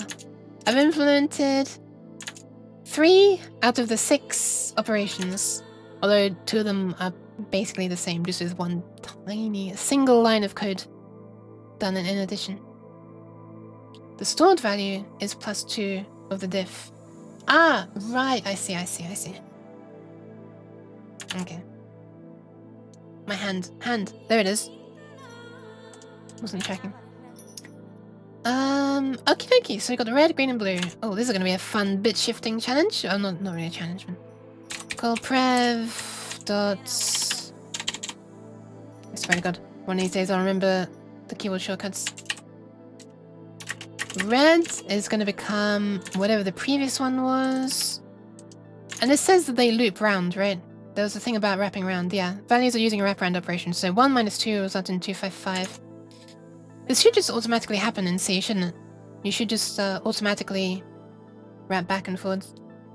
You shouldn't have to do anything special for that, because they're stored as 8-bit. Unsigned. Okay, so call prev. So it's whatever it was before, plus equals whatever value is stored in bits 5 and 4. Bits 5 and 4. So shift that to the right by 1, 2, 3, 4. Only unsigned integer types? Okay. Okay. Well, these are unsigned. Okay, so in this case it should work. Okay, nice. Thanks. Cut up. Shifted right by 4, and then we're also only interested in the lowest 2 values at that point. Basically that. And then green is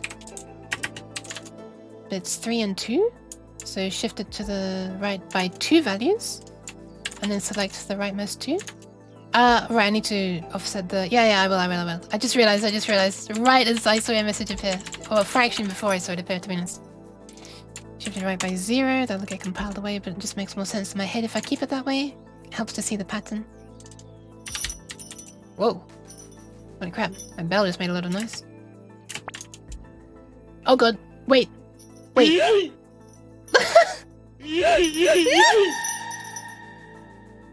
Holy crap. The super rare double yeet. I'm not sure the double yeet's ever been done like that before, but holy crap, I'm back. Ah, hydration. Thank you very much.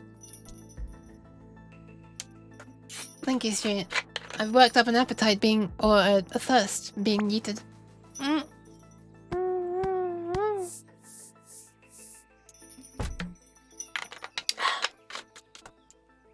Oh god. My bottle's going wild. About to welcome you back. How caring of you. Okay, there's only red, green, and blue, no alpha. All of these other operations are just not dealing with alpha by the look of it. Okay, so what we're actually doing, well, we want to subtract 2 from this final value. Plus equals this minus 2 then. What will happen then? Will this get turned into a... If I were just to slap a minus 2 there, is this gonna get evaluated as signed? Ah, it's an int. It's being interpreted as an int. Okay, fair enough. That's fine. That's fine.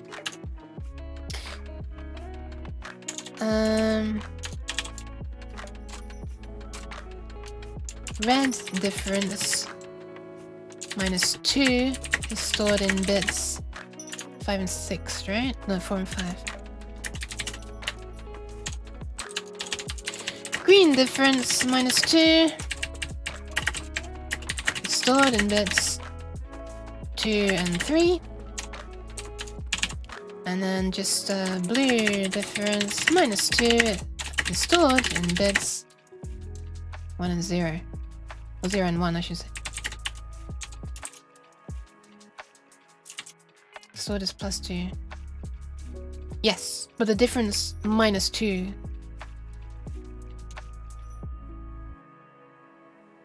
Wait, okay, my own terminology is confusing me here. You subtract 2. Well, I subtract 2, yeah. Red difference. Yeah. Offset by 2. Makes more sense in my head. The value is still plus 2, yeah. Okay. So we do that, that, and that. And then at the very end, we can increment this. We should also set the... We'll do this. I'm noticing that I'm doing this on almost every single operation. I guess the only one where I'm not going to be doing it is the run operation. I was just thinking I could do this at the end here to update this, but I'm gonna have to go into a loop in this to set this. So I might as well, I don't know. To keep it easy, I'll just explicitly put it in each one. A little bit repetitive, but whatever. Okay, and now we have the same idea with the Luma. If I'm not mistaken. Ah, this is the part that confused me. But I didn't sit down and look at it thoroughly, so I'll see what this is. The base diffs of the green channel difference. Okay, so basically, I think what this is doing here, let's just sit down and read it. We have the green channel difference in this one, so we're using 6 bytes to store the green. And then, if I'm not mistaken, green is... So this is the difference from the previous color, and this is the difference from green. Or if you say that red is the difference from dr minus tg. If green, if red minus tg. It's almost like we've got a chain of differences going on here.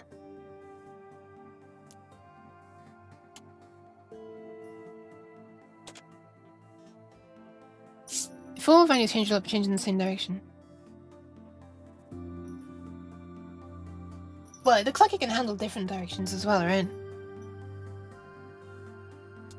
I'm assuming it can go negative on this side as well.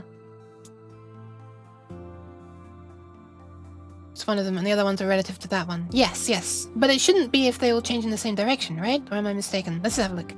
Green channel is used to indicate the general direction of change. Okay, maybe it is. And is encoded in the 6 bits. The red and blue channels... right. That's why one of the bits is used for the sign bit then, I guess.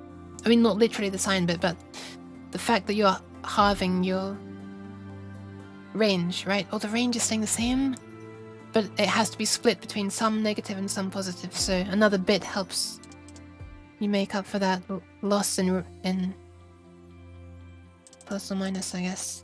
Let's see how it's actually done. Green channel is used to indicate the general direction and is encoded in 6 bits. The red and blue channels, doctor and decibels, base their differences off the green channel difference. I know it's not actually decibels. Should be a capital P. Difference red and green. I'm seeing so much text on the chat out of the corner of my eye right now, but I really want to look at this myself. Base the diffs of the green channel difference. So dr underscore dg is equal to the current pixels red minus the previous pixels red minus the current pixels green. What does he mean by current pixels green? The difference to the current channel values are using... Sorry, these are rhetorical questions right now. Sorry. The difference to the current channel values are using a wraparound. So 10 minus 13, yeah, that's fine. Values are stored as unsigned integers with the bias of 32 for the green, and the bias of 8 for the red and blue. Okay, so it still can be negative for the red and green, for the red and blue as well. Because 4 bits let you hold 16. So if you've got a bias of 8, then yeah, they don't all have to be moving in the same direction. The red can be negative. But you'd only use this operation if the green changed by more than 2. Okay. So you could say that this changed by 3, and then this changed by the green, which is 3, minus 7 if you really wanted to. So then the green would go up by 3 and the red would go down by 4, right? Okay, but this is the part that's confusing me. So let's have a look. So it's saying dr minus dg is equal to... So I assume this is current pixel and previous pixel. The current pixel's red. But we don't know what the current pixel's red is at the moment. So how can we use this?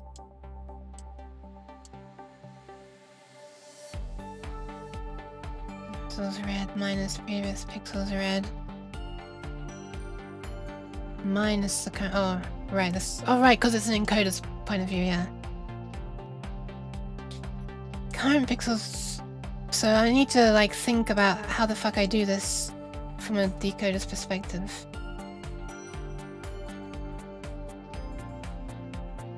And I cannot algebra. Or whatever the word is. Substitution of something rather. I've never really got my head around that at all.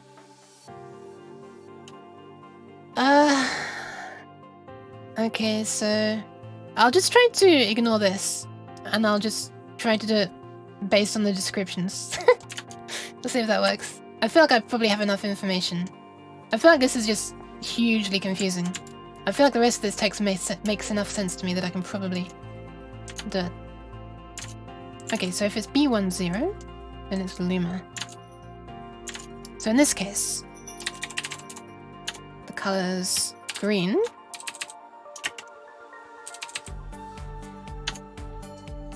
Is equal to, or plus equal to, so we're adjusting it, this byte. And as soon as we've got the value of this byte, we can increment the pointer as well. So gotta remember to put plus plus.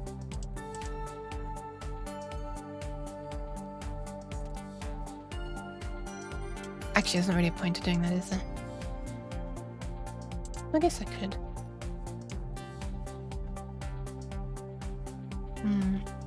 Okay.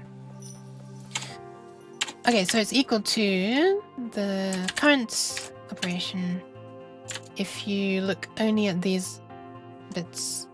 Don't need to shift it at all because they're already right aligned. So we don't need to shift it right at all. We just want to select the 6 of those bits. And then apply this offset. Or counteract the offset, I should say, subtract it. Okay, so at this point we should have green. But we're going to want to remember what this difference is, aren't we? because the other things are based on them. So let me just quickly... And this can be negative as well. So I want this to be an int 8 underscore t, as in signed. Because it's going to be this. So nice and dandy when it's just normal algebra, but things get dicey when you got to start researching. Ah!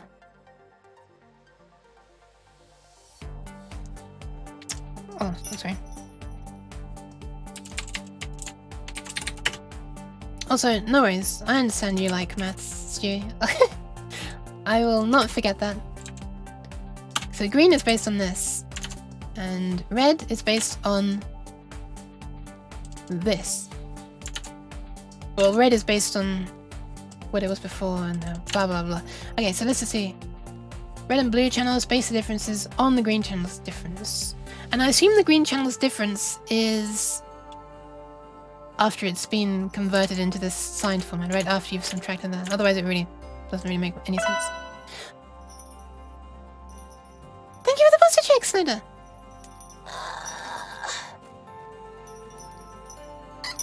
There you go. The uke has squeaked. Okay, red is going to become... This is going to get messy. I'm not sure if I can fit it all into this alignment. You know, I'm not sure if... I don't think I can fit this into this section.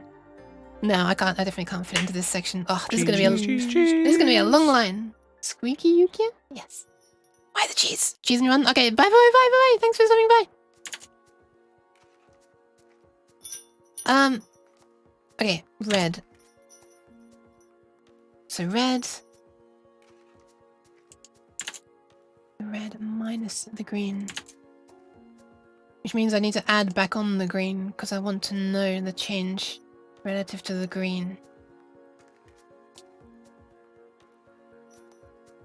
So basically it's plus equals green diff and then plus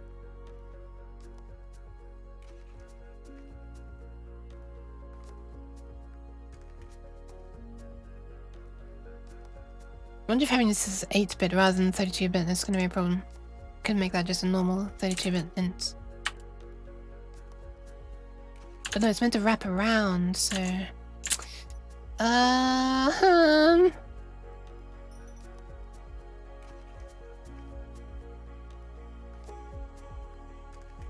Difference to the current channel values are using wraparound operations. Plus equals green diff. Should? Because this is unsigned, right? So even if this is 1, and I add a negative 2, this should wrap around to 255, right? I'll be back with more cheese when you release it. Oh, I mean, this is easy to check with debugging, like breakpoints. So I guess I shouldn't worry too much at this point. I'll just try it and then see what actually happens. I'll be back when you least expect it. Just checking in every so often. Okay. No worries. Thank you for the pads. That old Yuki dub. Emotes. Ah. Okay, so at this point we want to get the next value. So we move this on by 1. Okay, this is gonna be a mess of line. It's no way gonna fit along with these comments, but whatever. It's gonna be whatever this is. So what we've just done is get this value. And we want 7, 6, 5, and 4. So shift it right by 4. And select the first 4 bits. 1, 1, 1, 1. And finally, we don't want to treat those bits literally. We want to remove this bias of 8. So basically that, if I'm not mistaken. And then blue is going to be the same, but we don't need to increment the data anymore. And we don't need to shift either.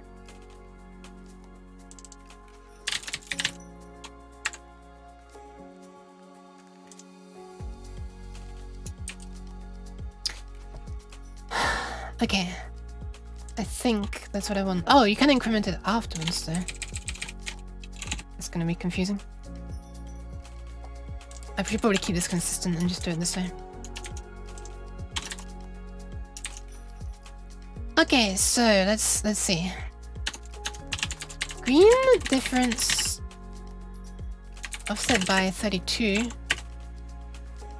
is stored in bits 0 to 6. No, 0, 1, 2, 3, 4, 0 to 5 right now. I always have off by 1 errors in my head.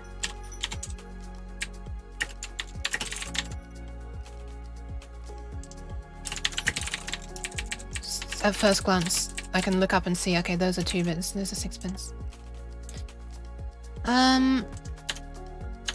Red difference offset by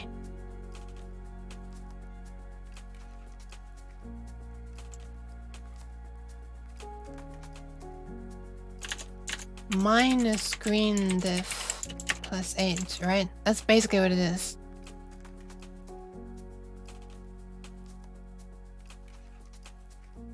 So this is like adding back on that and removing that. So essentially they're offset by minus green difference plus 8, right? Bits 4 to 7. And then blue is the same bits 0 to 3. Okay. I think that's right. That's the really confusing one. Now you just have the fun one. Oh, you should already store it in the output as well. Oop. Alright, final one now. Final operation. Let's see what happens. We need to go into a loop. Just copying the previous value over and over and over. Fun times. Let's do it. And it can only be up to 62 repetitions. So we'll just... Man, this hand of mine, this one, is disappearing a lot today, huh? I still wonder if it's because of these being too close. Or too... yeah, close. Enter! Thank you very much for the follow. Hi. Welcome. Let's go into a loop. I only need... well, it's a loop, so... it's only... the index is only being used to keep track of our repetitions, so... it might make sense to make it 32-bit? Or just whatever the native... ah, whatever. This is going to be... the repetition index. And very cute. Am I? That's news to me. Thank you very much. Must have come with a raid when I was asleep. Ah, maybe. Nova Liminal raided, and Meishing raided. One of those, maybe? Oh, it might have even been from a previous raid. Up, you know, into them that came. Ah, with Nova. Ah, nice. A few moments later. Wait, what? Wait, what do you mean, David? Sweep time? Bye-bye, Dev. Bye-bye. Sleep well. Thank you very much for stopping by. Holy crap, it's been a while. It's been 5 hours. Oh my god. I've actually got further than I expected. So I'm going to start at index 0. And yeah, Nova is maximum comf, I have to say. I often fall asleep to her streams. Like, in a good way. Like, I purposely put on a VOD because it's so relaxing. Okay. 0 to 5 is what I want, so I'm concerned about the lowest 6 bits, which are already in the correct position, so no need to do any bit shifting. They're already there, starting at bit 0. So, while in repeat is less than the op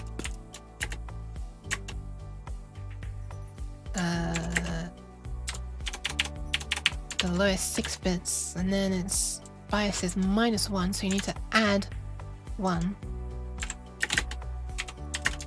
And then that's it. Why does it do that? Why does it just randomly indent to that? Look. Here, it's here, right? Then I press end and it skips to the... okay, it's just... then if I press tab here, Now I suddenly it's forgotten that there were tabs. I'm pressing end to skip to the end, and that's weird. Hope you have a nice rest of your stream. Thank you very much. Thank you. This is way beyond me, but it looks super cool. Thank you. I'm sorry. We're gonna be ending this soon. I swear to God, there'll be something to show for it soon. I swear. If it works. If there's not, it's not gonna work. I often fall asleep to her streams. What a great review. Look, she knows what I mean. I've said it before, and she's happy about it as well. Also, no worries. Thank you very much for stopping by, Edda. And thanks for the follow. It's not always this nerdy. This is the nerdiest I've ever been actually trying to make something to decoder file format myself. Why is there a hash there? Mars! Hello! Hi! Also...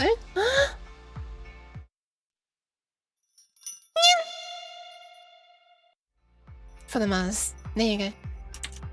Yukanyan echoing out through the night. Ah! Thank you.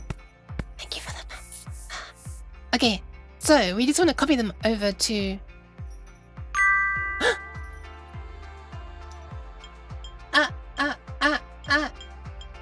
Nerd. Hi, City. Thank you. Hi, Mars. Thank you. I'm glad you do. Thank you for throwing bits just so that I'll see you say nerd. I was gonna see you say nerd anyway. I thought it actually read after 10 bits. I've never felt more of a bully before than throwing things at someone and calling them a nerd. Okay, look, it doesn't matter. You're throwing monies at me, so I forgive you. If you're throwing cheese at me and calling me a nerd, I would never forgive you. I'm joking. But yeah, how's you doing, Mars?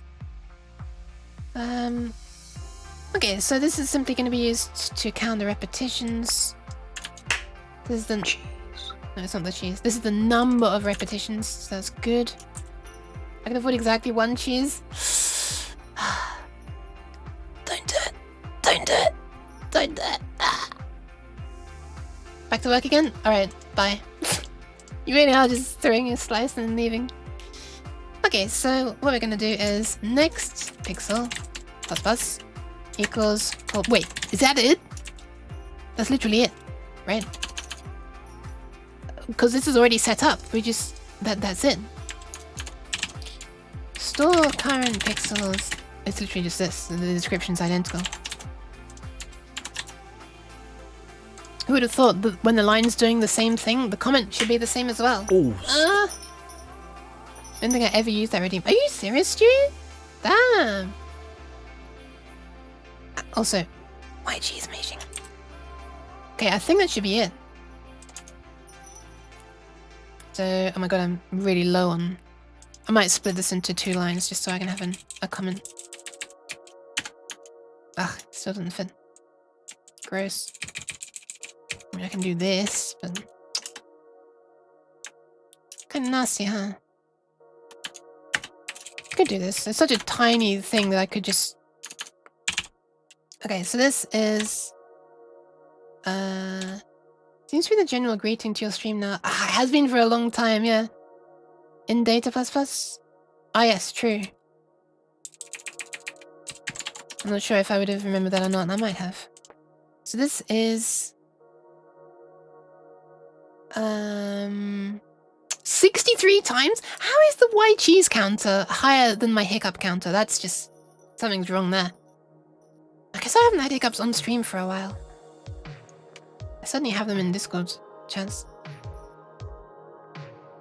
Okay, if... Sorry, what is this? Repetition count is stored in bits 0 to 5. 6 bits.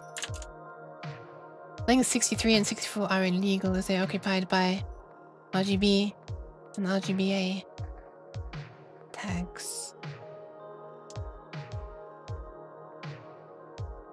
Ah, yes. Man, this person's left themselves no room for expansion then, have they? At this point. Because if you wanted any more ops, you'd have to define them... Well, there's no more room for any more ops. All of the 2-bit ones are used. 00, 01, 10, 11. And all of the 8-bit ones are used due to this little comment here. Right? Because this is 11. and then this is here is allowing 1 1 1 1 1 1 1, but it's not that one. No, wait. Yeah, no, yeah, yes, no, wait, something like that. More apps would be a new format. Yeah, exactly. Quite acceptable image format. Sorry, I'm just waving my hand up in the air to try to get tracking to come back. Alright, let's try that. Offset by -1 is sort of... Okay, I'm gonna click run. Maybe we'll get a perfect picture. Maybe it'll be broken. Let's find out. Will it blend? Ah, initialization of green diff is skipped by case label. Right. Doesn't like the fact that we're introducing new things there, but if we say it's a new code block, suddenly it's like, oh, perfectly fine. I would now like to indent these, but there's not really much space on the right side of my screen. Guess I can just do it that way.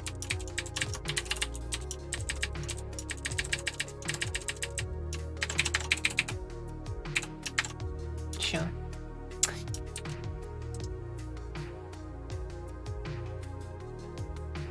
Ooh.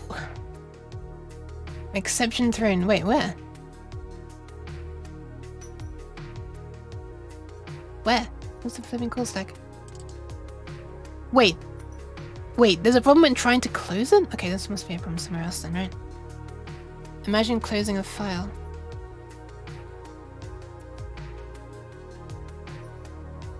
Have I like corrupted some memory or something probably? I wonder if I can accidentally, I wonder if I can skip this. Are you trying to read beyond the pixel count? No idea. Why can't I just skip this line? Is there no way to just skip the line? I guess not. I was just wanting to get a quick look at the picture to see if it looks roughly correct. Are you trying to read beyond the... Oh! Yes! Yes, I am! I am! Because I'm not looking out for the special end marker. Yes, you're right. The byte stream end is marked with 0x00 bytes, followed by a single 0x01 bytes. Okay. Yeah, I am.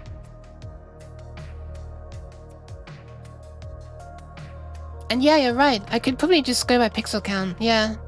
I could probably just look to see if this...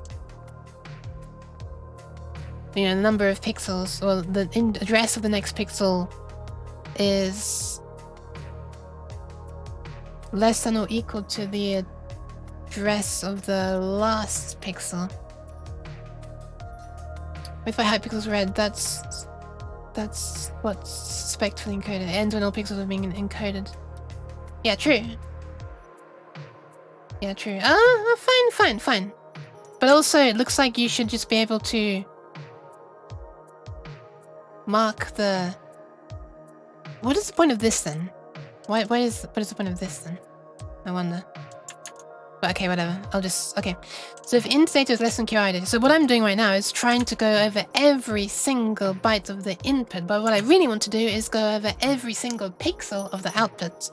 So, while the next pixel address is less than or equal to the address of the last pixel,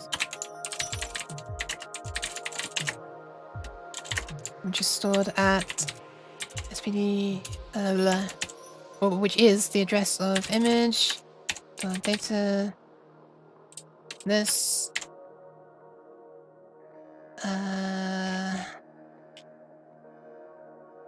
well, we might as well just look at the address of the very last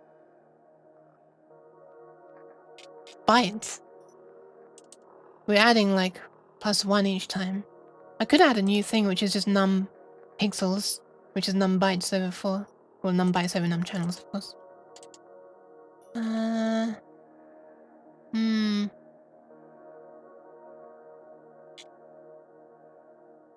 I think I'll do that. Let's just do num bytes over 4. What am I doing? Num bytes. Why am I pasting data 8? Num I'm saying that out loud. Num bytes. SPB decoded. Image. No, not image. Num bytes. Right there. Over 4. Could read 8 bytes less than byte size instead of getting pixels. What? Sequence of 7 zeros is normally impossible, is it? Sequence of 7 zeros is normally impossible. 7 zeros? Like 0, 0. Okay, what would it mean if that were to be the case? It would mean just refer to OP index 0, right? Why is that not allowed?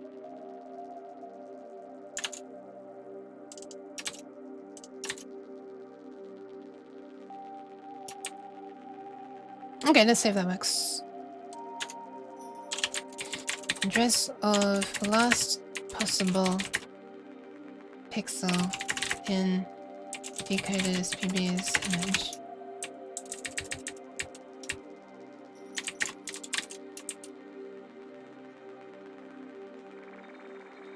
Okay, see if we still crash. Holy crap! Look at that! Oh my god! Look at that! No, less than or equal to is what I want. I do want it to be able to store in the last index as well. Holy crap. Oh my god. And that was the one that was like an exception, an edge case as well. Alright, let's just test them all. Let's just do it. This is the one I was... No, which one was it? This is the one I was doing earlier with the parrots.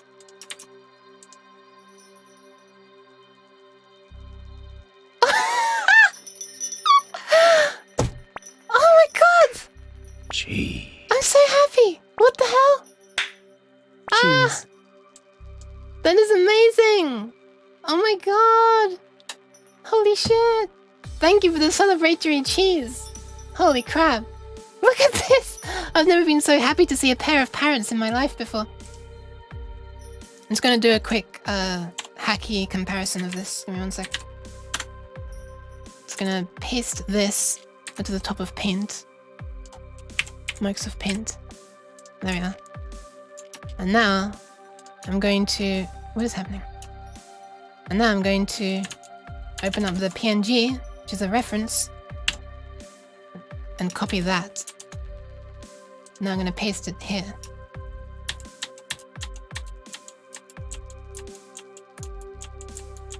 Is it changing?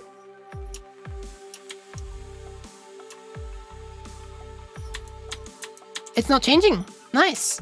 Oh, I can't paste it there. Okay, nice. I was worried that I might have like an off by 1 error, but as I'm pasting it, none of these pixels are shifting, which is really nice. All right, I think it's perfect. The description of the index OP explains why 70 bytes isn't possible. Oh. Sorry. A valid encoder must not issue... Wait. 6-bit index into the encoder. Into the color... 6-bit index into the color index array. 0 to 63. It's totally allowed. It must not issue 2 or more consecutive index chunks to the same index.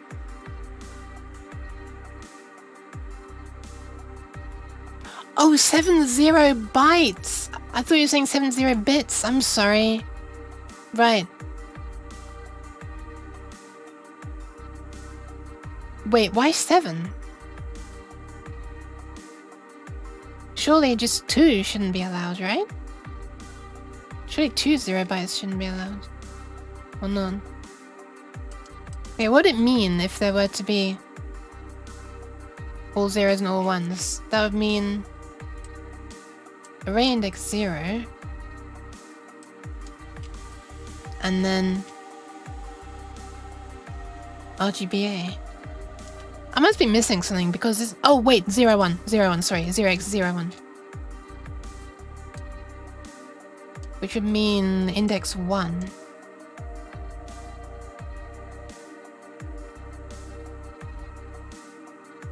Wait, am I misreading something?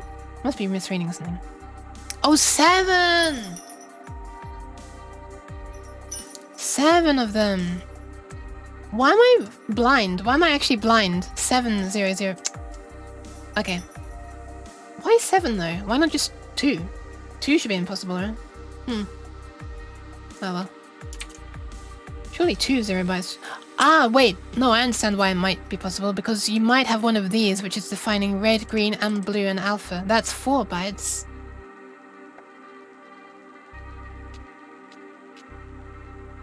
Then one of these would be a 5th one.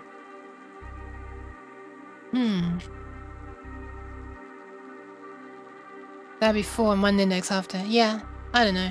Maybe they wanted to make it a multiple of 8 in total. I'm flipping that.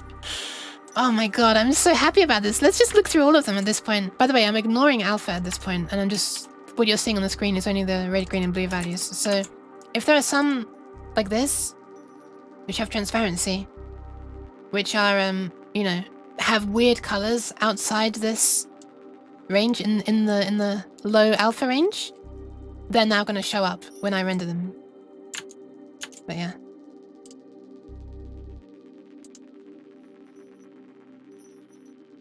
There, okay, there's an example. It looks like it suddenly snaps down to 0 there. That's fine. The way I would need to... If I want this to work, then the way I need to fix this... Oh my god, why is my hand sticking up? Then the way to fix this would be... Well, if I'm having to do it myself in software... Because, you know, set DI bits, which is the part where it actually shows the bitmap on the screen... Wherever that's hiding. Where are you hiding? Oh, it's up the top, isn't it? There it is. This bit is not going to handle alpha itself, so I will need to do like software alpha blending, I guess.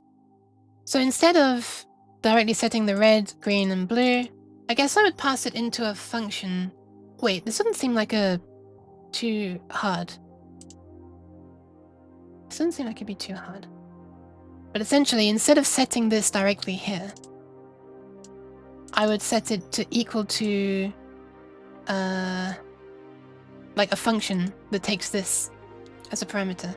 And what that function is going to do is set the red, green, and blue values based on what you want the background color to be and what the alpha is.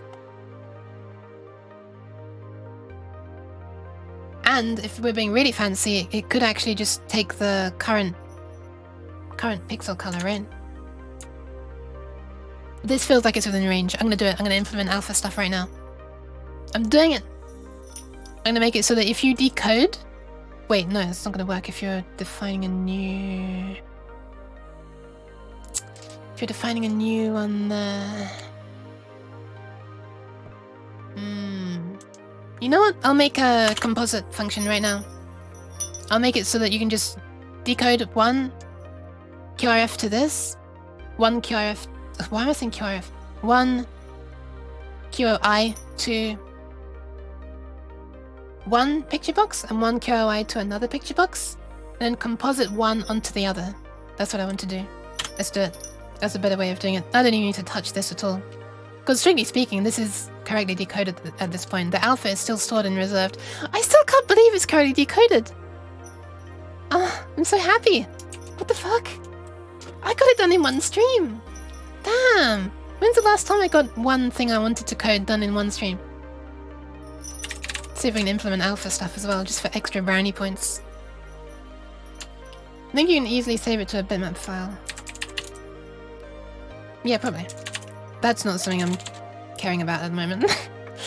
I'd rather get the alpha stuff working.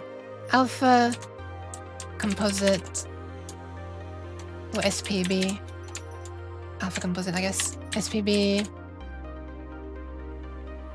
bottom, which is a simple... I feel like this is going to be more satisfying to do this. SPB bottom, simple, because you can just screenshot, you know, if you want a bitmap without alpha. I'm not saying that that's a real solution, I'm just saying that it's going to be more fun. You know, it's just going to look the same to me if I make it right out a bitmap. But whereas this is actually going to make different looking stuff, so it's more fun. Why am I saying float? I'm already thinking of what I'm going to need to do inside it. Okay, so we're going to want to go into a loop where... Ah, Finley! Hello! I'm thinking you see... Oh, I read that already, sorry. Hi, Finley, how are you doing? Welcome. I'm gonna loop over the... outer... or inner... Doesn't really matter, we need to do min and max either way. I guess the one that goes on top. We're caring about modifying those pixels. So bottom is going to be like, what I'm imagining is having a picture that's like this, but it's the bottom. And it could be, you know, taking up all this space. And then on top, you can just composite. I'll make it just at the top left for now. Probably only ever.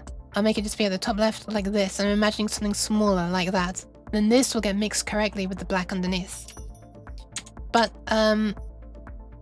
I guess theoretically, the bottom one, there's no reason why that couldn't be bigger. Like that. And in this case, I mean, for that reason, I need to do, you know, mathematical min and max. In other words, clamp it to whichever one is smaller. We'll stop whenever you reach the narrowest image, and the, you know, the narrowest image is bounds, and the shortest image is bounds. So that we don't try to read past the bounds of either image. Or heaven forbid, write past the bounds of either image. But yeah, hope you're doing alright, Finley. Welcome, welcome. Oh, would you like to see something? Because look at this. Ta-da!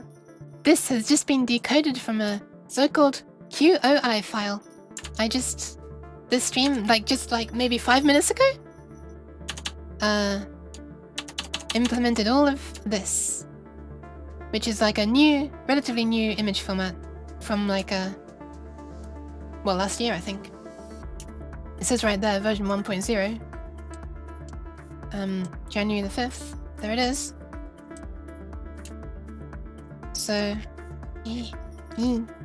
fun stuff. Right now I'm gonna get alpha working, which is like the transparency. Okay, so let's make do I call them width? What was width and height?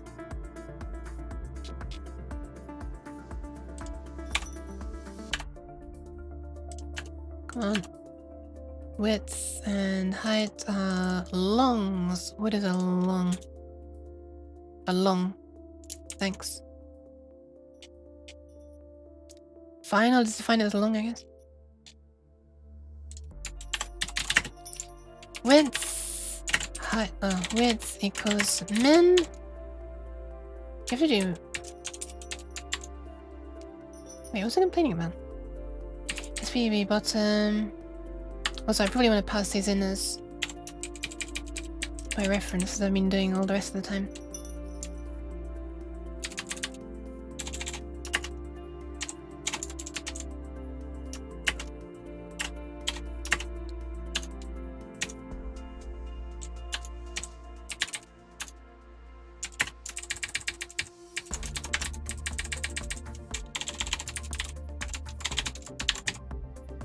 Being sleepy? Stream too comfy? Really? Interesting. Thank you. I take it as a compliment.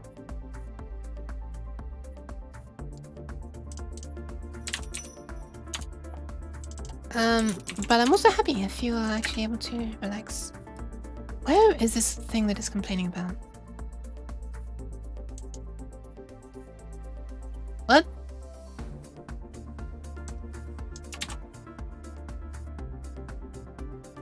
What?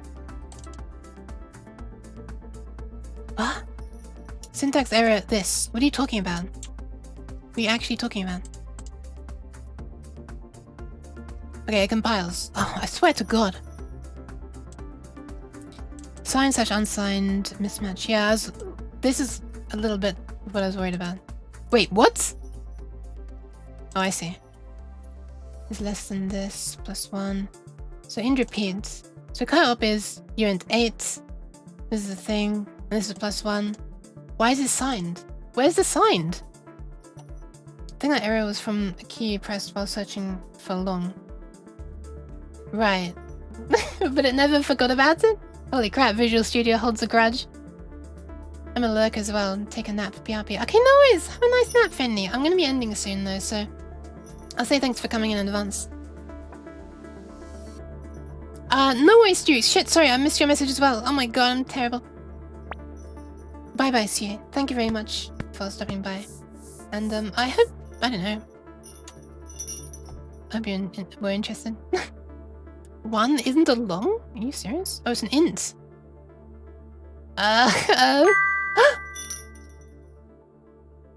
Wait, shit, they're almost falling. Puree. No, you're throwing cheese as well. Puree. God damn it. What rhymes with 9? Cheese time. Okay, you're pushing the rhyme a bit there. But thank you for the bits. 1 is an int, yeah. Okay, how do you force it to be... Was it L or something? The 1L or something? Can't remember how it was done. Whoa! Sis? Sessi? Sis? Keki? Keka? Sessa? Sis? Sessi? Flame Heart, thank you very much for the follow! 1U is unsigned. Right. Oh! Okay. Okay, question mark?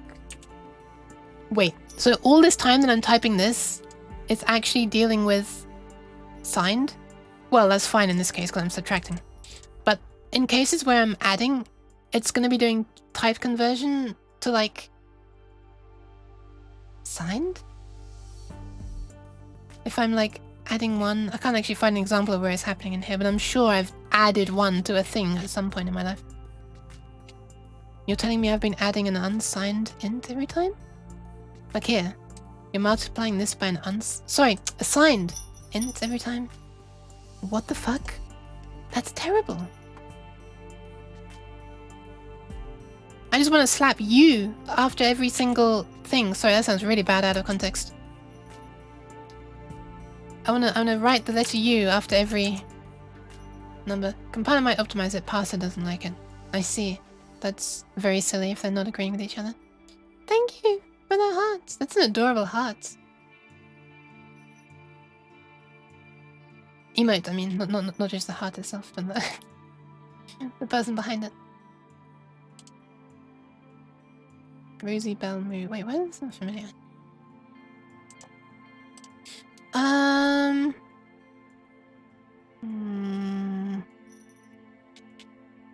Okay. So it shouldn't complain anymore, right? Let's see. Boop. Boop. Error list. Nothing. Nice. Okay. Alright, let's do it. Let's go into a loop. Let's... Holy crap.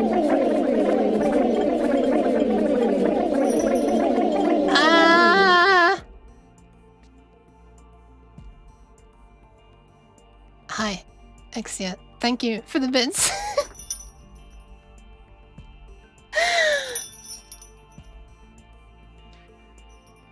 Okay, wait a minute. Hang on a sec. Is text-to-speech working? It was working earlier on. When overrated. This text is still in here from flipping ages ago. Starting my Okay, yes, it's working. Okay, let's go into a loop. Let's call this current x starting at 0. Oh, by the way, this is a long, I guess. Oh, screw this. I don't want to. Let me just use my more precise names, and I want it to be unsigned as well. Ah, actually, this is a good point. This height is negative, so I want to negate this. I said that would come back to haunt me at some point, but I remembered. So this is even 32t. Current x equals 0. Current x is less than width. Current x plus plus. I'm going to do y as well. I want to do y on the outside, so that I'm doing x. I'm scanning the x. Like that.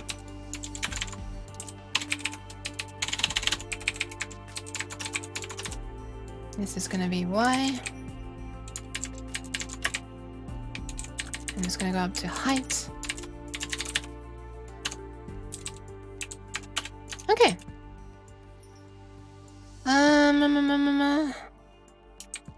So we want to effectively put the top one on top of the bottom one.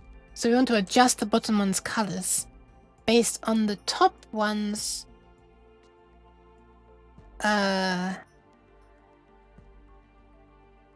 RGB and A. Okay.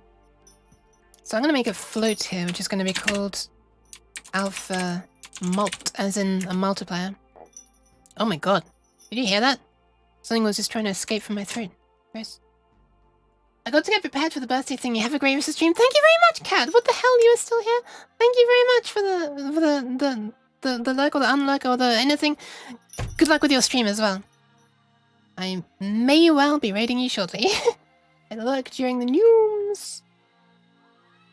You lurk during the news? Oh, Kat! Kat! Did you ever see this? Look! Ta-da! We have an actual image decoded. Look!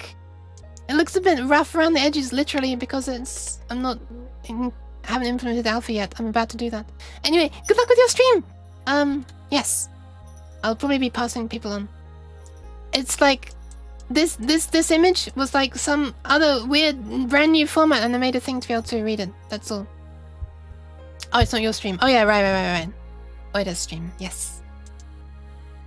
Have fun. On stream. I'm kind of curious to see how Oida reacts to the picture that you drew for her birthday. Thank you. Just honestly, pretty much just finishing up at this point. But yeah, have fun. My hand is not responding. Don't you hate it when your hand just doesn't respond? Okay, so this alpha is going to be the top things. Alpha. That is so adorable, Stewie. I'm so unused to seeing the tail emote without the corresponding lick emotes. Okay, so the alpha is going to be the top ones. Ah, you know what?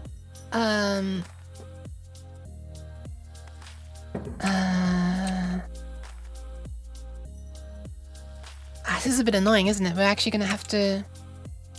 Because these images might not be the same width, we're actually going to have to... We're not going to be able to just step through every pixel in the image, because there might be some pixels outside...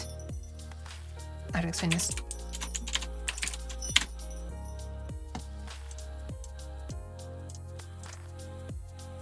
Here, in this example, we only want to stop when we reach the end of this one, then we want to go back to the beginning of this line like that.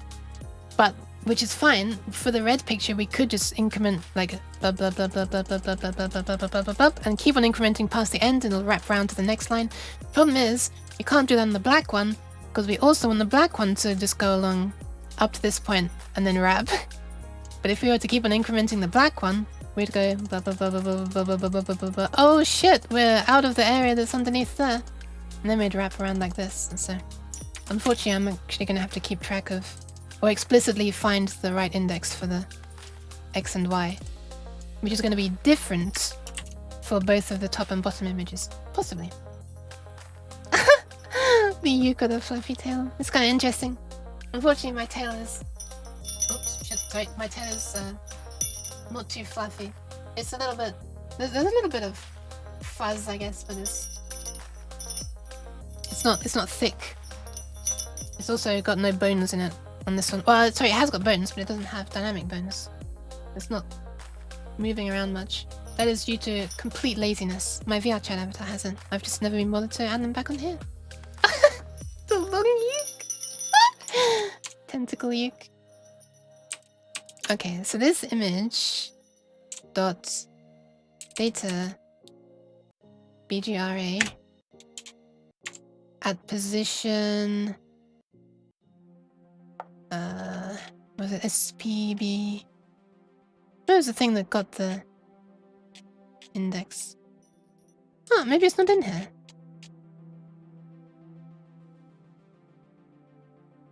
Oh, I never put that into here. Interesting.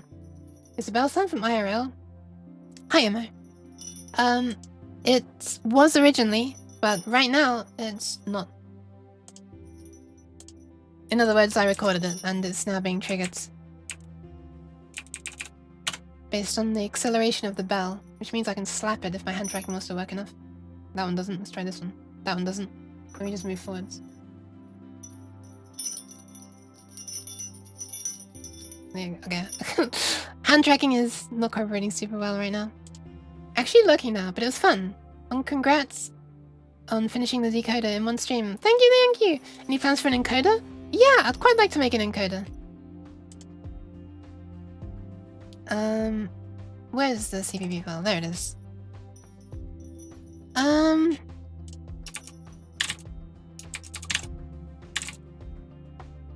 Okay, I should have these in here as well.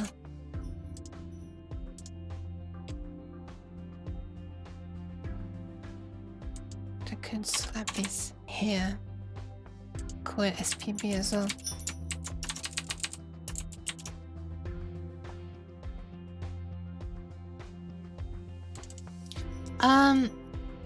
Yeah, thank you very much. Thank you. Dot header dot.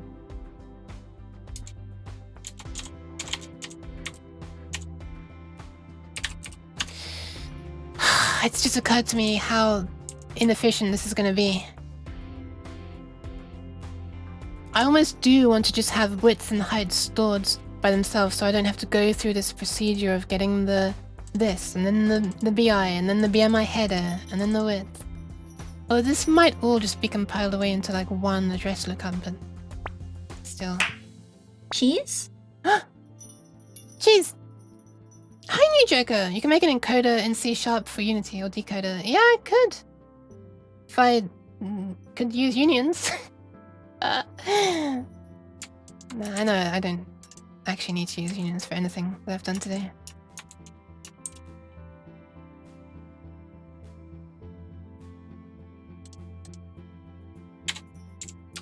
SPB get. How are you doing, new Joker, by the way? Store all the things. Yeah, in every single format. Okay, so this is 32-bit. And the index I want is for SPB top. And I want current X and current Y. Okay, this is a mess. Let's just store let's call this col top and col bottom as well. Might as well just define them like this. The top is going to be this. And the bottom is going to be damn near the same. And the crucial difference that it's getting it from the bottom image, not the top image. Can I make these nice and aligned? There we are. So that's the top and that's the bottom. This function here will return different array indices after the first line at least, if these are different widths. Because the X is going to wrap back around to the beginning at a different time. But we don't even need to worry about that. Ah, actually, you know what? We are going to want to set this color. So it might be better if we get the address of it. Yeah, let's get the address of it.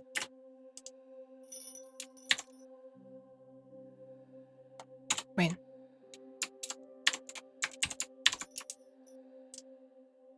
That way we can easily read its value and write to its value as well. We only care about reading the value from top though, we're never going to write to it. So, the alpha multiplier or multiple, whatever, is the top ones, alpha, or reserved as it's called, divided by 255. So it's going to be this converted to a float, multiplied by 1 over 255.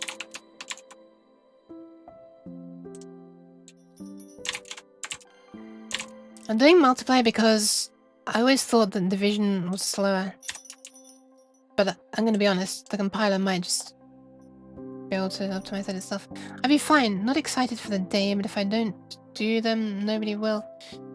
Wait, good luck doing your day. As a custom importer. In custom importer? Is this a thing that Unity just allows? Interesting. I don't know about this. Also, Stewie, hurry up and look! You need to be doing stuff! Okay, we've got the alpha mult at this point, and now we can set the color of the bottom. So we're gonna say the value at the bottom.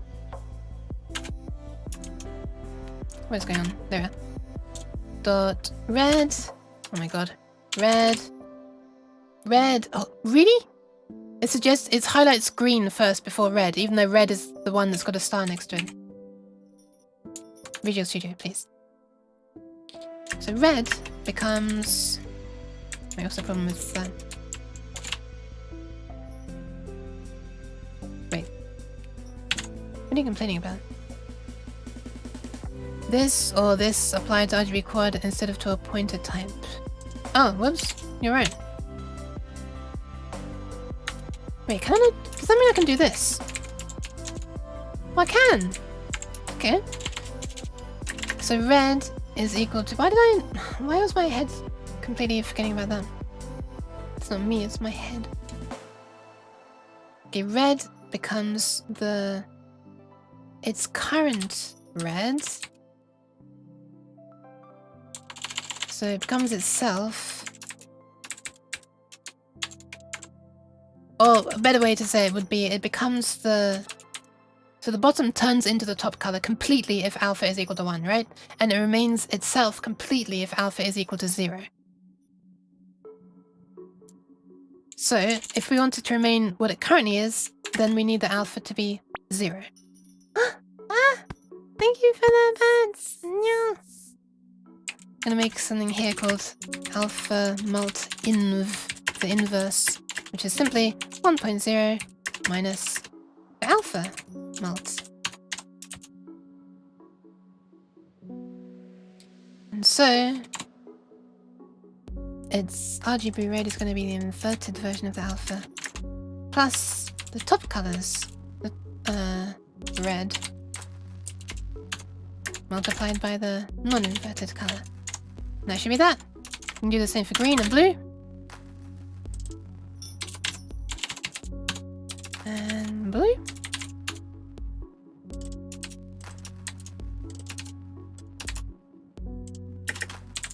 And bam, we should have alpha compositing. In other words, mixing of top on top of bottom. Alright, I guess we should try it.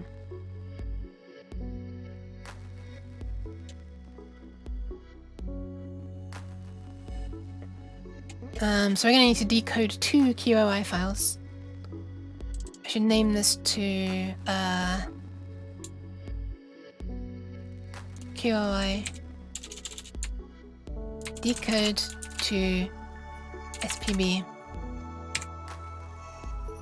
So we're gonna pass in decode file to SPB, let's say. Best of luck with the rest of the stream. I'm off now. Would have liked to have been attentive, but life. No worries, no worries. Bye, bye, bye. Thank you very much for stopping by. Good luck with your life as well. Oh god, that makes it sound like we'll never meet again.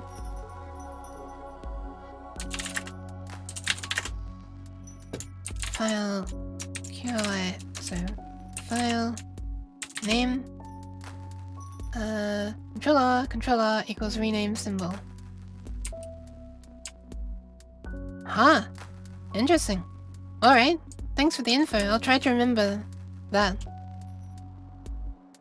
Man, the last time I've used like a sequence of commands like Control-R and then Control-R again is I might show my age a bit too much actually. Never mind, I won't finish that.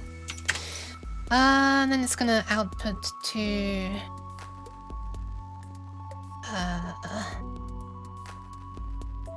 let's say simple pig box and call this SPB out. Controller equals refactor, controller again equals rename. I see, so if I press it only once, is it gonna mess? What happens if I... Okay, it does stop. Well, it tries to literally interpret controller escape as a command. Happy! Hi! Thank you for the pads and the hydration. Would you like to see something? Look at this. progress. It might actually not compile right now. Yeah. Okay, give me a sec. I changed the thing that makes it not compile. But I have the whole thing. Like, I can read an image now. This one of these fancy pants images.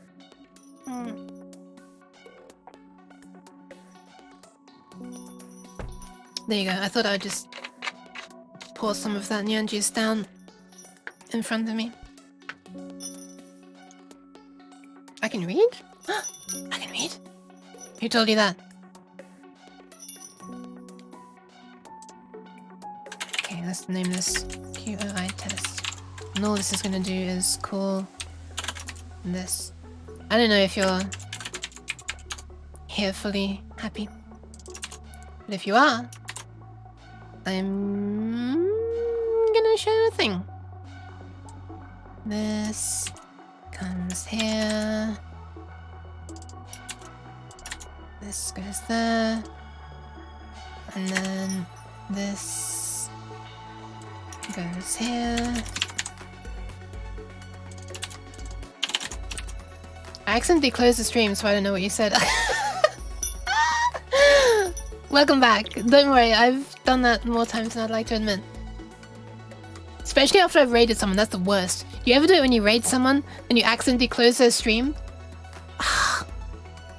So that you don't even... So like the first impression that you make is someone who pays no attention to the streamer because you ignore what they say, and then you're like, oh, I'm sorry if you said something I didn't hear.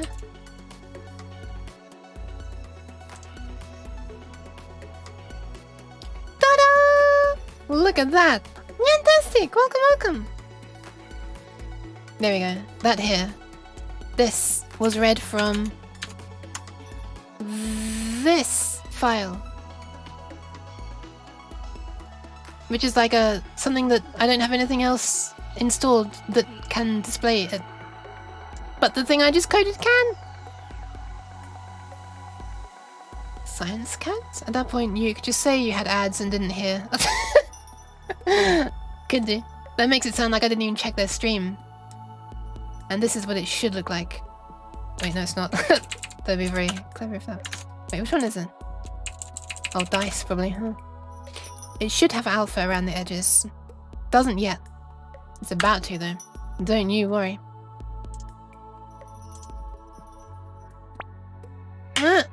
Kaiser. Okay, I'm gonna make a simple pick box. This is gonna be called... Bottom? Question mark? How does this work?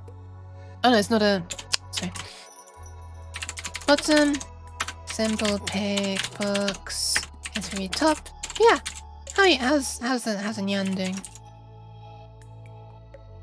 Happy, please remember to drink water. I assume that's the thing that you should do. I don't actually know. Okay, so... Mocha! Welcome back! Okay, I'm gonna take this. I'm gonna make this be the background. And on top of it, I'm gonna try to render this. So, we'll take this. Found him. Tell it to save that as the bottom one. We'll decode it to the bottom one. Then we'll do SPB top for the dice. Wait, not PNG. Oh god.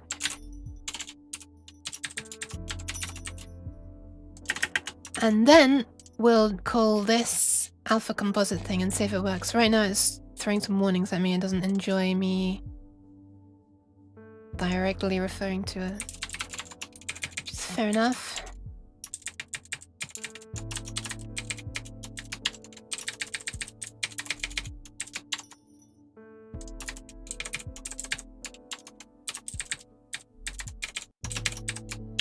Wait, no, the problem is that it's converting it back to float, isn't it? Wait, do you not need to explicitly convert to float if you're multiplying by a float? Is that how it works? But what it's complaining about is that it's then storing the result back into a byte.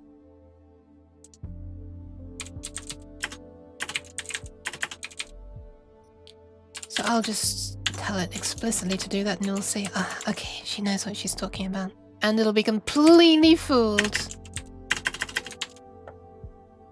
into believing that I know what I'm talking about.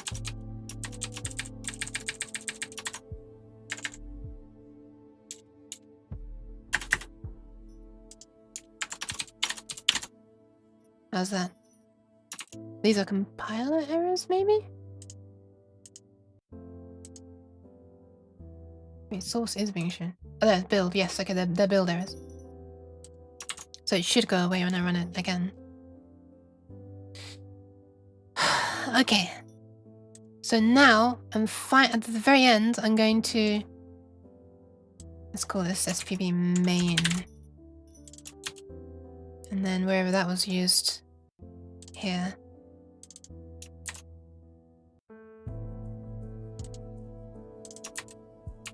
It'll draw that. And... Oh no! Wait. The bottom one is meant to be the main one. And then we'll... Alpha, composites... Onto the main. The top image. Alright, let's see if it works. Wait, need to be passed by reference, by pointer. You can use Ctrl-Shift-B to just build and not run. To test for errors. Ah, okay. Funny. Thanks for the info, Ashish. Funny, I work in IT support. People think I do what you are currently doing. Pat. Holy crap, we've crashed. Where's it crashed? Wait, it's crashing in uninit? Wait, why?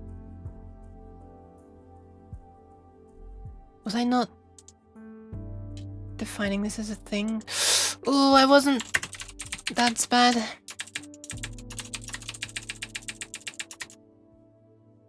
Wait, what's the problem? Expected declaration. Oh.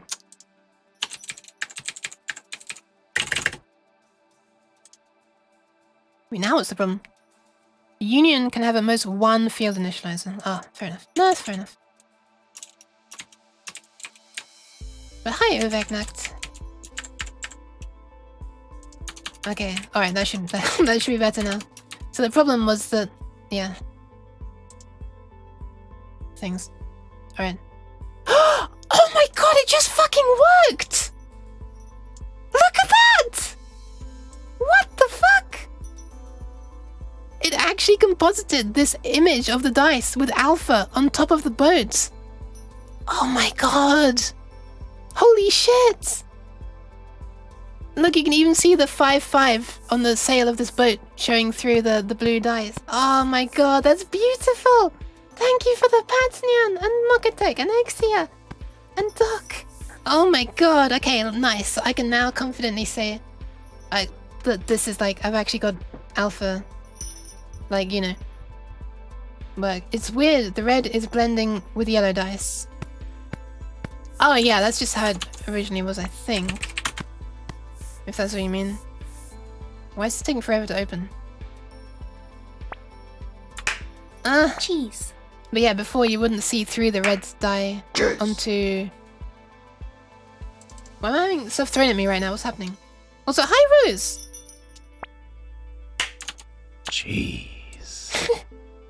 There you go, these little numbers there showing through. And this 5-5 showing through there. What is happening? Are these congratulatory cheeses? Ta-da!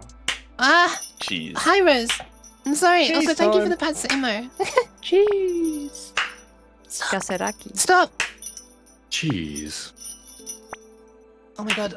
Why? Yes. This is working! Cheese! Okay, I'm gonna be honest. Cheese! The red color is lost in the background. Cheese! I don't know what you mean. But I will notice that around the edges, it looks weirdly white. And I wonder if this has to do with like pre-multiplied or not pre-multiplied. Because it says they're stored not pre-multiplied. So I'm not in... I should flipping have a look at that. Does it look with like a weird white outline Cheese time. on here as well? It does. It does look like it has a funny white outline on there as well. Okay, maybe my thing's not doing something wrong. The boatman's color. The boatman's color. Sorry, I'm opening the wrong one. Wait. Oh, what the hell? Oh my god, you're right. You're right. I never noticed. Oh shit. Oh, that's why. Because I'm taking the red, red, and red all the time. Oh my god, thank you very much. Thank you for noticing that. It's because I was making the red, green, and blue just become red, red, and red. Oh man. Nice catch, thank you. Pun not intended, because it's a boat and it's like they're catching fish, but... Okay, hopefully that's fixed it. There you go, there you go. Now everyone can celebrate. There you go. Throw all your congratulatory cheeses again, new Joker. There you go. The background has color now. Damn, thank you very much for pointing that out. Oof. That could have been embarrassing. Well, I mean, it kind of was, but... Oi, cheese. Cheese. Thank you for the pet stock. Cheese. Oh god. Käse. Ah. Käse! Oh my god, that cheese like stroked my chin as it went around my head. What the hell? Okay, let's see what else there is. Is there anything else with alpha that I can test with? Ah, this one, for example. Okay, you know what? Let's composite this QOI one on top again. Just a flex that we can composite on top of something we've already composited on. Let's do it. I'm gonna flex. What is this? I'm gonna do the top here, and it's gonna be QOI logo.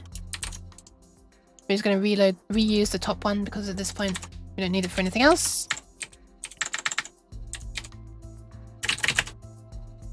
And then composite again. Oh, do this first. Okay, here we go. We should have the boat, and then the dice, and then the logo. Ooh, holy shit. What is that? Holy crap.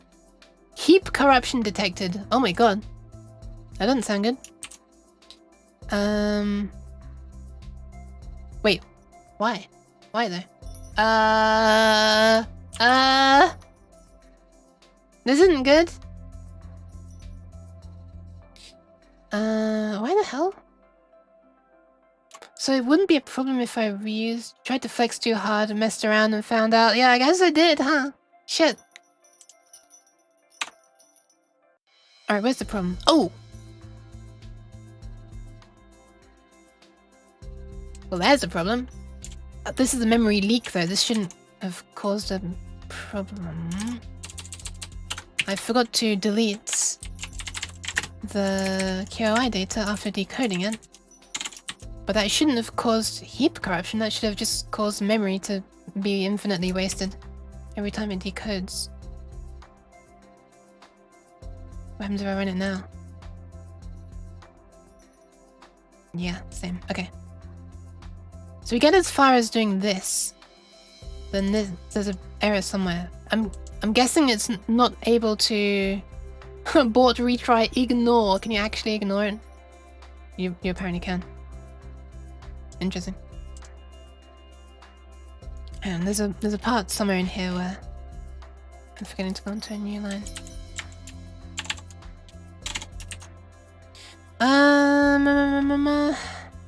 Let's see. Uninit and call decode again. Run and press retry. It'll break into the debugger. Wait, really? Press retry to debug. Huh. Turns out if you read, it's useful. Okay, where's the problem? On uninit, where it's trying to delete the image data. So data is not... Ah! I think I see the problem. When we've deleted it, we should set this explicitly to null pointer again.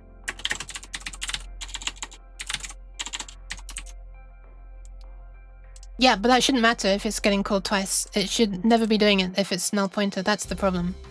But unfortunately, it would have been repeating it because we weren't then setting this back to null pointer. And the check to see whether we delete it is to see if this is not null pointer. Okay, let's try that again. Ah, really? Wait, now is it crashing? Still here. Okay, where is this? Coming from... And that's this line, that's this line. Uninit. That's coming from... Trying to decode...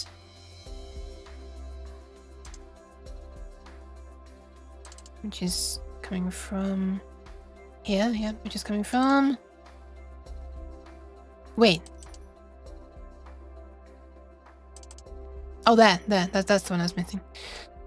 Huh. Why is there a problem then? What's the problem with that, I wonder?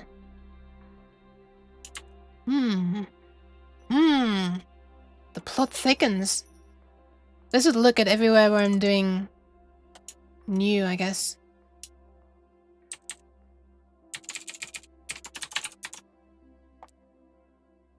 So here, which is the number of bytes.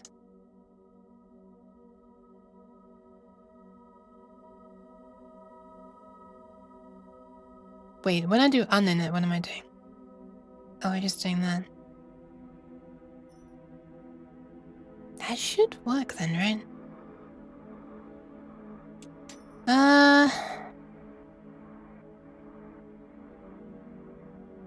Okay, next then. We prepare space to hold the QOI data, and then we delete it afterwards. They're the only two places where we're allocating, what the hell? Okay. Where are we deleting then? In uninit. And there.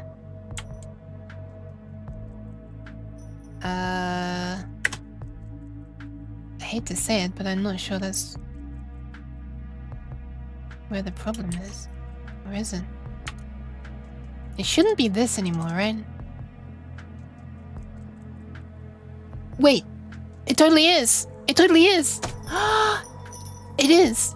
This is where the problem is happening, I think. The last pixel is not stored at that position. It's stored at this position -1. We were still writing into the image 1 pixel past the end. So we should do if it's less than last pixel. This is not the last pixel. Or you can say if it's less than we could do. And we'll just do this -1. I wonder if that was the problem. I mean, that was a problem, but I wonder if that was the problem.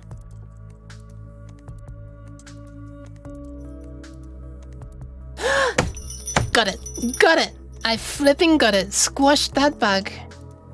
Thought it could rain on my parade, whatever the expression is, I don't know. There we are. Okay, so nice. Now we have the background, and on top of that we can posit the dice, and on top of that we can posit the logo. Dude! Dude! I am happy. I had said that previously, but I got confused. You did. But I hadn't realized that I hadn't realized my problem was this. Num bytes, you know what I mean. It was off by 1. So I could strictly say less than like that, but then last pixel wouldn't be an accurate name. It would be like 1 pixel past the edge, and you're looking at while next pixel is less than 1 pixel past the edge. I'm having trouble speaking right now. But oh my god, holy crap. You know what? You know what? Calculator, pins, all these other things that are open. The specs, go away. You know what I actually need right now?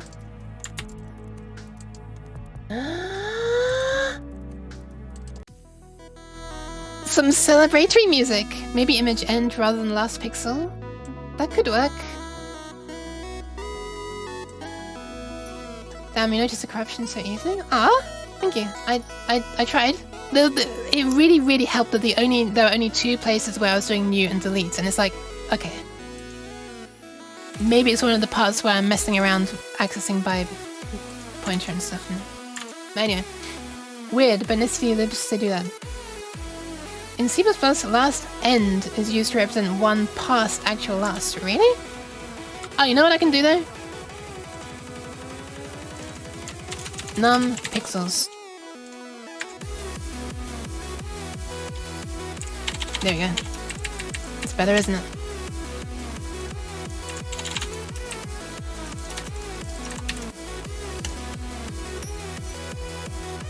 Hell yeah, hell yeah! Alright, you know what? I'm so happy about this, I can't believe I got alpha working today as well. Damn, went from nothing to this. Holy shit, imagine if past Uke had told current Uke. No, if current Uke told past Uke this is what happened today's stream, she would never believe her. Holy crap. What else is there? This one's got alpha. Thank you for the pants! You know what? Why the hell didn't I just render every damn... That's really stupid actually. Probably shouldn't do that. But when have I not been stupid? Maybe I shouldn't have the celebratory music playing right now. Thank you for the pants! Let's do this. And then we'll do the top. And we'll composite this.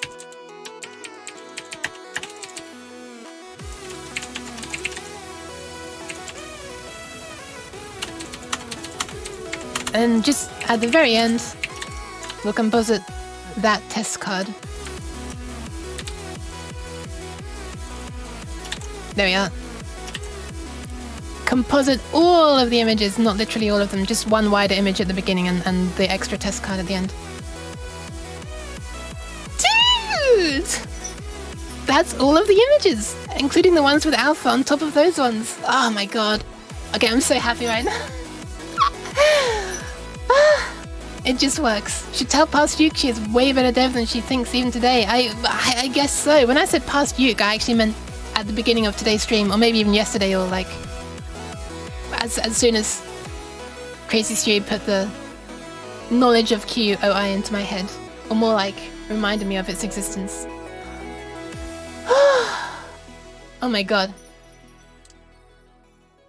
Well, I think I'm gonna end it there. Because holy crap, what a feel-good ending. And also I've been going for 6 hours, so like I probably shouldn't, you know, probably. Okay, I'm gonna end. Now all that is left is to turn this into Uke Photoshop. Maybe I can make it so that you can position. Well, oh yeah, right. I do want to implement drag and drop onto it actually. I already got drag and drop working for that audio spectrogram program I made working. So, what's a little more copy and paste from one project to another, huh? Ending on a high note. Hell yeah! For once! Alright, who can I pass you on to? I know exactly who to pass you on to. If she's streaming now. Let's have a quick look. Oh my god. Twitch, please, today, please! I need to end stream, please! Okay, yep, you know what? I'm gonna pass you on to somebody. Hi, dude! No worries, I'm gonna pass you on to Oida-sama. It's her birthday right now, and she's collabing with Kat and Ali, and... Is that Bobby? Yeah.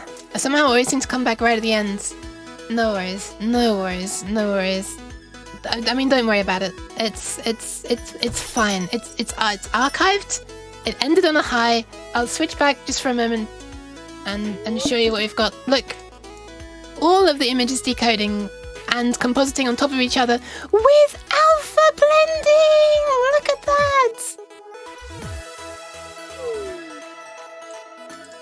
Okay. But yes. That's gonna be the end. Hi doohoo, bye doohoo, hi dohajin, bye dohajin. Okay, so I'm gonna pass you on to Oida-sama right now, who is a good friend of Kat's and Owlie's and basically everybody except for me because I'm stupid and haven't been paying her as much attention as I should. So god damn it, I'm gonna start doing it right now because it's her birthday and she's doing a collab art stream with Kat and Ali and Bobby's World, if I'm not mistaken. There she is. By the way, she's another very capable artist. I kind of like this face. I'm not sure if it's like... Wait, wrong way, move back! I can't tell if it's like a kind of a smug face or like a... something's impending... Some impending doom is coming from above. But anyway, that's gonna be all for now. Oh, it is a smug? Okay, nice. Nice. Alright. Thank you all very much for coming. This is my last stream of the week. What a flipping positive stream to start off on. My hand is not up there. However, if you'd like to know when I stream next, I'm gonna post it. I don't have a schedule out yet. But at the end of Sunday, beginning of Monday, there will be one which you can see right there on Twitter. Well, actually not there. For you, it's like, which way is it? Wait, this way? Yeah, somewhere over there. But yeah, that's all for now. I post the schedule on Twitter and Discord. If you'd like to follow, please do. If you would not, do not. I insist. But there are some kind people on Discord you might want to join. Just for the other people, not for me. But that's all. Thank you all very much for coming. Thank you. Bye bye, Doc. Bye bye, Mokatech. I'm gonna pass you on to Ida, and let's all wish her a happy birthday. Let's go. I'll meet you there.